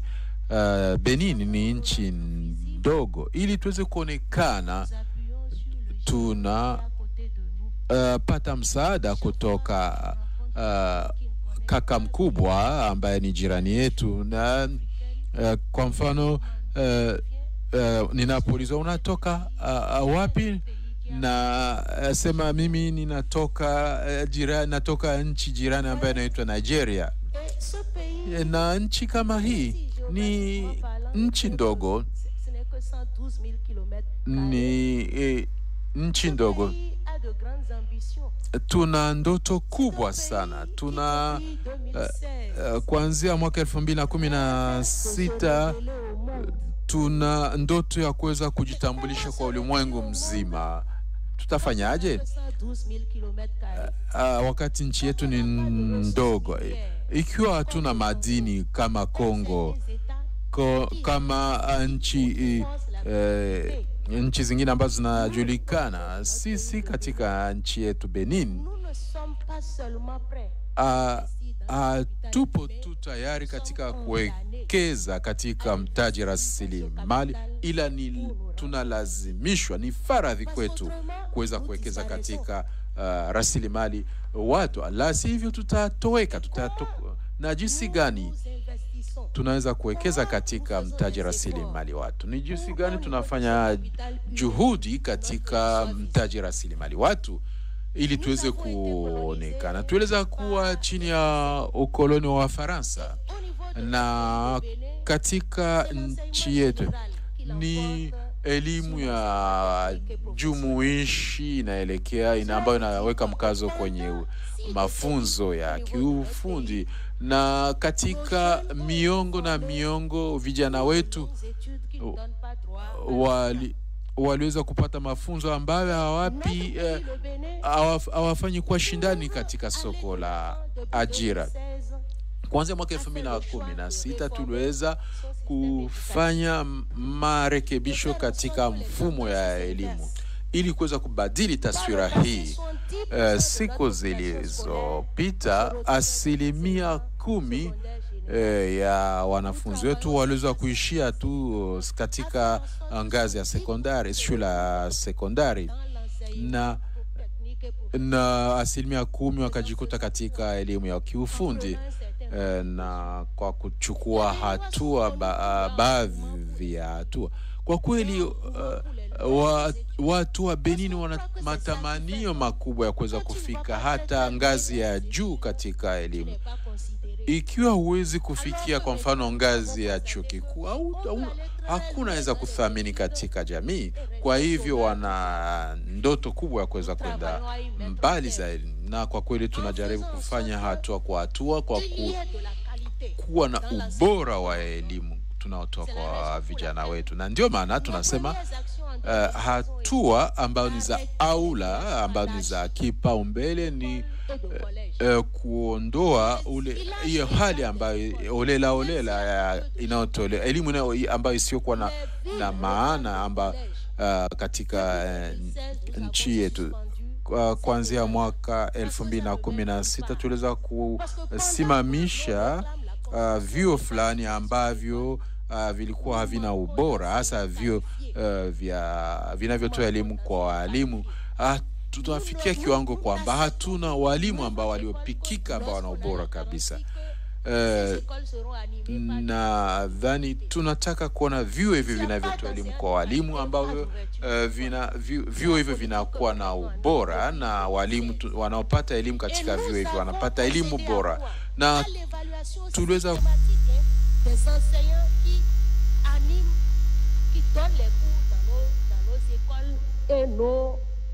établissements du secondaire. Le problème de la qualité du capital humain dépend souvent des enseignements qu'on donne à ceux que l'on forme. Chaque élève est à l'image de son enseignant.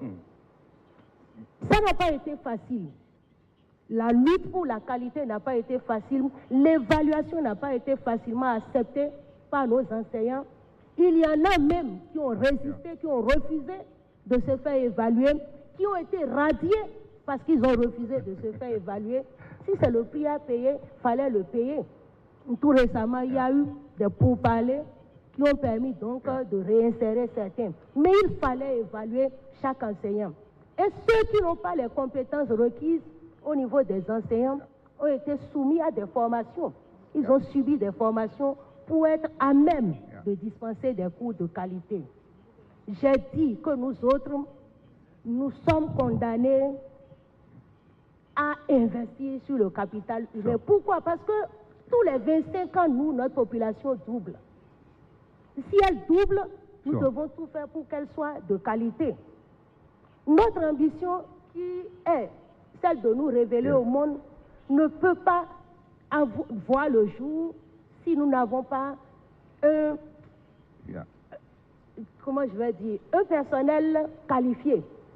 Et c'est la raison pour laquelle nous avons, au niveau de notre pays, travaillé à créer un grand nombre de lycées techniques, un grand nombre de centres de formation professionnelle. Nous avons envoyé en formation ceux qui vont animer ces centres de formation, de façon à ce que, à leur retour, ils puissent intégrer ces écoles-là. Nous avons, au niveau de notre pays, conscience du fait que un adulte équilibré demain, c'est un adulte qui a eu une vie saine pendant son enfance. Et notre gouvernement investit énormément dans les cantines scolaires. L'année dernière, j'ai représenté le chef de l'État, le président Patrice Talon, en Italie. Parce que notre pays, le Bénin, a été désigné champion mondial de l'alimentation scolaire. Kinara cha lishe katika ngazi ya ulimwengu, na kila shule ina mahali ambapo wanafunzi wanapata chakula. Kila shule na vijiji vyote, miji yote inatakiwa kuwa na sehemu ambapo wanafunzi wanapata mlo angalau mara moja kwa siku. Asante sana. Kazi nzuri sana. Asante sana mheshimiwa. Kwa kweli hii ni kazi nzuri mlioifanya. Asante sana. Na nilipenda jinsi gani uliweza kuzungumzia tatizo la walimu, na natoka Afrika Kusini, na tunataka kuhakikisha kwamba walimu wanapata mafunzo stahiki. Naamini kwamba nchi kama nyinyi ni kweli ni mfano bora kwetu, na tutaendelea. Je, jinsi gani mnasimamia kwa mfano watoto ambao wanaoondoka au wanaoacha shule, hasa kwa wasichana? Jinsi gani uliweza kiwango hicho ambacho wanafunzi wanaondoka shule? Mliweza kuzungumzia kwamba mna changamoto ya uwezo wa walimu kuweza kusimamia.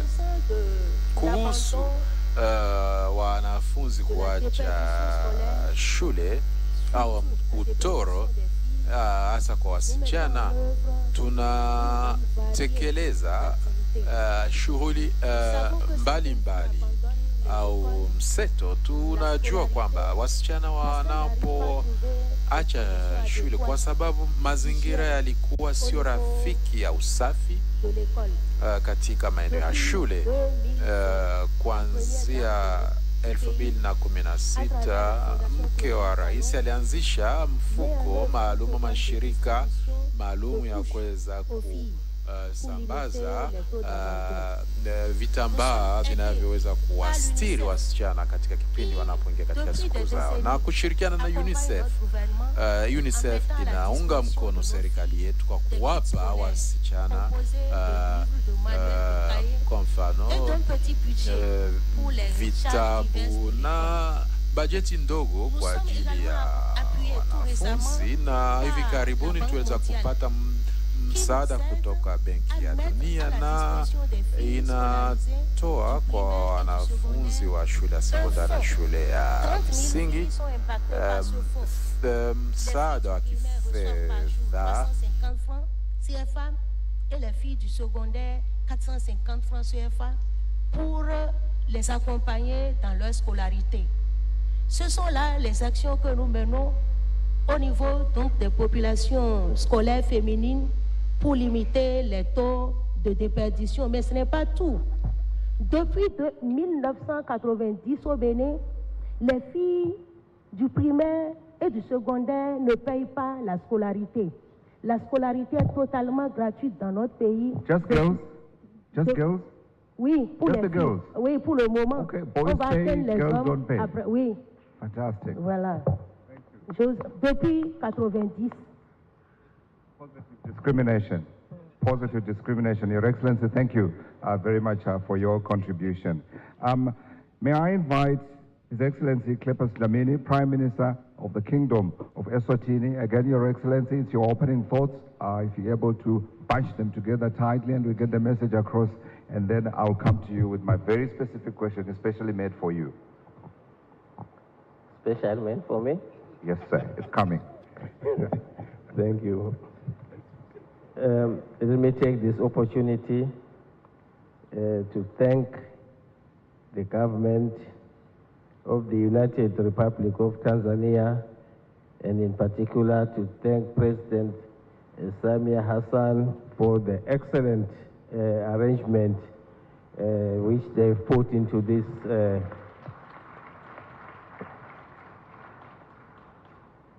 for those who have arrived just today. I have to say they missed a lot because of what we saw at the dinner yesterday. I see President Chakwera is regretting. We had magicians literally dancing, I don't know what to say, standing on their head on top of another head. It was marvelous. But now coming to the subject matter before us here, I think it has already been said that it's not a question of whether you want to invest in education or whether you are ready. You have to invest in education, especially if you are in African state. If you look at the proportion of youth relative to the entire population, you can say that if you did anything other than invest in education, you'd be playing with fire. Today we learned that there is a difference between the number of years that you spend at school and the actual education that you get. You can have 10 years of schooling, but 6 years of effective education. And that was quite enlightening. I've always thought about it, but I've always known that rural schools perform poorly compared to urban schools. And I mean, and this is because of the effective years of education.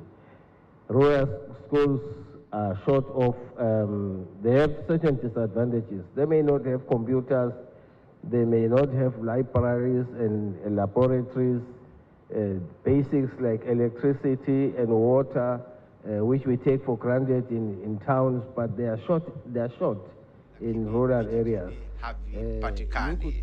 Unaweza ukazungumzia kuhusu wastani wa wanafunzi na walimu, lakini na haya yote yanaweza kusababisha kushuka kwa elimu. Na Eswatini tumefanya maendeleo makubwa katika kuwekeza kwenye elimu. In our national development plan, katika mpango wetu wa maendeleo wa taifa 2023-2027, elimu ni nguzo kubwa kabisa katika mpango huo. Tunataka kuendeleza rasilimali watu na kuongeza ujuzi na pia kuwekeza katika teknolojia. Mengi yameshazungumzwa kwamba sasa ni teknolojia. Katika zama hizi teknolojia ndio yenye muhimu, sio tu elimu peke yake. Na nchi yetu ilikuwa ni moja ya nchi za kujiunga mara ya kwanza kabisa na mradi wa Benki ya Dunia wa kuendeleza rasilimali watu. Katika mradi wetu wa ushirika na Benki ya Dunia tumesisitiza zaidi kwenye elimu, hasa katika ngazi ya elimu msingi. Eswatini tangu 2010 elimu ya msingi imekuwa bure. Kitu kinachokoseana ni kwamba haijawa ya lazima. Nadhani hicho ndio kinakosekana kwa sababu ni elimu bure. Kwa sasa hatujaifanya kuwa ni ya lazima, lakini nadhani lazima iwe ni elimu ya lazima. Kwa hiyo idadi ya wanafunzi imefikia kwenye 99% kwa sababu elimu ni bure, lakini kwenye watoto wanavyokwenda kwenye madarasa ya juu wamekuwa wakiacha masomo kwa sababu watu wameona elimu ni bure. Kuna tabia kwamba watu wanaona kwamba si kitu cha muhimu, lakini tunaelekea kwenye kuhakikisha kwamba elimu ya sekondari ya juu pia inakuwa bure. Na ubora wa elimu ubora elimu nacho ni kigezo muhimu katika kuhakikisha kwamba tunachokipata kutokana na elimu hiyo kinakuwa kina maana au kinakuwa na tija. Kwa hiyo ambacho tumekifanya sasa, tumeanzisha vyuo vya kati lakini pia na vyuo vikuu ambavyo vinafundisha mafunzo ya ujuzi. Kwa sababu ambacho tunakiona ni kwamba watu wanapomaliza masomo ya sekondari mara nyingi wanakuwa hawana ujuzi unaotakiwa kwa ajili ya kuajiriwa. Kwa hiyo tunatoa mafunzo ambayo tunapata kutoka nchi mbalimbali ambayo tunatusaidia ili wanafunzi wetu wanaomaliza shule na hawajawa tayari kufanya kazi wanaweza kupata mafunzo mengine. Hata ambao hawawezi kusoma wanaweza kujifunza mambo ya umeme, mambo ya magari na kadhalika.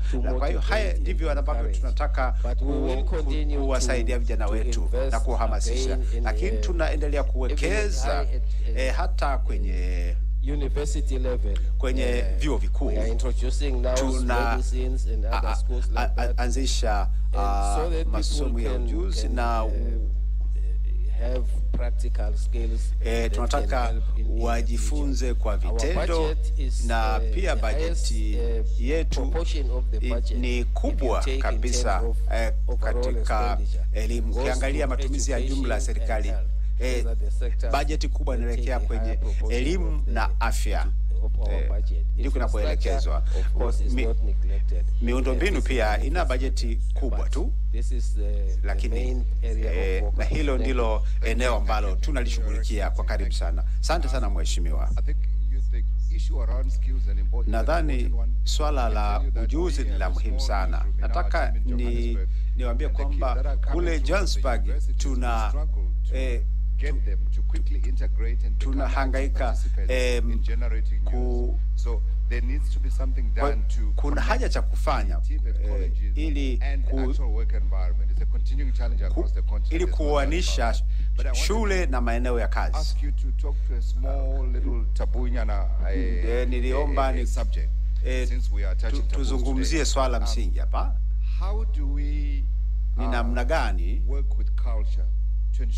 tunashughulikia masuala ya utamaduni, kwamba tunaheshimu maadili yetu ya kijamii, lakini tuhakikisha kwamba kila mtoto ambaye anaingia kwenye zama hizi za teknolojia anaweza, kwa sababu tamaduni zetu kama tulivyosikia hapa. Thank you. Asante. In our environment, nafikiri katika mazingira yetu of that discrimination, mazingira hayo yenye baadhi, hasa katika ngazi za shuleni, siwezi kusema kwamba kadri watu wanavyozidi kuendelea, lakini unyanyasaji mashuleni ulikuwepo hapo awali. Tafadhali kwa uwazi zaidi mheshimiwa, nilikuwa nasema kwamba wote wasichana na wavulana wanaenda kupata fursa sawa. Je, na dada anaweza kuwa fundi wa ndege kama ambavyo wavulana wanaweza kupata? Kwa sababu kuna maeneo ambayo wasichana wapati hizo fursa. Nafikiri wanakosa mfano wao wa kuiga. Mtazamo ni kwamba kuna wako katika wingi, na hilo ni swala ambalo linatakiwa lishughulikiwe. Na kama wasichana watapata mfano wa kuiga, kama ni fundi wa magari ama vinginevyo, kama ni wazazi wanaweza rithisha kwa watoto. Kwa hiyo nafikiri hili linatakiwa lishughulikiwe moja kwa moja, lakini kwa kufadhili shuleni fursa zinatakiwa ziwe sawa. Ninakubaliana nawe moja kwa moja. Asante sana mheshimiwa. Tunatakiwa tufanye kwamba wavulana na wasichana wawe na fursa sawa zinazofanana. Natakiwa niendelee kwa waheshimiwa wawili ambao wanatakiwa watoe michango yao. Na penda kumkaribisha Mzee Debari, waziri mkuu kutoka Jamhuri ya Somalia. Kabla hujaanza mheshimiwa, ningependa kukuambia kwamba binafsi Somali ni nchi yangu, kwa sababu nafahamu sehemu ambapo Somalia inapotokea. Asante sana. Asante wakuu wa nchi, mabibi na mabwana, ninafuraha kuwa hapa tunapojadiliana juu ya masuala ya elimu. Ni muhimu kwa ajili ya mustakabali wa bara letu. Je, tuko tayari kuwekeza katika elimu na ubunifu wa vijana wa Afrika? Na jibu ambalo nimekuwa nikilitafakari ni kwamba hatuna uchaguzi tofauti, lakini kuwa tayari. Kwa kesi ya Somalia, japo Somalia imeanzisha haki ya elimu kwa wote, mamilioni ya watoto wa Kisomali hawana zile stadi za msingi. Ili kuweza kuhakikisha elimu ya kweli inatolewa Somalia ni changamoto kubwa sana, inayofanya kuwa changamoto zaidi kwa sababu ya masuala kadhaa ambayo ninadhani kuna vikwazo vitano ambavyo ndio vya hatari zaidi. Ninataka kuzungumza kwanza, kuna changamoto ambazo tunakumbana nazo na ambazo labda baadaye tunaweza tutakuja kwenye tatuzi au ufumbuzi ambazo sisi tumejizatiti kuchukua ili kuweza kutatua changamoto hizi ndani ya uwezo wetu. Kwanza, kikwazo cha kwanza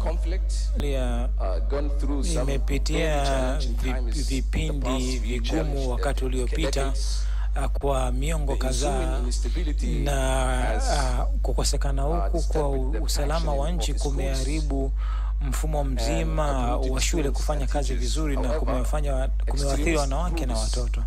Na nasa makundi ya itikadi kali kama Al-Shabaab kwa sehemu kubwa yanachangia katika kuathiri mfumo mzima wa elimu Somalia, kwa sababu wanaathiri shule na mifumo ya elimu, wanaharibu miundombinu ya elimu, wanafunzi na walimu kama sehemu ya kampeni yao ya kuhakikisha wanachochea hofu na kuwatawala watu kwa mabavu.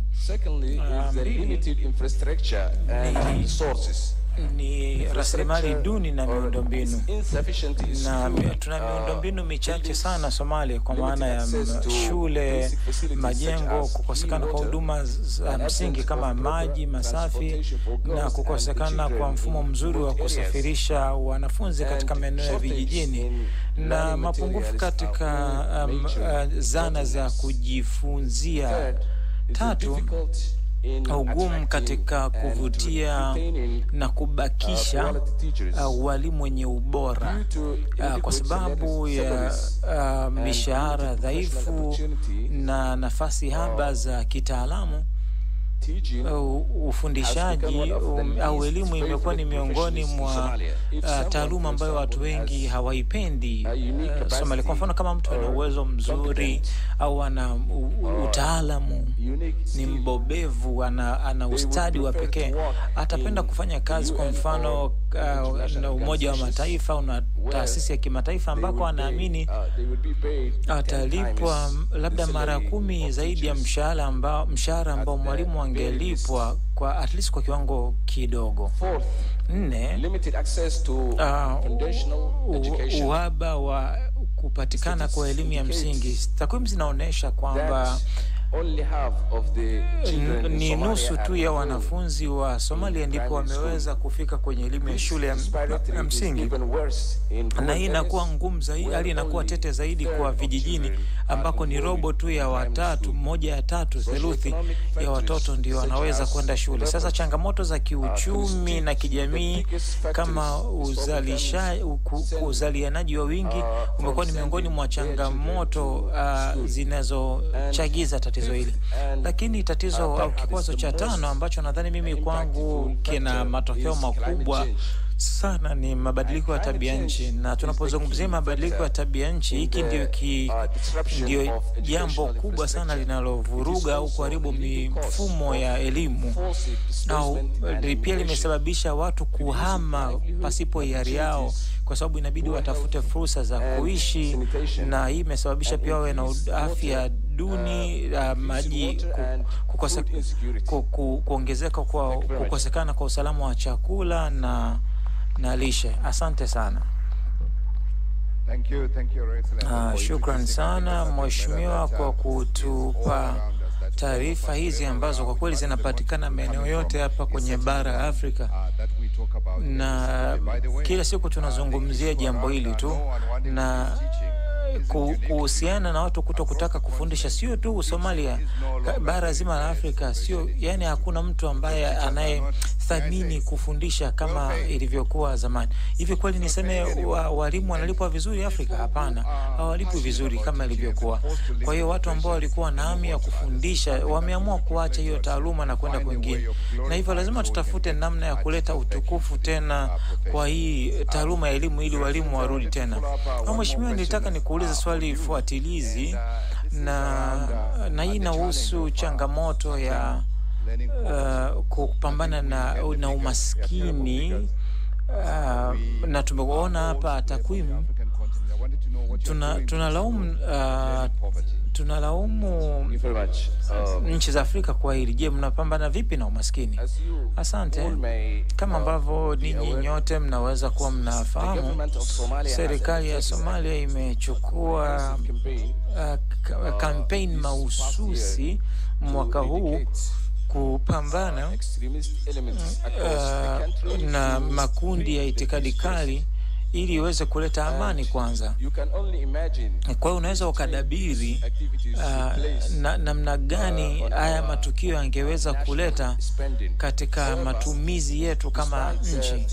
Lakini licha ya changamoto za kifedha na fedha chache tulizonazo, tumeweza kuonesha kujitoa kwetu katika kuhakikisha elimu inafikiwa na wengi, na pia kuondoa umaskini kwa kuchukua hatua za sera mahususi na kuwekeza katika hatua ambazo zinagubika changamoto za kielimu. Moja, tumeanza kwa kuwekeza katika kuwafundisha walimu. Mwaka uliopita tumeweza kuajiri walimu 3,000, kuongeza pia idadi hii ya walimu na katika vitabu vya malipo ya serikali tumeongeza zaidi ya 3%.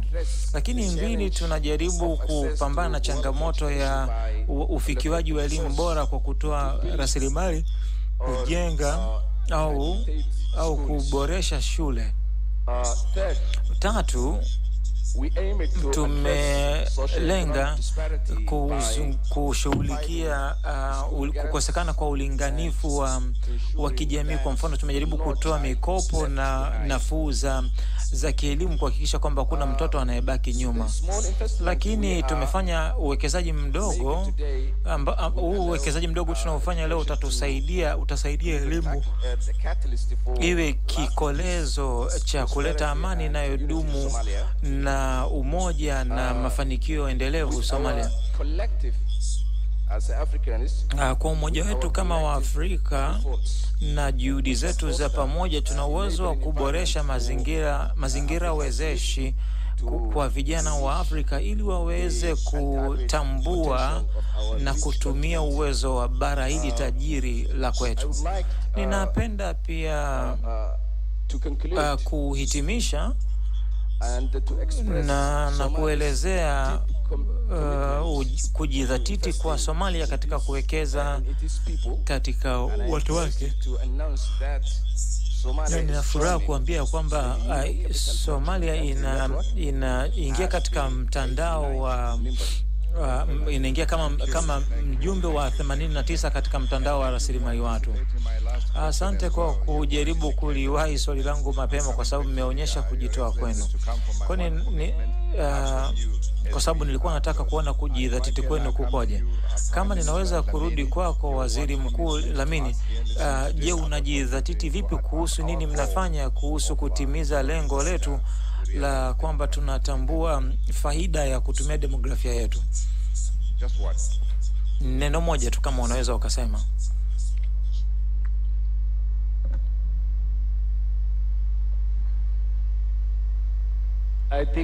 Ninadhani kitu kikubwa ambacho tunatakiwa kufanya ni kuwekeza, kuboresha ubora kuliko ukubwa.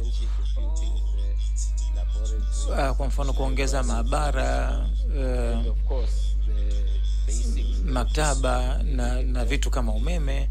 Kama tunaweza tukawekeza katika vitu kama hivyo, hiyo miundombinu, nadhani tuna uwezo wa kuboresha ubora wa elimu. Kwa hiyo manake nyinyi kama nchi mnajidhatiti kuboresha ubora wa elimu. Kwako Mheshimiwa Madam Telata. Mheshimiwa Telata, je, kujidhatiti mnajitolea kitu gani kuweka kipaumbele katika kikao hiki cha wakuu wa nchi na serikali ambacho kitawasaidia kuweza kunufaika kutokana na demografia ya nchi yenu? Inaonekana kama vile haifanyi kazi.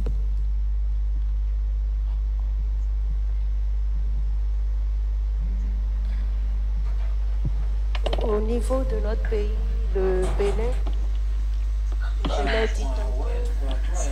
Notre objectif, c'est de nous rendre visibles et d'inverser les tendances. Nchi yetu naona ni namna ya kubadilisha namna ambavyo tunafanya na kwenda kwenye nchi zingine, kuvuka bahari, kwenda kutafuta mafunzo mazuri zaidi na kupata ajira bora zaidi nje. Lakini tungependa sasa tabia hiyo ibadilike, kama ambavyo tumeona hivi karibuni kati ya Morocco na Hispania. Nimefuatilia documentary, utafiti ambao unaonesha vijana wengi wakivuka bahari kwenda kutafuta ajira Morocco. Tunataka kufanya nchi zetu ziwe bora kabisa kwenye ubora wa ubunifu na maarifa, ambapo tunaweza kupokea taasisi mbalimbali za kimataifa na zile za Kiafrika. Hayo ni malengo yetu. Asante sana. Thank you. If I can come to you, Your Excellency President Bayo, Rais Bayo wa Sierra Leone.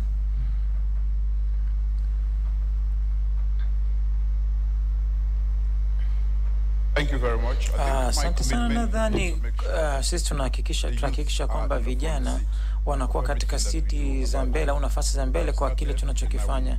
Tumeanza na nitahakikisha kwamba hii inakuwa sehemu ya sera na mwenendo wa nchi yetu. Asante.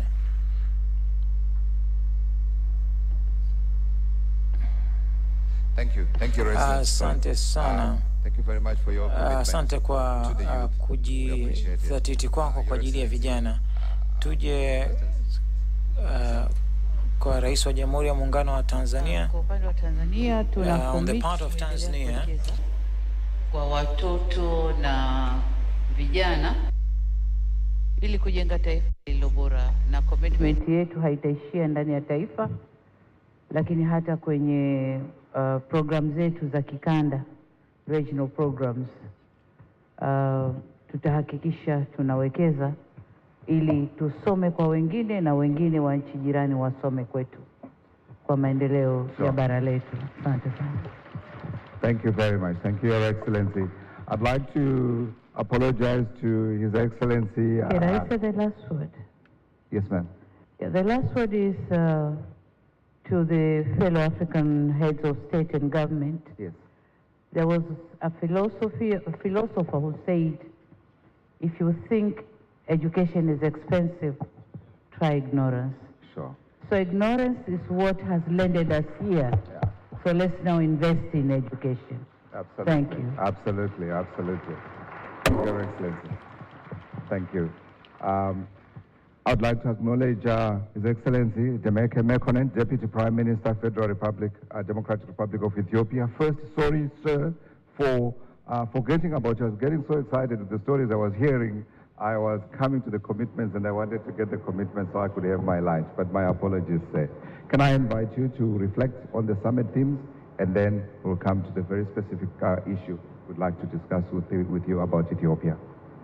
I'm hoping it's working. Nataka kwa mimi kipaza sauti chako kinafanya kazi sasa. Asante sana. Kwanza ninapenda kuonesha shukrani yangu kwa serikali ya Jamhuri ya Muungano wa Tanzania kwa kuendesha mkutano huu kwa ufanisi, na naishukuru pia Benki ya Dunia kwa kuratibu kikao hiki kikubwa kwa kushirikiana na serikali ya Jamhuri ya Muungano wa Tanzania. Labda katika nchi yangu kwa miaka miwili iliyopita, kwa changamoto ambazo tumekuwa tukizipitia, Banki ya Dunia ilikuwa pamoja na sisi. Kwa hiyo kwa kweli mnahitaji kutambuliwa kwa namna ya pekee sana kwa msaada ambao mmeutoa na ulikuwa unahitajika. kwangu mimi nadhani ni muda mahususi kuwekeza katika, unajua, maendeleo ya mtaji wa rasilimali watu ndio nukta ya kuingilia katika maendeleo endelevu na pia kushughulikia ajenda jumuishi kwa bara la Afrika. Kama bara linaloibuka, lazima tuweze kuweka msisitizo na kuwekeza katika maendeleo ya rasilimali watu. Leo Ethiopia,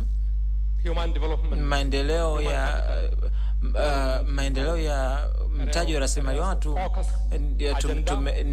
ni ajenda yetu ya msingi, na tunajaribu kuhakikisha ajenda hii inawiana na mpango wetu wa maendeleo wa miaka 10 na kuhakikisha kwamba tunaelekea katika, tunahakikisha vyombo tofauti vya utekelezaji vinachukua ajenda hii. Lakini pia hata katika elimu ni eneo zuri la kuanzia katika kuleta maendeleo kwa rasilimali watu. Kwa mfano, katika elimu leo kuna misingi, ajenda chache. Kwa mfano, jambo la ufikiwaji, leo tunajaribu kusema karibu wanafunzi milioni 30 kutoka katika elimu ya awali kwenda kwenye elimu ya juu. Unaweza usiamini, lakini mpaka milioni 30. Kwa hiyo kutoka katika hili tuna wanafunzi milioni 5.2 ambao wanafaidika kupitia mifumo ya chakula ambayo tunatoa, hasa katika mikoa au katika majimbo ambayo yameathiriwa na ukame, katika maeneo ya mbali ya vijijini na maeneo ya wakulima na maeneo ya wafugaji. Kwa hiyo kuwekeza katika elimu na kutoa chakula kwa wanafunzi, hasa katika ni muhimu kwa wao kuweza kufikia elimu na pia kupata elimu bora. Jambo la pili nadhani ni jambo la ubora.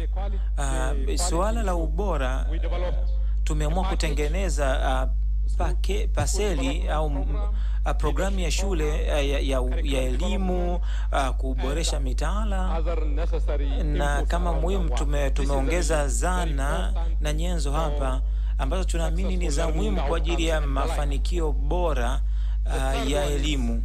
Na tatu ni ujumuishwaji. Elimu lazima iwe jumuishi kwa maana ya jinsia, lakini pia maeneo, lakini pia kwa maana ya watu wa mahitaji maalum. Nadhani hii ni cha muhimu sana, ni jambo la kimaadili, kwa tunalifanyia kazi.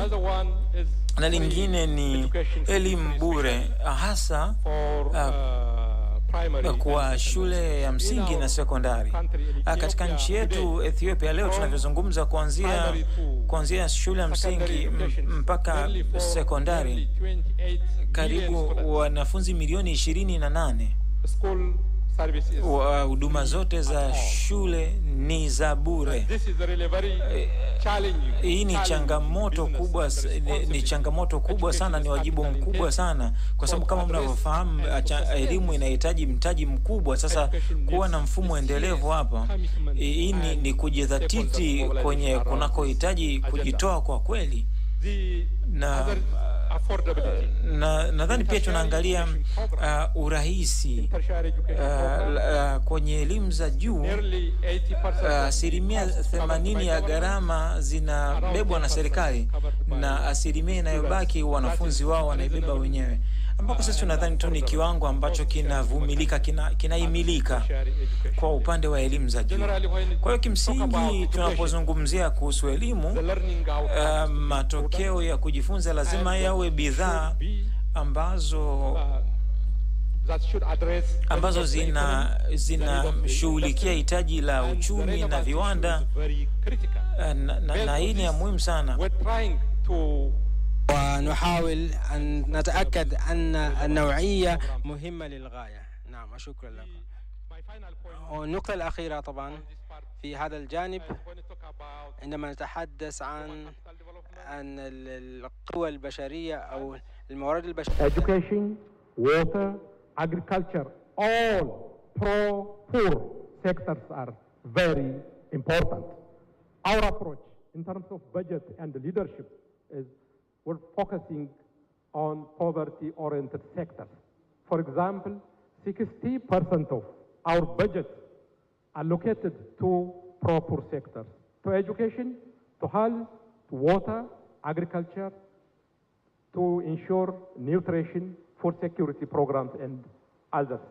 And again, in education, 22% of our annual budgets are allocated to education, and nearly 14% of our budget are allocated to health programs.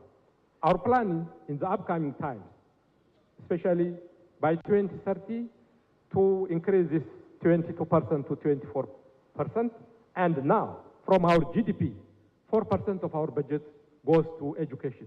This is very challenging and needs a serious effort to sustain this commitment. Generally, we're here, but with a serious challenge and serious crisis, and to sustain that and to keep the momentum, human development issue is a survival and existential issue to Africa and to my country, Ethiopia. Afrika na nchi yangu Ethiopia. Thank you. I hear the clear, ninasikia hapa watu wa utashi wa kisiasa kwamba elimu inafanywa kuwa nafasi ya kwanza. Je, tunafanyaje katika mazingira ambayo yani fedha ni haba, kwa sababu kila kitu kinataka fedha? Sasa elimu inawezaje kuishi na kufanikiwa katika mazingira kama hayo? Thank you. Asante. Kama nilivyosema mara ya kwanza, ni elimu inahitaji fedha nyingi, lakini kimsingi watendaji wote wa elimu lazima wahusike kwa pamoja ili kuweza kung'amua ajenda hii. Kwa mfano, wabia wa maendeleo, serikali, jumuiya, kwa maana maeneo mahalia, sekta binafsi, na wote lazima tufanye kazi kwa pamoja. Wabia kwa mfano wa maendeleo, na hapa serikali inakuja hapa ambako ni viongozi wa kisiasa, lazima wao wafanye sehemu yao, kama ambavyo Mheshimiwa Rais amesema hapo kwenye paneli iliyopita au jopo lililopita. Lazima tufanye kazi kwa mfano, lazima tuweze kukusanya jamii au jumuiya na wadau wa maendeleo, na tuweze pia kukuza vyanzo vyetu vya fedha ili tuweze kushughulikia maeneo haya vipaumbele. Lakini pia nadhani wahusika wengine, watendaji wengine, lazima ziwe jumuiya husika mahalia, wazazi kwa mfano na wengine. Lazima hivi vyote vikae pamoja na vitaweza kutusaidia tuweze kufikia mwelekeo huu ambao unapambana na changamoto hizi. Asante. Kujitoa, kujidhatiti kwa mwisho ambako mnajitolea kwamba mtafikia kama Ethiopia. Kwetu sisi nadhani ni swala la matokeo ni la muhimu sana. Kwa hiyo kujitolea kwetu, namba moja, ni kujitolea kisiasa, kwamba lazima viongozi wajitoe. Sisi kama viongozi tumejitoa. Mbili, tunahakikisha tutatoa rasilimali zinatosha na tutahamasisha wahusika na wadau wote ambao watamiliki mchakato huu wote na kutengeneza mazingira sahihi kwa watendaji wote kuhusika. Asante sana, asante sana. Asante sana mabibi na mabwana kwa bidii yenu na kwa uvumilivu wenu. Asanteni wakuu wa nchi, tunawashukuru sana. Tutaendelea na program nyingine. Tuwapigie makofi waheshimiwa marais na wakuu wa nchi na serikali. Je, tunaweza kusimama wanapochukua siti zao, na hebu tuendelee kuwapigia makofi.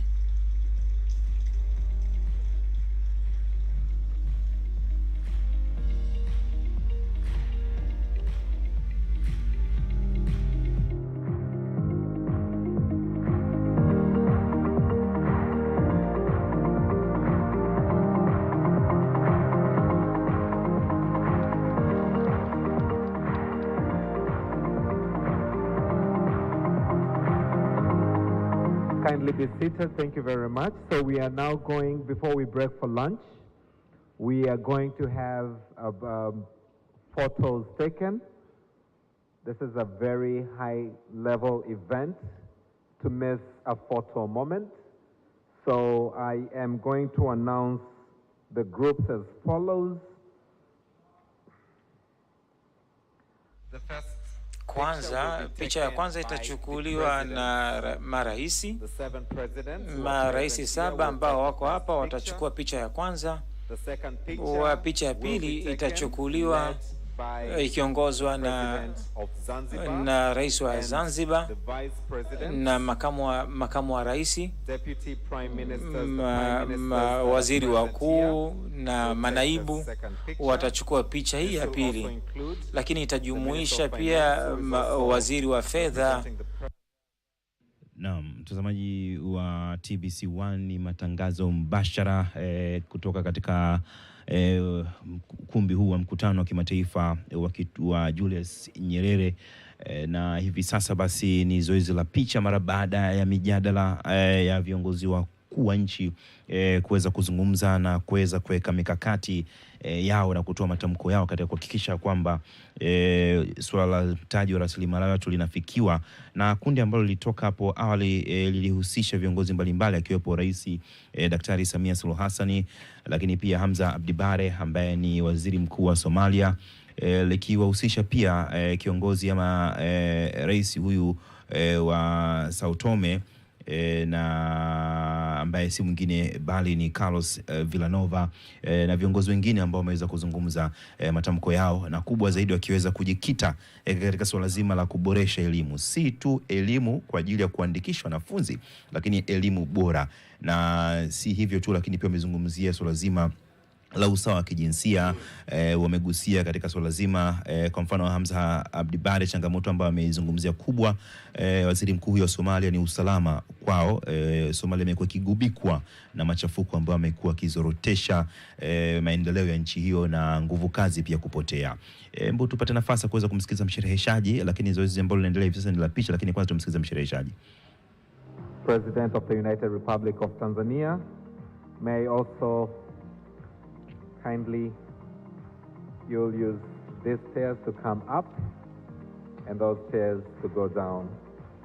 May I also invite His Excellency Philip Jacinto Nyusi, President, Republic of Mozambique. May I invite His Excellency Andy Rajoelina, President, Republic of Madagascar.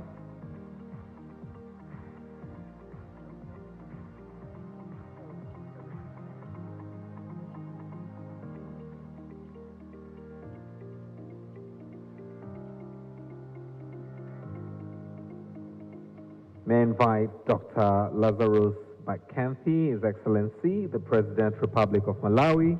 May I also invite His Excellency Carlos Manuel Villanova, President, Democratic Republic of Sao Tome and Principe, and His Excellency William Ruto, President, Republic of Kenya, and last but not least, Dr. Julius Maada Bio, President, Republic of Sierra Leone.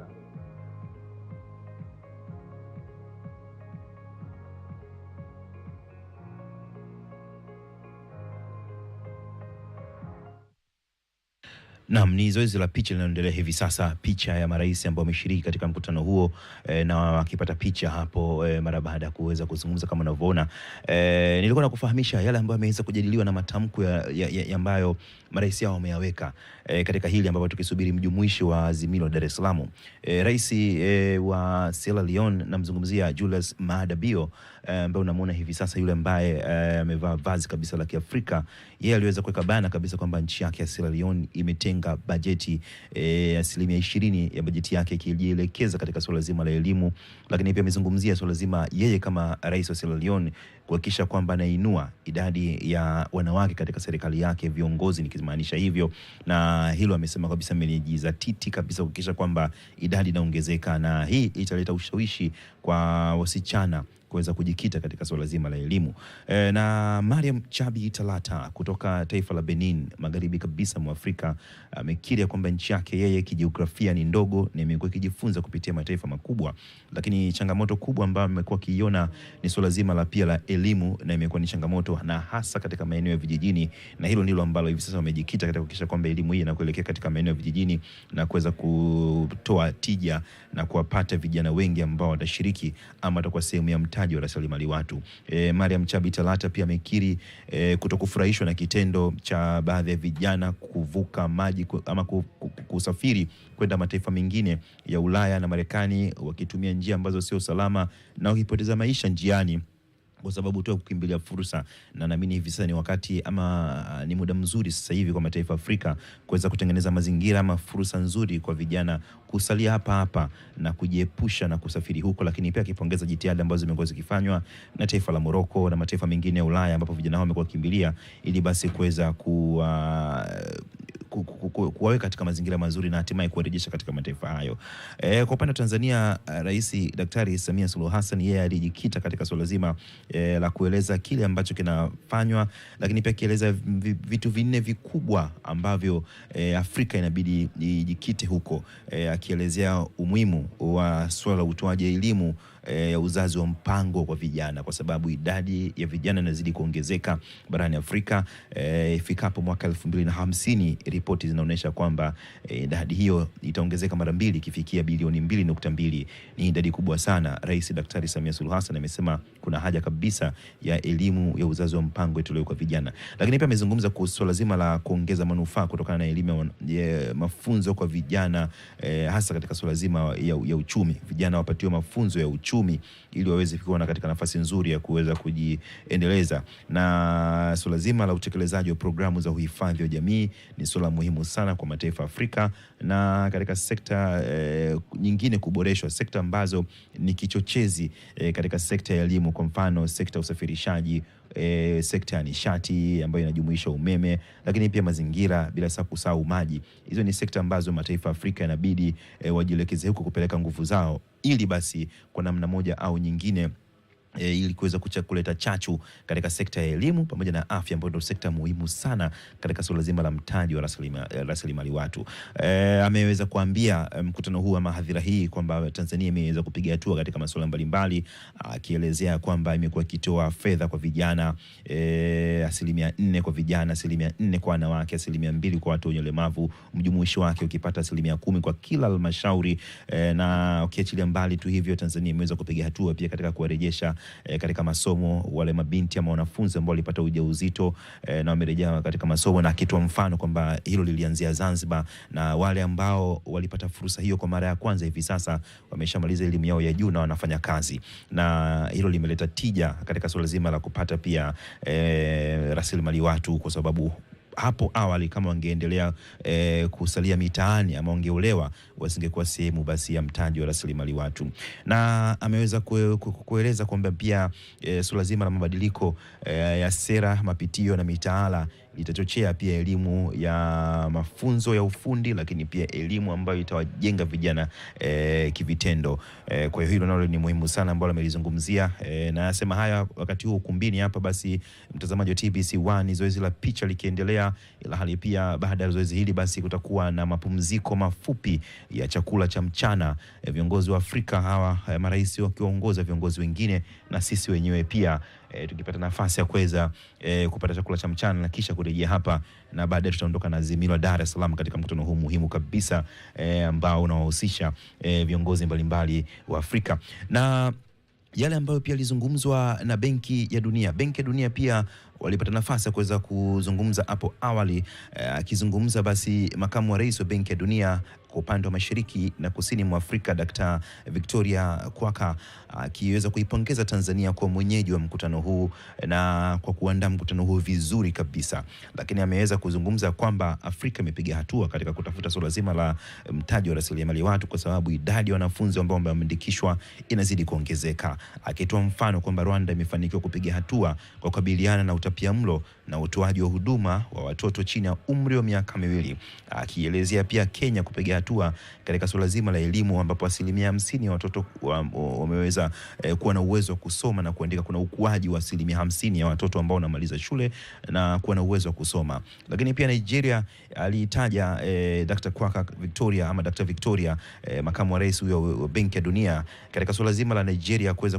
kutumia teknolojia, na hapa akazungumzia teknolojia ya vishikwambi kambi, teknolojia ya vifaa mbalimbali vya kisasa kufundishia wanafunzi, na teknolojia hiyo basi ya kisasa katika suala zima la elimu imeweza kuongeza asilimia 83 ya mahudhurio ya walimu shuleni. Hapo awali kabla ya teknolojia hiyo kuwekwa, mahudhurio hayakuwa mazuri sana, lakini hivi sasa kwa mujibu wa ripoti ya Benki ya Dunia, Nigeria imepiga hatua. Kwa upande wa Zambia, wenyewe wamefanikiwa kuwalinda mabinti ambao wapo shuleni na kuongeza idadi ya wasichana katika elimu ama wale ambao wanaandikishwa katika shule za msingi na sekondari. Na Tanzania, Dr. Victoria, makamu wa rais huyu wa Benki ya Dunia, aliweka bayana kwamba imepiga hatua kubwa katika suala zima la kuwarejesha wanafunzi ambao wamepata ujauzito, lakini pia asilimia 35 ya ongezeko la wanafunzi wasichana wanaoandikishwa shuleni. Hiyo basi amelizungumzia na ameendelea basi kuahidi viongozi wa Afrika kwamba Benki ya Dunia itasimama na Afrika, lakini pia katika mikakati mipya yote ambapo inaendelea hivi sasa ya kuhakikisha kwamba kuna ongezeko la uwekezaji katika mtaji wa rasilimali watu.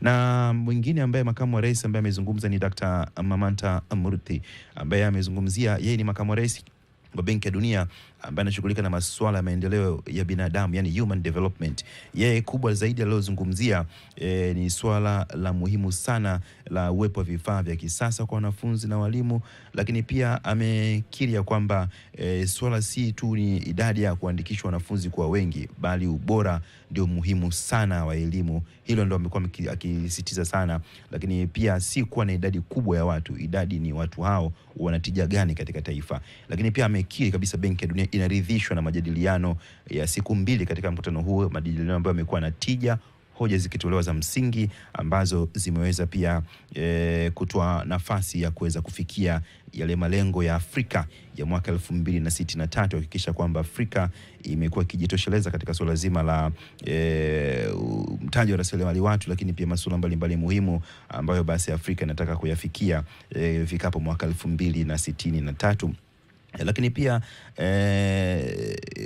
kiongozi ambaye amezungumza ni rais wa Malawi Chakwera, rais wa Malawi Chakwera. Yeye ameweza kuzungumza masuala mbalimbali muhimu, akisema kwamba nchi yake imeweza kupiga hatua katika kupunguza swala zima la utapiamlo, na amesema kwamba mwaka 2020 hali ya utapiamlo ilikuwa si nzuri sana.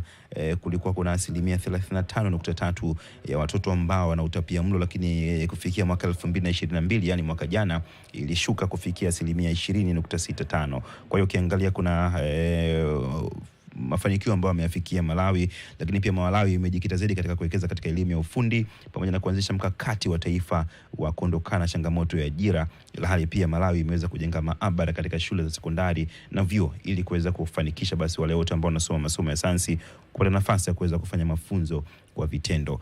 Ni kwa muktasari na kufahamisha mtazamaji wa TBC1 yale ambayo majadiliwa kuanzia majira ya saa 3 tulipoanza matangazo ya mbashara mpaka hivi sasa, ambapo zoezi linaloendelea ni kupiga picha na tukienda katika mapumziko ya chakula, na kisha baada ya hapo basi tutarejea tena hapa kuweza kuhitimisha na hatimaye kupata azimio la Dar es Salaam. Kumbuka huu ni mkutano unaoshirikisha mataifa takribani niseme zaidi ya 44 kutoka Afrika, wakiongozwa na viongozi wa mataifa ya Afrika ambao wamefika hapa, lakini pia kuna makamu wa rais, kuna manaibu waziri wakuu, lakini pia kuna manaibu waziri wakuu, kuna mawaziri na viongozi mbalimbali wengine kutoka katika taasisi mbalimbali zile za serikali, lakini pia zile binafsi.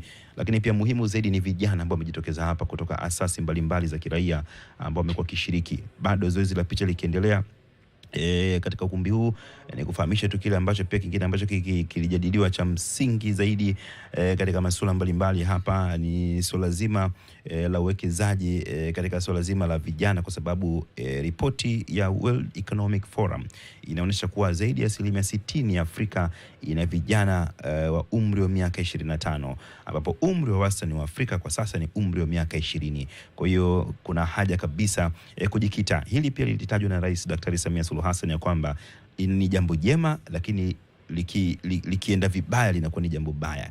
Kwa hiyo sera lazima zielekezwe katika maendeleo ya watu, hususan ni vijana, na sera zijengwe. Alisema hili Rais Samia kwamba sera za Afrika ama sera zetu katika mataifa ya Afrika zijengwe kwenye maendeleo ya watu yakifuatiwa na maendeleo ya vitu. zisiende katika sera za maendeleo ya vitu, bali zijengwe katika sera za maendeleo ya watu. Lakini pia uwekezaji wa rasilimali watu unaanzia tokea mtoto anapozaliwa, na ndio maana suala kubwa la lishe linakuja hapa, kwa sababu katika mkutano huo pia yupo Graca Machel, mjane rais mzalendo wa Afrika Kusini Nelson Mandela, yupo hapa, na yeye ni mdau mkubwa wa masuala ya lishe, na suala la lishe pia limekuwa likiibuliwa katika mikutano hii kwamba ni muhimu. Unapozungumzia mtaji wa rasilimali watu, unazungumzia pia uwekezaji katika lishe kuanzia mimba inapotungwa mpaka mtoto anapozaliwa akifikisha miaka 5, na baadaye pia katika elimu hiyo ya awali ambayo Rais Daktari Samia Suluhu Hassan amesema Tanzania hivi sasa nguvu zake anajielekeza katika suala zima la kutoa elimu nzuri ya awali ili kumjenga huyu mwanafunzi anapofika katika elimu ya msingi na sekondari awe na uwezo wa kupokea kile ambacho anachofundishwa, lakini pia kihitimu pia masomo ya juu awe na uwezo wa kufanya kazi popote pale na kuwa sehemu ya mtaji wa rasilimali watu. Zoezi la picha linaelekea ukingoni, mtazamaji wa TBC1. Hivi sasa bado viongozi mbalimbali wanapiga picha, akiwemo Rais Daktari Samia Suluhu Hassan wakienda kupiga picha. Kumbuka kuna wawakilishi wengi kutoka mataifa mbalimbali hapa, kwa hiyo lazima wachukue picha ya kumbukumbu. Na huu ndio mkutano wa kwanza kabisa wa mtaji wa rasilimali watu Afrika ukifanyika kwa mara ya kwanza pia Dar es Salaam. Kwa hiyo hii ni historia imeandikwa katika siku mbili hizi, ambapo hapo jana Dr. Philip Mpango, makamu wa rais wa Tanzania, aliweza kufungua mkutano huu, na baadaye pia kwa kuna mjadala mpana ambao ulijadili masuala mbalimbali muhimu na ya msingi kufikia ajenda hili ya 2063, lakini pia kuhakikisha kwamba kwa namna moja au nyingine basi mambo yanakwenda vizuri kabisa na vijana wanakuwa sehemu ya mtaji wa rasilimali watu. Na yale ambayo pia mengine muhimu ambayo yameweza kuzungumziwa hapa ni suala zima kwamba Afrika haiwezi kulikomboa bara hili, ama Afrika haiwezi kujikomboa kiuchumi pasipo kuendeleza rasilimali watu. Kwa hiyo lazima fedha zitumike, lakini pia kuna suala muhimu ambalo pia liligusiwa kwamba sekta binafsi ni lazima ishirikiane na sekta ama na serikali kuhakikisha kwamba basi rasilimali watu inazidi kukua, kwa sababu serikali peke yake haiwezi kukamilisha kila kitu. Kwa hiyo hilo ni muhimu sana, inabidi pia lizingatiwe. Na kingine ambacho kiliweza kuzungumzwa hapa katika mkutano huu ni suala zima la Tanzania imeweza kuchukua hatua na imeweza kutenga fedha katika afua za lishe na wanawake, lakini pia kuanzisha vituo vya awali vya elimu ya uzazi, mapitio ya sera ya elimu na mitaala, uanzishwaji wa mfuko wa kusaidia kaya maskini TASAF ili kupunguza umaskini, lakini pia uanzishwaji wa elimu bila malipo kuanzia msingi hadi sekondari. Hilo ni jambo ambalo pia limepongezwa na washiriki mbalimbali. Naam, naona marais wakiwa wamemaliza ile zoezi la picha wakiongozwa na Rais Daktari Samia Suluhu Hassan hivi sasa wakielekea katika mapumziko mafupi, na kisha baada ya hapo basi tutarejea tena na tutarejea tena katika matangazo. Lakini kwa sasa mtazamaji wa TBC1, tukiwa mbashara kabisa, ni kurejesha studio zetu huko Mikocheni. Violet Mbaruku yupo huko. Violet, unaweza kupokea matangazo haya na ukaendelea, na kisha utaturudishia tena sisi hapo baadaye ili tuweze kukamilisha na hatimaye kupata azimio la Dar es Salaam, tukiwa hapa na watu mbalimbali kutoka mataifa mbalimbali na viongozi pia wa Afrika wakiongozwa na Rais Daktari Samia Suluhu Hassan. Violet Mbaruku, unaweza kuendelea na matangazo haya kwa sasa. Asante sana Anwar Mkama kutoka katika ukumbi huo wa mikutano wa kitaifa wa Julius Nyerere. Hakika umepata kueleza mengi mseto wa habari hizo muhimu kwa yale yote yaliyojiri hapo, na nikiamini kwamba mtazamaji atakuwa amepata chochote kitu. Mtazamaji, ulichokuwa ukitazama hapo ni mkutano wa wakuu wa nchi za Afrika ambao umefanyika kwa mara ya kwanza nchini Tanzania, na Tanzania imepata ugeni mkubwa, lakini kikubwa zaidi wamezungumza wengi, marais wengi kutoka mataifa mbalimbali ya Afrika wamehudhuria hapo, na kikubwa Rais wa Jamhuri ya Muungano wa Tanzania utashuhudia ametumia lugha ya Kiswahili muda